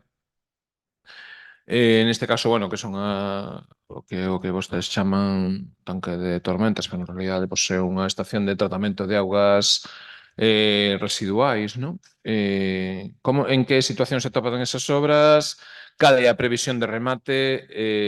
Que van facer con toda aquela área que está ali amontoada? Era aproximadamente a realización das obras era 1 ano e medio aproximadamente. A última información que tive no pasado mes foi que coa excavación adiantaron un mes no calendario, o cal pois xa sona raro porque un xa está tan habituado a que as obras se retrasen que cando lle din o contrario casi está por non crer. En todo caso, vai un mes de adianto polo tanto, pois eu considero que poderán estar pois nun tempo inferior e rondará un mes, 4 meses, un mes e 5 meses o que poida haber ali. En canto ás áreas, estaban precisamente estudando a súa morfoloxía cos seus análisis e tiñan baraxadas distintas opcións, como podría ser, pois, entre elas a de leválas a un punto de reciclaxe se non son aptas ou dispoñer delas, pero en todo caso non estaba decidido. Vale. Bueno, aptas, en principio, pois é a área natural do fondo da ría. A non ser que as tratasen mal ou que traballasen mal aí. Ben, que tamén pode ser, non digo que non. Despois teñamos outra cuestión en relativa ao orzamento municipal, bueno, que comentou que lle falta por executar o 45% do orzamento municipal, e comentou aí que, bueno, que para evitar o desequilibrio económico que poden causar as dúas modificacións que nos propuxo neste pleno, non? Dixo que non vai gastar todo. Entón, cales son as partidas onde vai recortar? Non é recortar. Pode haber unha partida. Sempre, xa que falamos noutro punto, permítame a alusión, por exemplo, da escola laica mantemento de 10.000 euros, e polo que sexa o edificio en mantemento, pois sexa necesario gastar 8.000. Pois aí van sobrar 2.000, que están preparados e habilitados para gastalos se é necesario ese mantemento. Pero se non é necesario, non hai por que gastalos, evidentemente. Iso non significa recortar. Non é o mesmo. E hai distintas partidas, evidentemente, non lle podo dicir agora unha a unha, pero en todo caso non hai unha partida significativa que de repente sexa pois esta partida pois non se toca para nada. Podemos estar falando, pois a lo mellor, 2.000 euros aquí, 1.000 pois que sobraban dunha partida que sobredimensionouse un pouco máis, e podría ser. Aínda que, como tamén lle dixen anteriormente, aínda quedan días deste ano para seguir executando o orzamento. Sí, bueno, pregúntolle, porque vostede dixo claramente. E, bueno, pois non hai por que gastalo todo, non ten por que estar todo executado, non tal, claro, se non se executa, evidentemente recórtase.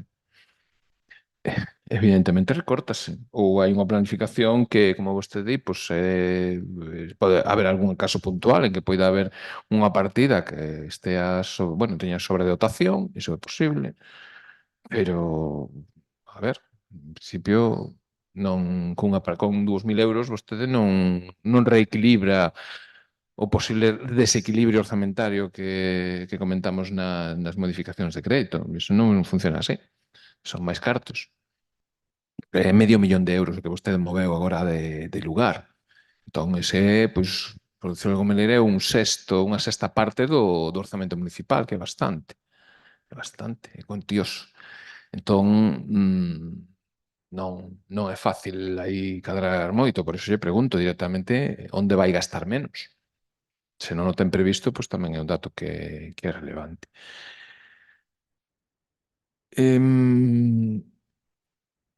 Seguinte pregunta que era, bueno, sobre a parcela municipal, bueno, sobre a parcela de Gadisa no día 8, que ten o Concello cedido temporalmente cun contrato modificado tamén, que xa tamén establece que se nun mes pois, se Gadisa reclama eses terreos, se nun mes o Concello non evacúa, pois que hai que pagar, non? Unhas cantidades importantes. Dixo que iban a instalar aí as instalacións do clube KDM. En que parcela? Nas de atrás Nada atrás?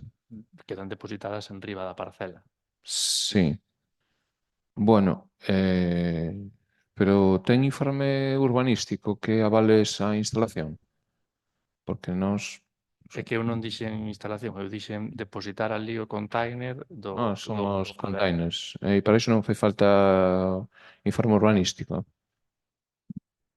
A tramitación que teña que levar, evidentemente, será levada. Evidentemente, o que é o container é depositado na parte urbana da finca, non na parte rústica Vale. ou rural, é na parte urbana. Polo que vimos a lei, executaron unha canalización que en principio sae pau parte dun pocete de saneamento. Houve unha dotación de servizos dese terreo, non? Entendemos?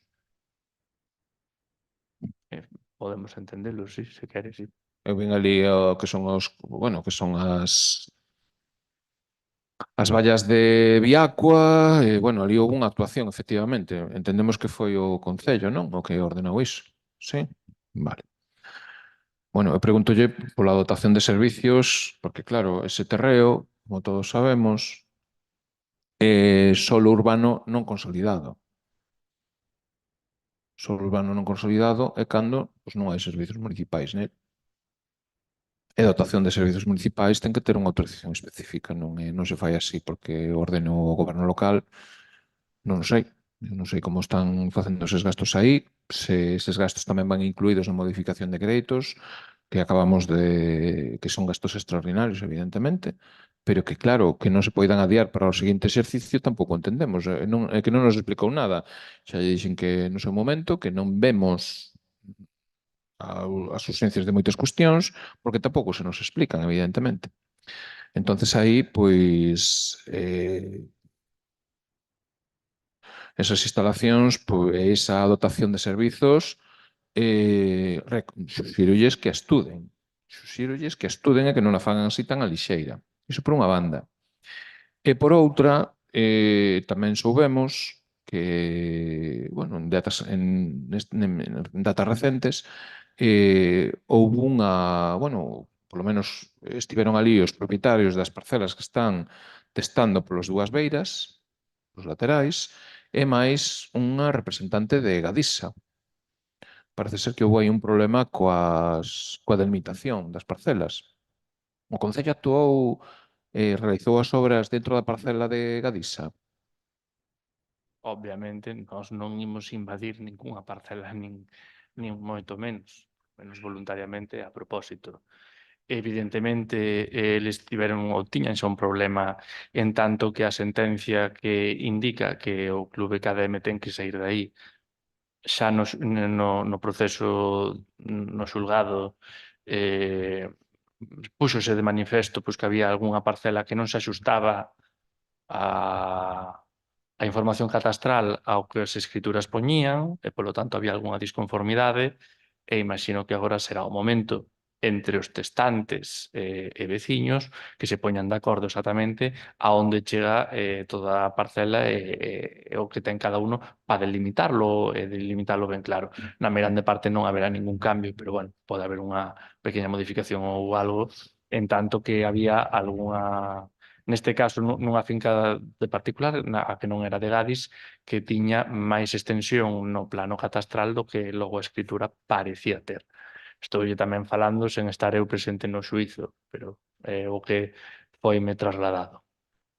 Bueno, o xuízo non foi que eu non sei de que xuízo me fala, eu dígolle que un día, porque sabemos, evidentemente, estiveron ali presentes, entón, bueno, comentáronos a situación, non as persoas que estiveron ali, sino persoas que observaron a situación, e claro, a preocupación é que, a miña parte, cando escoitei ese tipo de comentarios, era un pouco contrastalo con o Concello, saber se o Concello actuou convenientemente, que iso é bastante importante, e suxerilles que, visto que hai, bueno, sí, efectivamente, debe haber un xuizo de desaloxo ou algo en relación a outra cuestión, pois tamén ser escrupulosos coas delimitacións ou cos testantes e intentar evitar os máximos conflitos posibles, porque aquí non estamos para crear máis problemas, non? Estaremos para intentar resolvelos ou que se fagan da mellor maneira posible.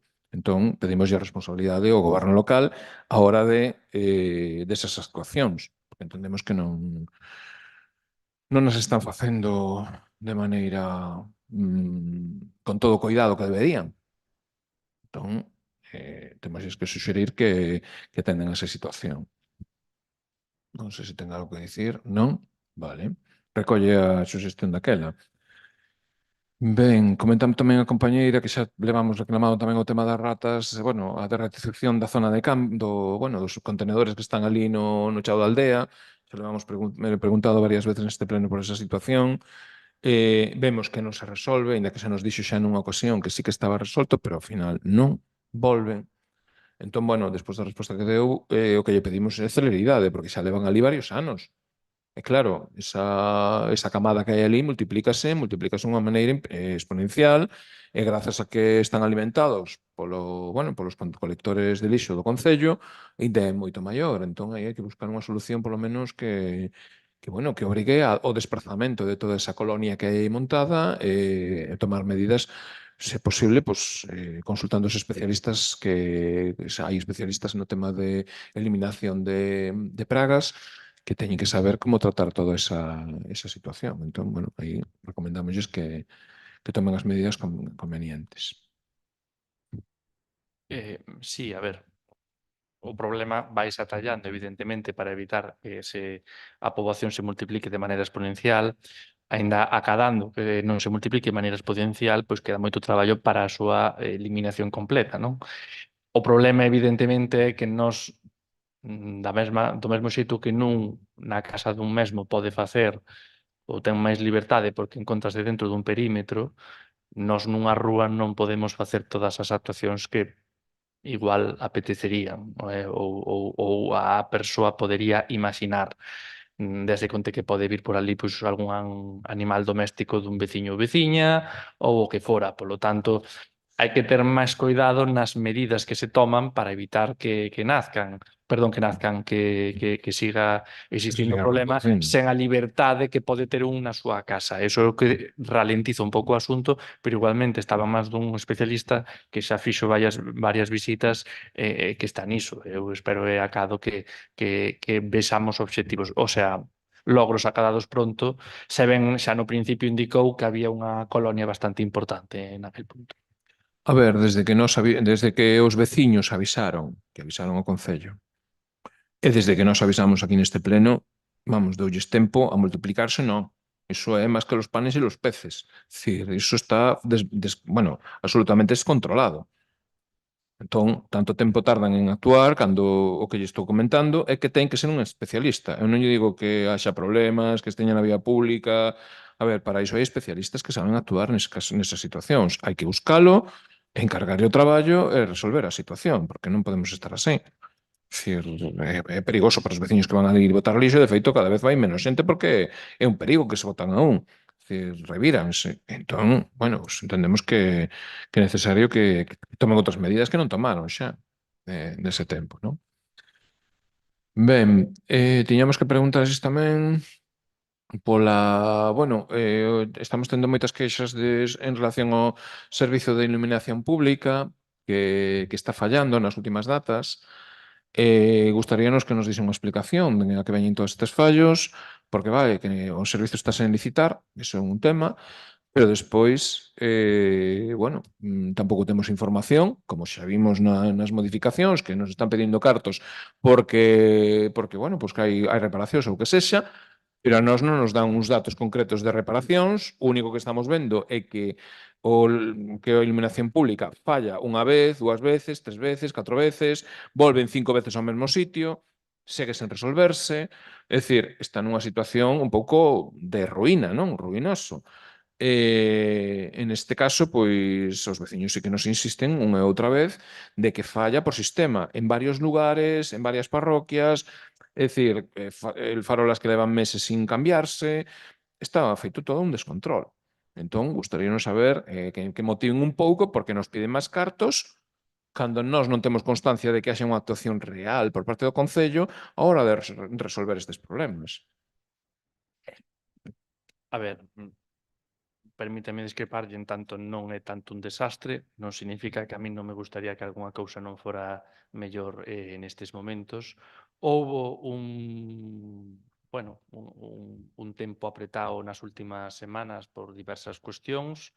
En canto aos fallos reiterados, o máis importante, todo o que sale evidentemente pois coa auga, a auga como é conductora da electricidade, se había algún cable pois nalgúna canalización subterránea ou nalgún cadro eléctrico que vamos decir que con tempo seco podería ir pasando, pois coa auga evidentemente pode motivar que o magneto térmico do cadro eléctrico salte cando en condicións de tempo seco pois igual non tería que sacar. Son averías tamén moi difíciles de localizar porque salta o cadro eléctrico, pero salta un cadro eléctrico dun cadro que abastece a media parroquia, por poñerlle un exemplo, non? Pois evidentemente dar coa farola o punto do cableado que está a provocar ese fallo é unha labor de ensaio e error, ir desconectando pois unha fase, ver se volve a saltar, logo volver para outra fase se non salta, ir localizando o problema ata dar co problema exacto, pois leva varios días de ensaio de proba e error. Neste sentido, tomamos tamén a consideración de que había algún punto ou algunha farola que parecía como que era sempre a que estaba dando os problemas de maneira reiterada, non? Que lle cambiaban a bombilla, pasaban 2 semanas, alá iba outra bombilla. Lle cambiaban a bombilla, pasaban as semanas, ali iba outra bombilla. En eses puntos tomamos a determinación de que o que había que facer era cambiar directamente o plafón enteiro a LED e deixarse de estar indo ali 4 veces a cambiar a bombilla porque era tontería, porque non faz máis que xerar avisos, xerar necesidades e logo, aínda encima, tiñas pois máis traballo que atender. Eso estáse facendo, houbo varias averías que xa foron atendidas en canto a fugas de electricidade magnetotérmico e tamén houbo, pois, evidentemente, os traballos pretos destas datas que eu imagino que tensionan un pouquiño as empresas que prestan estes servizos. Afortunadamente, nestes momentos, pois, estabanse xa poñendo o día. Hoxe pola mañá creo que estaban xa realizando os avisos de hoxe, incluso poderían quedar rematados sen ningún pendente. Non o sei que non o mirei, pero bueno, tiñamos o aviso de hoxe pola mañá. A ver se era así, podemos por fin poñer o servizo ao día. Sí, está ben poñelo ao día, pero claro, cando nun lugar pois botan semanas enteiras sen luz, como foi o caso de Pedro do Couto, que estivo semanas enteiras sen luz, dicir, que non se resolveu, que cando veía bon tempo, volveu o mal tempo, volveuse a apagar outra vez, é dicir, hai un problema maior. Eu non sei se están analizando correctamente os problemas que hai na iluminación pública, pero eu poñeis este caso, pero isto, a ver, podo falar de decenas de casos de farolas concretas que van fallando, fallan outra vez, é dicir, están continuamente con fallos, é dicir, non hai, neste momento, o sistema de iluminación pública do Concello está absolutamente obsoleto e ten problemas parche sobre parche que, bueno, que non ten solución xa. E xa as reparacións superan o mantemento habitual, eu entendo. Estamos, pero basadas non, é dicir, moi pasados, porque a Pedra do Couto foron unha vez, dúas veces, tres veces, 4 veces, 5 veces, 6 veces, 7 veces, 100 de veces. Que estivemos vendo por sistema. Eu vino perfectamente, é dicir, eu paso por ali todos os días, cando non había luz, e vía que estaba todo apagado todos os días, é dicir, era un día, outro día, todo fallos. Colocaron recentemente na casilla a iluminación, creo que foi o de Nadal, ou anduveron por ali, e xa se apagou. Unha parte quedou apagada, outra parte quedou encendida, bueno, cousas por estilo, é dicir, hai un sistema moi delicado que neste momento calquera cousa que se toque falla. E o servicio de iluminación pública é básico. Hai que ten que ter moito cuidado que non está tendo. Por iso lle recomendamos que hai que facer unha avaliación en profundidade de cal é a situación dese servizo. Antes, a ver, aparte da licitación e todo iso. Sí, a avaliación, a ver, a sorte é que a avaliación evidentemente está feita. De feito, fíxose un estudio coa Deputación e cifraba canto era a poñer o alumeado público ao día ben posto en todo o Concello. A cifra era 1.000.000 de euros, que era o que necesitábamos para poñer o alumeado público niquelado, se me permite a expresión. Non hai 1.000.000 de euros, evidentemente. A partir de aí hai labores máis urxentes e labores non tan urxentes. Do alumeado público, por exemplo, de Nadal, xa está incorporado nos pregos para que unha vez que este licitado, pois esa empresa na que no propio servizo xa incorpore o alumeado público e non sexa contratado a parte. E nos pregos tamén recolleuse unha mellora da oferta que consiste en que a empresa poida chegar un proxecto dunha mellora a executar cada ano, evidentemente financiado por parte da empresa, no cal vaya mellorando o alumeado público. Pois, por exemplo, pois que a empresa determine que este ano, con X cartos que veñen estipulados nos pregos, propoña 2 ou 3 actuacións a realizar ese ano e que sexa o Concello o que escolla. Pois este ano vasme realizar esta mellora do cadro eléctrico e a seguinte vasme cambiar esta rúa a LED. Ben recollido xa nos pregos. A idea, evidentemente, que así podamos ir acadando melloras que, evidentemente, van ter que ser paulatinas Disculpe e o podamos interrupción, facer. é que me teño que marchar porque Vale. outra vez. Adiante. E que o podamos facer neste sentido. Foi, evidentemente, un dos motivos pois, nos cales retrasou os pregos do alumeado público, porque ter en consideración isto, ter en consideración o número de iluminación de Nadal, onde, cando e de que forma, e logo, ademais, pois como van ser o sistema de avisos para poder ter aí unha plataforma que sexa boa tanto para nós como para a empresa, que permita dar un aviso de alumeado público e que leve o conteo de canto se tarda en arranxar, que leve, como xa dixen en intervencións anteriores neste pleno, que partes do alumeado son pezas de uso cotiá que pode poñer a empresa como unha bombilla e cales son intervencións que xa requiren de compra de material por parte do Concello, pois leva tempo tamén. E, polo tanto, esa foi a ralentización nestes pregos que por fin temos e que por fin poderemos sacar a licitación e a ver se así dunha vez pois, podemos ter o alumeado público pois, funcionando en marcha. Ben. Despois, en relación a iso, bueno, pues seguimos insistindo, é dicir, que haxa que gastar 1.000.000 de euros, vale, pero aí, neste momento, hai partes da iluminación pública, do alumeado público, que teñen graves problemas de cobertura. Eses fallos, é dicir, a estas alturas xa non se poden estar permitindo. Cada vez van a peor, ese é o cuestión. Entón, para ter rueiros completos coas luces apagadas durante períodos prolongados de tempo, algo hai que cambiar aí xa. Haberá que ir parcheando, pero hai que facer algo máis que parches. Hai que facer actuacións. E por zonas, polas zonas máis deterioradas primeiro, establecer prioridades e empezar, porque senón gástase máis reparando que realmente poñendo todo en condicións. Esa é a nosa opinión e a súa proposta que nos fixo a través da moción de modificación de créditos que, polo tanto, bueno, xa votamos en contra porque non estamos de acordo. A continuación, bueno, tamén tiñamos que preguntarlle polas rozas que tiñan que facer contra incendios en camiños forestais. Cantos camiños forestais rozaron neste exercicio, cantos kilómetros, bueno, en principio, onde, porque podíamos ver. Non teño o dato, pero non foron moitos. Como xa lle digo, tivemos varias averías no tractor. Teñamos ata mediados de outubro de data para os camiños forestais, se non lembro mal, para xustificar os mesmos. e resultou completamente imposible facelo pois co parque móvil de desbroce de tractores que temos no concello. Que pasa máis tempo no taller que aquí, o tractor. Entón non foi posible realizar moitos kilómetros, máis ben poucos, e así yo explicamos tamén a Xunta, é dicir, o acabaremos facendo, evidentemente, pero non íbamos poder acadalo na data no que eles nos pedían, o entenderon. De feito, indicaron que había máis concellos pois, nas mesmas situacións. Bueno, mal de moitos, consuelo de iso, non? Pero, que me está dicindo? Que sacou unha foto cunha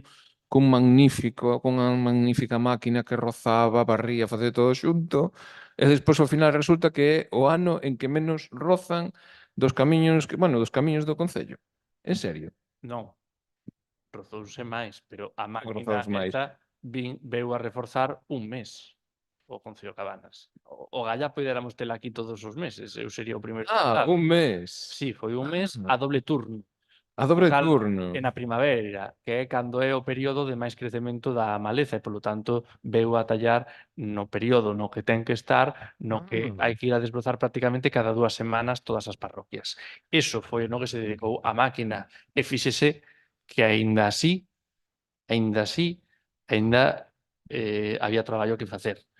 O galla podamos ter esta máquina os 12 meses do ano. Será estupendo, pero non, a máquina veu para un mes.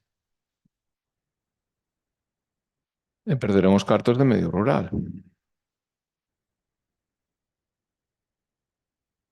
Claro, ao non poder justificar, perderon os cartos de medio rural. Pagaron un mes dunha máquina a dobre turno e perderon os cartos de medio rural. Moi ben. Pero cuantifique vostede os cartos de medio rural, non era iso que nos ia salvar. Non nos ian quitar de pobres, home, pero... Xa yo lo digo eu, os cartos de medio rural daban aproximadamente para unha roda do trator que alquilamos un mes.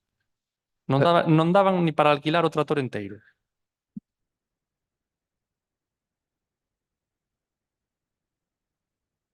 Moi ben, daban para unha roda. Vostede está-me dicindo está-me explicando perfectamente a súa maravillosa xestión. Moi ben.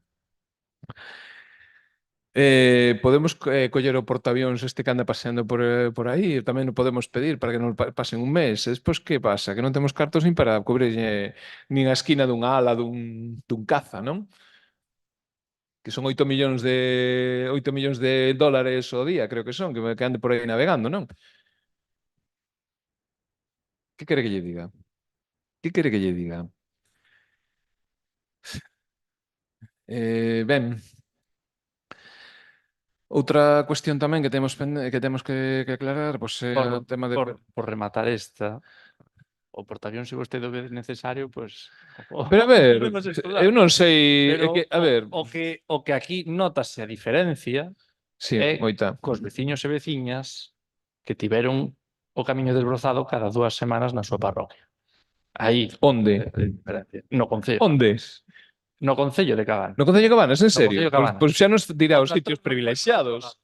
Agora ben, que foi suficiente que deuse para todo? Non, evidentemente que non. Entre outras cousas, porque o noso trator, o cal intenta facer unha planificación, ten moitas averías moi frecuentes e, polo tanto, pasan moito tempo no taller. E volvo a indicar o que xa dixen neste pleno con anterioridade. O noso trator ven de pasar mes e medio no taller e non será porque non apurásemos o seu arranxo pola súa necesidade.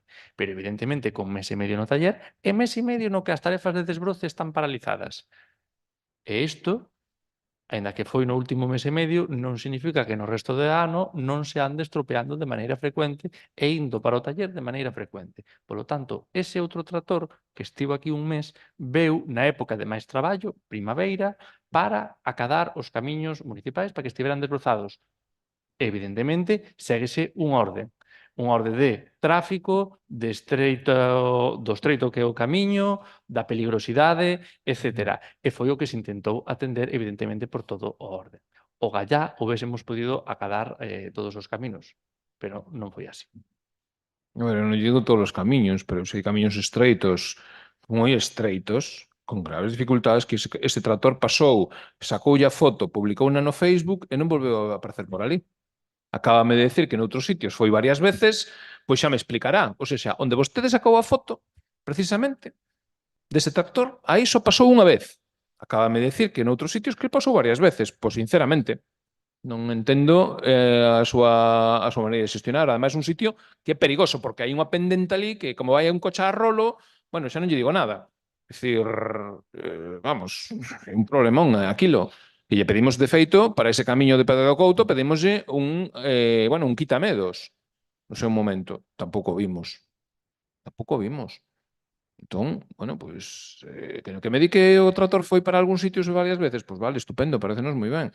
Pero, mire, ocúpese de que na súa propaganda non poña cousas que despois non pasan. A única foto que sacou foi porque pasou ese día por ali. Non volveu a pasar ese tractor por ali máis. Entón, bueno, pois que despois que non fan os convenios que teñen establecidos co medio rural, entón este ano podemos decir perfectamente que os núcleos rurais do Concello de Cabanas, se houbera un lume, non tiñan os seus cortalumes cortados. E hai bastantes núcleos con ese risco, bastantes, e non apareceron por ali os tractores para nada, Iso sí que estamos, vamos, acabamos de constatar, efectivamente, e, bueno, pois, convenio rural que non lle dá para unha roda dese tractor, pois mire, pois haberá que buscar outras solucións, pero esa a mellor non é, Mira o que lle digo. Ben, outra cuestión. Persoal, negociación colectiva, bueno, podemos acceder despois de varios meses que solicitamos acceso ao expediente, no mes de setembro solicitamos o acceso ao expediente, non sei que pasou, e de repente, no mes de novembro, acordouse de que tiña que darnos acceso. Vimos que aí hai unha serie de alegacións que queríamos consultar, bueno, que queríamos acceder a elas.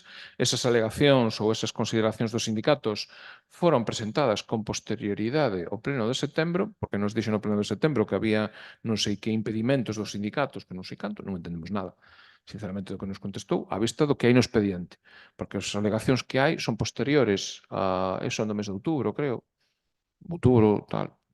Por iso espero a darnos acceso ao expediente, pero non é. En calquera caso, a nosa pregunta é cando vai compartir cos demais grupos as propostas e alegacións que están feitas nese expediente, porque iso hai que tratarlo en comisión, hai que tratarlo no pleno, e aquí non falou con ninguén, o mesmo que fai cos orzamentos. Di que vai falar nunha comisión, e como xa falou nunha comisión, xa se levan a pleno e xa se soluciona todo. E aquí vai no mesmo camiño, exactamente igual, coller non informar os grupos, aquí neste caso, porque lle pedimos previamente acceso, si que chegamos a esa información, 2 meses despois, claro, xa estamos acabando o ano, non hai previsión de nada, entón, bueno, pois, gustaríamos saber cales son as súas previsións en canto a eses documentos que están aí e cando ten pensado falar cos grupos políticos. Primeiro haberá que falar cos sindicatos, que serán os que teñamos que intentar chegar a un acordo, concordar nas propostas que fan os sindicatos e que facemos nós dentro do Concello, e a partir de aí conformar un borrador que será o que terá que ir a unha comisión e a un pleno, que será aprobado. As reunións cos sindicatos son abertas, vostede é invitado nas mesas de negociación. E, polo tanto, pode saber perfectamente, igual que calquera empregado ou empregada pública e os restos de grupos municipais, o que se fala nesas mesas de negociación. Por tanto, pode estar informado das achegas que fan os sindicatos e tamén das propostas cando convocamos a mesa de negociación, porque a vostede lle son remitidas tanto as propostas que xa temos nós de partida, como agora pois as alegacións que fan os sindicatos. Unha vez teñamos un acordo e podamos ver en que punto de encontro e de acordo temos cos sindicatos, será cando podamos seguir avanzando na súa tramitación, pero aquí a primeira palabra pois a teñen que ter os sindicatos, evidentemente, que son os que teñen que manifestar o que desexan aceptar, o que ven viable, o que non ven viable, xunto, evidentemente, co Concello de Cabanas, no cal, volvo a insistir, as portas son abertas para que calquera persoa asista e poida telo. Os sindicatos fixeron as súas alegacións, nós tomamos nota das mesmas, como xa lle dixen aos sindicatos recentemente, estamos rematando os documentos en tanto de ver que alegacións ou que suxerencias pois das que propoñen son concordantes e cales non, e a partir de aí, tendo un borrador final, será cando podamos ter a seguinte mesa de negociación na cal podamos expresar, pois mire, isto o vemos, isto non o vemos, isto pode ser, e chegar a un acordo, evidentemente. Ese é o primeiro paso antes de continuar co resto de tramitación para a súa posta en común. Ah, moi interesante. Vostede goberna con maioría absoluta, pregúntolle.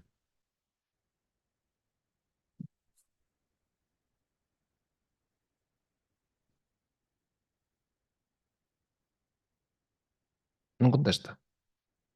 Xa lle dixen unha vez que non estábamos xogando trivial aquí. Así que preguntas, por favor, un poquinho serias. Eu pregúntolle, esta é unha pregunta bastante seria. Primeiro teño que ter un borrador con acordo cos sindicatos. E logo o falaremos nós nunha comisión, nun pleno. Ah, vale. Pero para traerlle algo a unha comisión, primeiro terei que ter algo.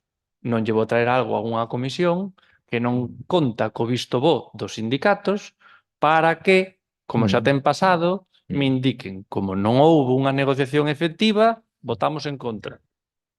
Sí, Para evitar claro. eso, que xa ten pasado nesta legislatura, neste pleno. No, eu non lle estou dicindo que non negocio. Eu Para estou evitar eso, dicindo vamos a acabar se primeiro. ten maioría absoluta. Vamos a acabar primeiro coa parte dos sindicatos. E despois falaremos nunha comisión e falaremos nun pleno do que podemos ou non podemos facer. Vamos xogar os trileros. Veña, vostede, cando presentou o orzamento, aprobaronllo no pleno.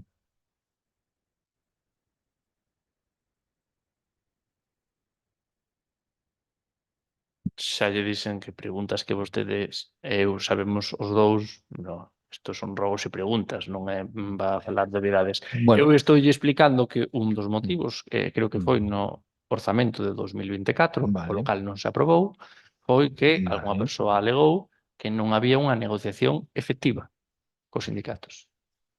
Discordante, porque evidentemente eu sí que entendín que había habido polo menos un intento de negociación. Bueno, Logo iso entrábamos nos grises, evidentemente.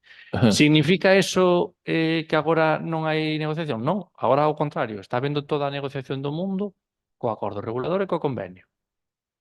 Habido acordo, pasaremos á seguinte fase, que é unha comisión que tratará o asunto e un posterior pleno. Onde se tratará un asunto? Con maioría, minoría ou de calquera das formas que sexa. Pero hai que ir fase a fase. Vostede me está falando dunha maioría ou unha minoría no pleno, cando ainda estamos no primeiro paso, que é chegar a un acordo cos nosos sindicatos. Sí, bueno, eu digolle que vostede non aprobou o orzamento do ano nin deste ano nin do anterior, porque non negociou cos grupos políticos. Se está vostede pola súa conta e risco facendo as súas negociacións de costa aos grupos políticos, pois as consecuencias poden ser moi semellantes ás que tivo cando non foi, é dicir, cando non foron o orzamento non saiu adiante. É que, a ver, eu cando lle fago as preguntas, fagollas con sustento e con sustancia. Vostede enténdeme cando lle pregunto unha cousa así. Non quere facernos tontos ou facer tonto a todo o mundo. En este caso, evidentemente, bueno, pues, que teñen os sindicatos a primeira palabra. Non, iso é algo falso, porque das súas palabras despréndese de que vostede elaborou un borrador que non consultou con ninguén. Ni siquiera bueno, que en principio, se ese borrador parte da parte política, tería que ter un sustento ou unha maioría que apoie ese borrador. Verdade? Eu entendo así. Así son as regras democráticas. As regras de sindicalismo vertical son outras, xa sabemos cales son. Que é ordeno e mando, e, bueno, agora parece ser que, bueno, está negociando, sí.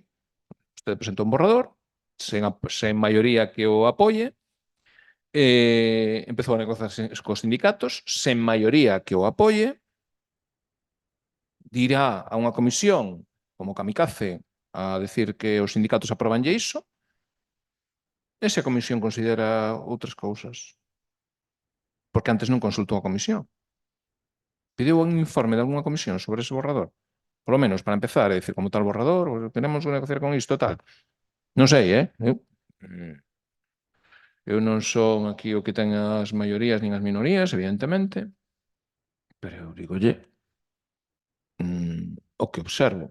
E o que observo é que vostede fai e os demais pois, temos que atendelo e esperalo a que chegue a comisión cando remate todo e se nos parece ben, se votamos, e se non nos parece mal, pois non votamos.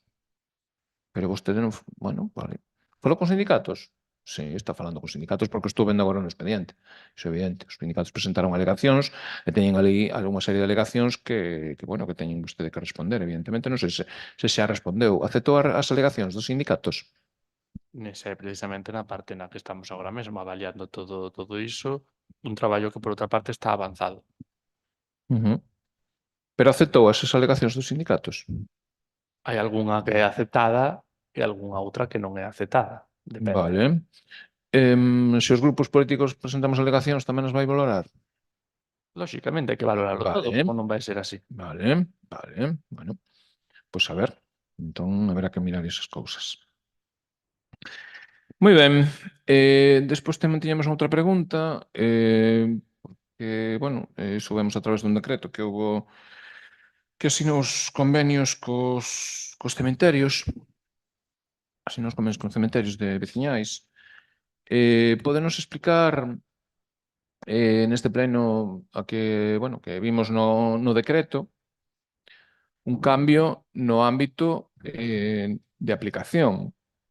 Quere dicir, os cementerios veciñais que están neste momento que están en funcionamento teñen o seu ámbito de traballo no ámbito parroquial. Vostede sabe, non? Vimos no decreto, concretamente do Cemiterio de Piteiro, que eu son aí membro directivo, pero, bueno, tamén vin o decreto e tamén valorei, tamén despois con a directiva, que resulta que quixo cambio, bueno, en principio a comunicación inicial era que o ámbito que se modificaba a todo o Concello de Cabanas. Sí?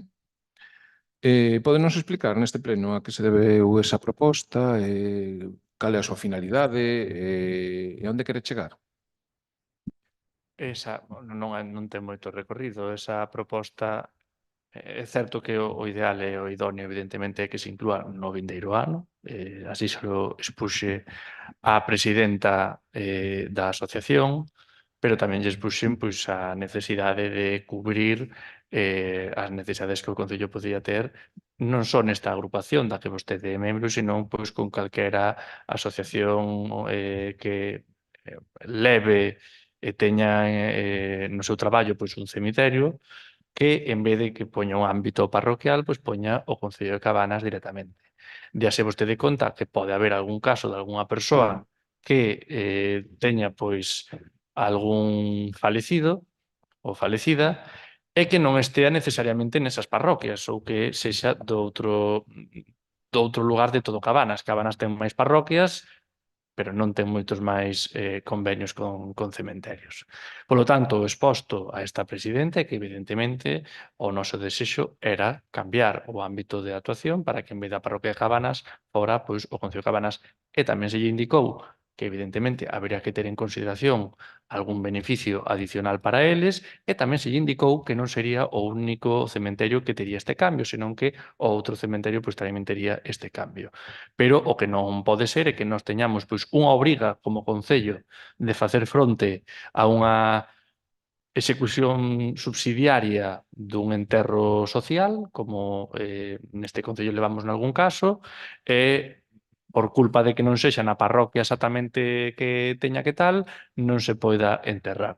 Pois mire, o Concello pois, ten unhas necesidades e modificar o convenio para atender tamén as necesidades do Concello de Cabanas e a asociación ten unhas necesidades e trátase de que a asociación tamén vexa cubertas na parte que o Concello lle dá as necesidades sexan atendidas pola súa parte. Polo tanto, ambas partes estarán conformes e satisfeitas en tanto ven as súas necesidades cubertas. Non é maior cambio, nin ten moita máis percorrido. Adiante. Vale. Esa é a súa explicación, non? Vale. Parecenos ben. Parecenos ben a súa explicación, pero, bueno, vostede verá. O único que lle teño que decir é que as asociacións evidentemente son soberanas, teñen que decidir se teñen que cambiar os seus estatutos ou non, porque vostede está, bueno, pues, buscando unha vía pola cal os estatutos non permiten ese tipo de modificacións así a machete. Porque o ámbito no que están circunscritas, pois, como sabe, se estuda, bueno, que é a Lei de Administración Local de Galicia, sabe que as parroquias teñen entidade xurídica tamén. En Galicia. E a súa demarcación territorial está establecida por mapas da Xunta de Galicia e todo iso. E hai entidades que teñen un ámbito de actuación a nivel exclusivamente territorial de parroquia. Entón, bueno, pois, que vostede o que quere é forzar a esas asociacións a que collan todo o concello, pois iso é un cambio sustancial. Non é algo intrascendente, é moi importante e ten repercusións xurídicas moi potentes. Entón, eu simplemente o que lle pido é que avalíe a súa proposta e que pense o que está a facer. Nada máis en relación a este tema. Evidentemente, o ámbito territorial desta asociación pode quedar circunscrito á parroquia en todos os aspectos, salvo no que respecta ao concello. Non. Pódese engadir un parágrafo que poña excepcionalmente por causas do Concello de Cabanas, No. Bueno, vostede di que non, eu digo que sí. No. En todo caso, eu recollo o guante e o revisarei, pero é que é un asunto que xa está mirado, evidentemente. Non se levanta un pola mañá e decide facer estas cuestións. Non, a Ao asociación, final, a ver, a asociación ten que cambiar os seus estatutos.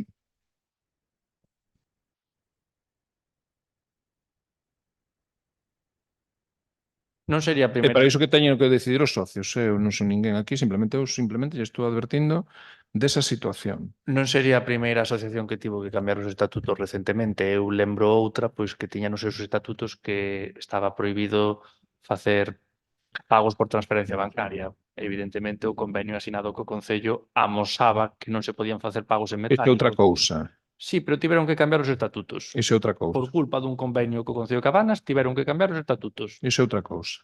E os cambiaron rapidamente. Iso é outra cousa. Aquí estamos falando de algo bastante máis relevante, que non o tema de que se quero pagar ou non quero pagar a través de banco.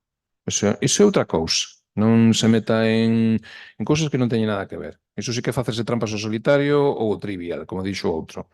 Iso é absurdo. Estamos falando dunha cuestión de maior entidade. Non é o mesmo un cemiterio que está deseñado para dar servizo a un ámbito territorial que facer o cementerio máis grande para darlle servizo a todo o concello. Iso non é o mesmo. A ver se o entende. Ese cementerio foi feito unhas consideracións. Iso teñen que valoralo quen ten que valoralo, non teño que valorar eu, pero vamos, dicir, eu non me atrevería a facer o que está facendo vostede, porque iso ten maiores repercusións. E vostede non está sendo claro, ni moito menos tampouco nese tema. Entón, bueno, pues, a nosa suxestión para que o reavalíe.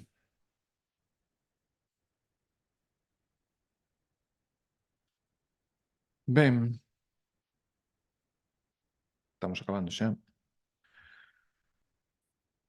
Lixo, comentaronlle, bueno, preguntaronlle polo tema da reciclaxe, que parece que ten un éxito que o remolque este de Punto Limpo Móvil. Parece que é un éxito. Podenos teñen datos de reciclaxe? Non, agora mesmo non temos datos, pero bueno, Teñen datos de reciclaxe? poderíamos pedilos e non lo pasan, evidentemente. Non os temos aquí agora mesmo para poderllos Non os ten. Home, que fallo, non? Cando andan dicindo pola aí nas reunións que estas que ten bueno, no que son asociacións, anda dicindo que os datos de reciclaxe de Cabanas son excelentes. A nos gustaríanos que nos explicase aquí tamén no pleno cales son eses datos excelentes do que anda vostede falando por aí. Porque se o di nas reunións coas asociacións, E grazas a eses datos excelentes non hai que subir o recibo do lixo, pois queremos coñecer eses datos, porque vostede niso presume moito de que ten os datos todos en riba da mesa, de que sabe todo de todo, que as modificacións de crédito tamén están moi todas controladas, despois nosotros non vemos nada, mira, danos a documentación e non vemos nada, pero vamos a ver, como vamos a ver se non nos entrega a documentación? Pero tamén cos datos de reciclaxe pasou o mesmo. Estamos preguntando, dinos que non nos ten aquí, chega ás reunións, di que son excelentes os datos de reciclaxe de Cabanas, pois non sabemos en que se basea cando di esas cousas. Teño datos xenéricos, evidentemente, porque pregunto e o vexo tanto co camión que fai a recollida polo Concello de Cabanas como co punto limpo, vamos dicir, o de Vilar do Colo, que é o que recolle máis os datos. O que non teño é a cifra concreta para darlle hoxe aquí agora mesmo, pero as tendencias as teño, evidentemente. Eu chamo, eu pregunto e a min me indican, evidentemente, pois isto vai mellor, isto vai peor, foi así, foi asá. Iso non significa que eu lle poda dar, que é o que estaba dicindo agora mesmo aquí, un dato concreto, que é o que vostede seguramente lle gustaría A mí o que me gustaría é que me dise datos de se vostede asegura que temos vos datos de reciclaxe, que me dea eses datos de reciclaxe. Eu lle indico o mesmo que dixen nas reunións neste caso, pois, que se fixeron por aí polo Concello adiante, e que non eran outras que o Concello de Cabanas ten bons datos de reciclaxe, en comparación, pois, sobre todo, pois, algún concello da comarca, non o estamos facendo mal, non significa que non teñamos marxe de mellora, non significa que non teñamos moito no que traballar, pero en xeral o porcentaxe pois é bo e a idea é que siga mellorando. Neste sentido, pois se levan varias campañas, varias actuacións feitas. Dase conta pois nos últimos anos, por exemplo, os composteiros, agora pois o punto limpo en Vilar do Colo, o punto limpo móvil, é dicir, o veciño e a veciña cada vez e cada día teñen máis posibilidades de reciclaxe e chega xa a un punto no que non hai excusas para non andar reciclando e non tratar dunha maneira axeitada os residuos de cada familia e cada vivenda doméstica, evidentemente. Neso é o que estamos e neso é o que temos que continuar avanzando. Lóxicamente, abrir nun ano 2 puntos limpios, un fixo e outro móvil, ten impacto, e ten impacto positivo, porque evidentemente redúcese deste xeito algunhas basuras pois, que estaban botadas onde non tiñan que estar, por dicirlo brevemente. Evidentemente, ese impacto se pode ir notando. Hai algunhas cuestións que son fáciles de cuantificar e hai outras que non. Hai outras que tens que falar coa empresa que executa aquí a recollida do lixo polas casas, coa empresa que executa os traballos no punto limpo de Vilar do Colo e que che van contando e ti logo posteriormente xuntar aquí os datos. Moitas veces non teñen o dato en riba da mesa, se lles pode preguntar e non lo achegan, pero o que si che poden falar é de tendencias claras, que é o que eu estaba facendo referencia. Non me dá ningún dato, como non dá ningunha factura para as modificacións, como non dá nada, simplemente palabras, parole, moita literatura, pero despois nos quedamos como estábamos, porque acaba de meter 61.000 euros nunha modificación de créditos para o lixo e non temos datos. Teño que preguntarlle por eses datos, tampouco os ten, tampouco non o sabe explicar. Mire, bueno, está bastante claro, non? Iso xa non vou abundar porque... despois tiñamos unha penúltima pregunta que é sobre a Escola de Música.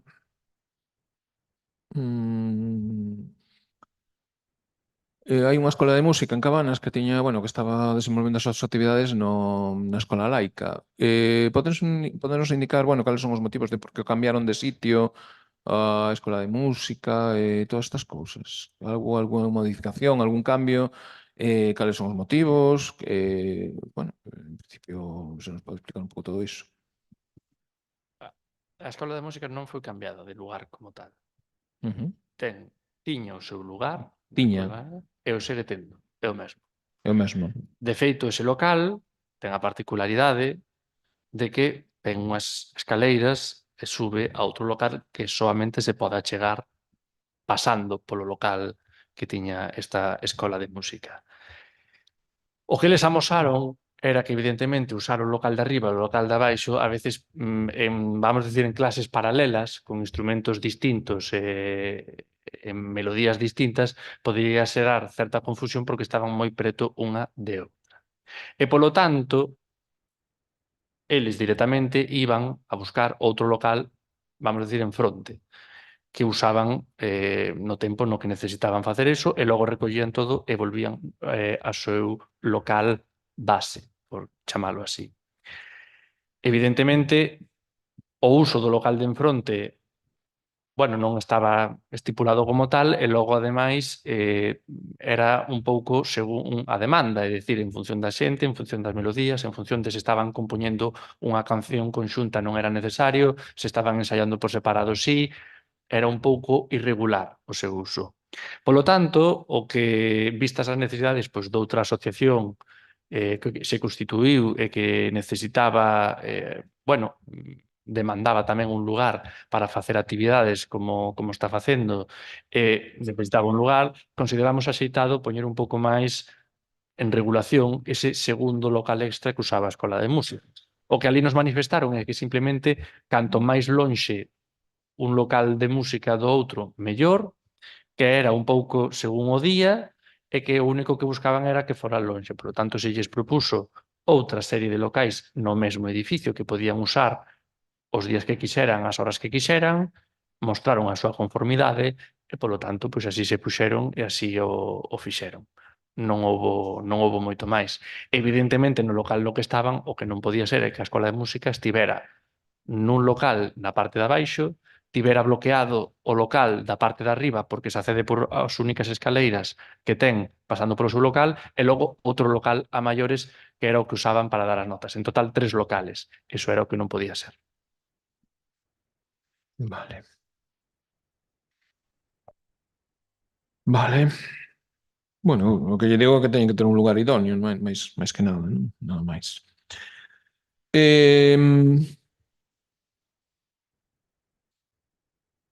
Por último, sabemos, xa isto ven de lonxe, preguntamos antes porque en plenos anteriores non nos deu tempo, pero sí que tiñamos constancia de problemas no acceso a cobertura móvil en varias zonas de Cabanas, son varias, que ademais no verán dada a sobrecarga das liñas polos visitantes que temos, pois incrementase con interrupcións no servizo moi repetidas, non?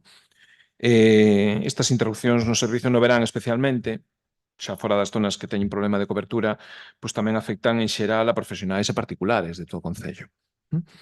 O que lle queremos preguntar é se ten constancia desta situación e que medidas ten adoptado en relación a ela. Si temos constancia e si realizáronse contactos coas compañías de telefonía móvil exixindo saber cal era o problema real deste asunto, que viabilidades tiña de solución e que achegaran, evidentemente, unha solución. O problema real sen un documento técnico mediante, é dicir, todo isto o comentaron, pero non foron quen de achegar ningún documento, foi que era efectivamente por unha sobrecarga nas liñas de teléfono da telefonía de antena que temos que dá cobertura a este lugar e que traspasarían pois a instancias superiores das súas empresas pois a posibilidade de aumentar a capacidade con novas antenas ou unha de maior capacidade. Lle volvimos a urxir, tanto isto foi en 2024 e no 2025 a que fixeran os traballos, pero non temos constancia de que acometeran ningunha mellora nin nada que nos puderan trasladar.